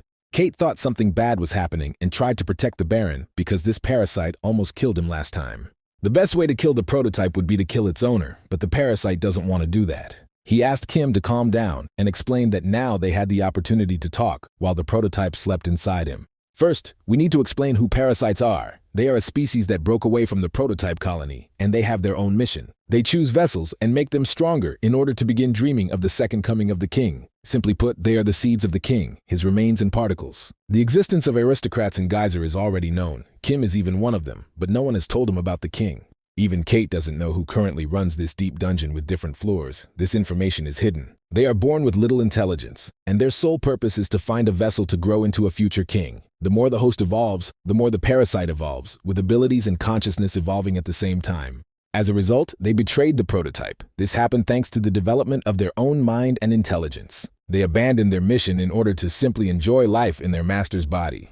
Most of them severed all ties with the colony and completely forgot about their life mission. The prototype quickly ran out of steam, lost most of its followers, and did not manifest itself for 10 years. They thought he was dead, but now he is in the body of the Baron from the 9th floor. Speaking of the creature inside Kim, it is the main body of the prototype. There is a theory that this creature divided itself into parts, after which it had to choose the carrier with the greatest potential for awakening. He should not rely on the powers of his prototype, because the more he uses them, the more he loses himself. You don't need to feed the prototype brains. This is not only about Kim's brain, but also about the victim's brain. The prototype uses the active mana in the host's body, but cannot reach the deep crystal. That's why he can only receive mana from external sources. In any case, Kim shouldn't even think about becoming king. As a result, the prototype will take all the power, and Kim will be left with nothing. As soon as the parasite finished speaking, it immediately returned consciousness to Lee and disappeared. The captain also agreed that parasites cannot be trusted, because he was also able to control this creature before, and now he is having difficulty with it. Kim will definitely think about all these problems, but right now he has other tasks, so it's time to say goodbye. Let's move to the northern wall of the Nagi Labyrinth Gate, just as a hero named Quint began to shout that they were being attacked. He ordered them to immediately take up battle positions and prepare for battle, and also ordered the Dominican to find a safe place. They believe that unknown individuals with great power have come to their territory, and they are heading very quickly towards the labyrinth. No one could even warn that these forces were approaching. Perhaps the horned rats were destroyed, because there is no signal from them. At this moment, the snail felt like a leader and said that there was no need to be afraid. They had already destroyed 2 labyrinths and were ready to do it again. Their ally is the great king of gluttony, and when he is around, they can forget about fear. While Uther talked about his strengths, everyone else looked at him as a mentally retarded child. Judging by the amount of energy of the rivals, an aristocrat is approaching them, perhaps even a count. If it were Count Anatolio, there would be a vibration on the ground, but there isn't, so it's someone else. Uther felt safe until an unknown creature approached him and grabbed him by the head. All his friends looked scared, but no one decided to get lost in this situation. They can be understood because the king of the labyrinth, Nagi, Baron of the 9th floor Kim, has appeared. Soon everyone realized that he was the same threat, calmed down, and bowed to the king. More than 3 weeks and several days have passed since Kim set out to explore the abyss. Dominicana is happy to see him and immediately feels the incredible strength with which the master has returned. They even confused him with Count Anatolio and were happy to see that it was just their beloved king. Kim should have hidden his powers much better, but he hasn't learned to do that yet. The Dominican immediately said that at the king's behest, the Nagi Labyrinth had been expanded. The number of troops remained the same, but the maximum army size was increased 4-fold. After they have received additional territories, they can begin construction of new facilities. Construction of the Horned Rat Colony is also underway. It is half completed, under the leadership of Rickshaw. Construction has also begun on underground tunnels connecting the Nagi Labyrinth to other labyrinths. The horned rat population has changed and is now much larger. This happened thanks to stable nutrition and regular rest. Now there are 10 times more of them, and they can perform a greater amount of work. Kim allowed the construction of tunnels under the Great Forests of Dreams. The main thing is not to approach the enemy labyrinths and to act carefully. With only 4 days left until the round table, Kim has a lot to prepare, so he'll have to come to the surface. He hopes that there will be at least a month left before the war begins, but perhaps everything will start earlier. Kim is sure that soon the aristocrats of the 10th floor will begin to attack the 9th floor. War is only a matter of time. This won't be a fight between 2 mazes. It will be a full-blown and bloody war between different floors. They will all be driven into a dead end, and to win they will have to fight without honor. For a long time, Geyser was quite peaceful, but soon those glorious times would come to an end. The plans are already in place, and now all of his closest friends will hear the war strategy. After all this, Kim returned to the surface and decided to call his family. He hasn't spoken to his father in a long time and now has to explain his long absence from home. The guy decided to write a message and explained that he had gone to Australia for research, along with other university students. After that, he saw that Lenara had called him repeatedly, and for the last few months, they had completely lost touch with each other. As soon as he called her, he immediately heard many unpleasant words addressed to him. She was angry that he was missing her calls and said it could have cost her her life. Lenara has been in too many troubles lately. She is still in the dungeon, along with her team of researchers. Kim said that recently he has had almost no time for research and is busy with his own business. Lenara said that together with the team, she found a rather interesting dungeon in which there are many deep crystals. If Kim wants to make some easy money, he can join her team and help explore this place. From the very beginning, they saw that there were unknown monsters in this dungeon, so they needed immediate support. The entire team is excited and hopes that the strong warrior Kim will join them. They all remember his extraordinary skills and strength. Kim promised to think about this proposal, but lately he has so much work that he has no free time at all. A little later, the guy returned to the labyrinth naked and began discussing current problems. Spies from the 8th floor were spotted near the eastern fortress, and Rickshaw was immediately ordered to find them and bring them to the king. She is the intelligence commander and must be responsible for all such situations in the labyrinth. Dominicana has also received orders to strengthen the defense of the eastern land. Recently, there have been more and more spies in the territory of the Nagi Labyrinth. As soon as the conversation was over, Kim returned to his throne and met with the horned rats. They are all happy because in this labyrinth they have received not only protection and shelter, but also love and a real family. Kim is happy that all his slaves are satisfied. He understands perfectly well that their further achievements depend on this. It turned out that Tretch had come to him, but it was not the same king of horned rats, but his son. We already remember this glorious warrior who became the first rival of the Nagi labyrinth. A lot of time has passed since he died. Now his son is happy to serve King Kim and assures that all his warriors are ready to die for Nagi.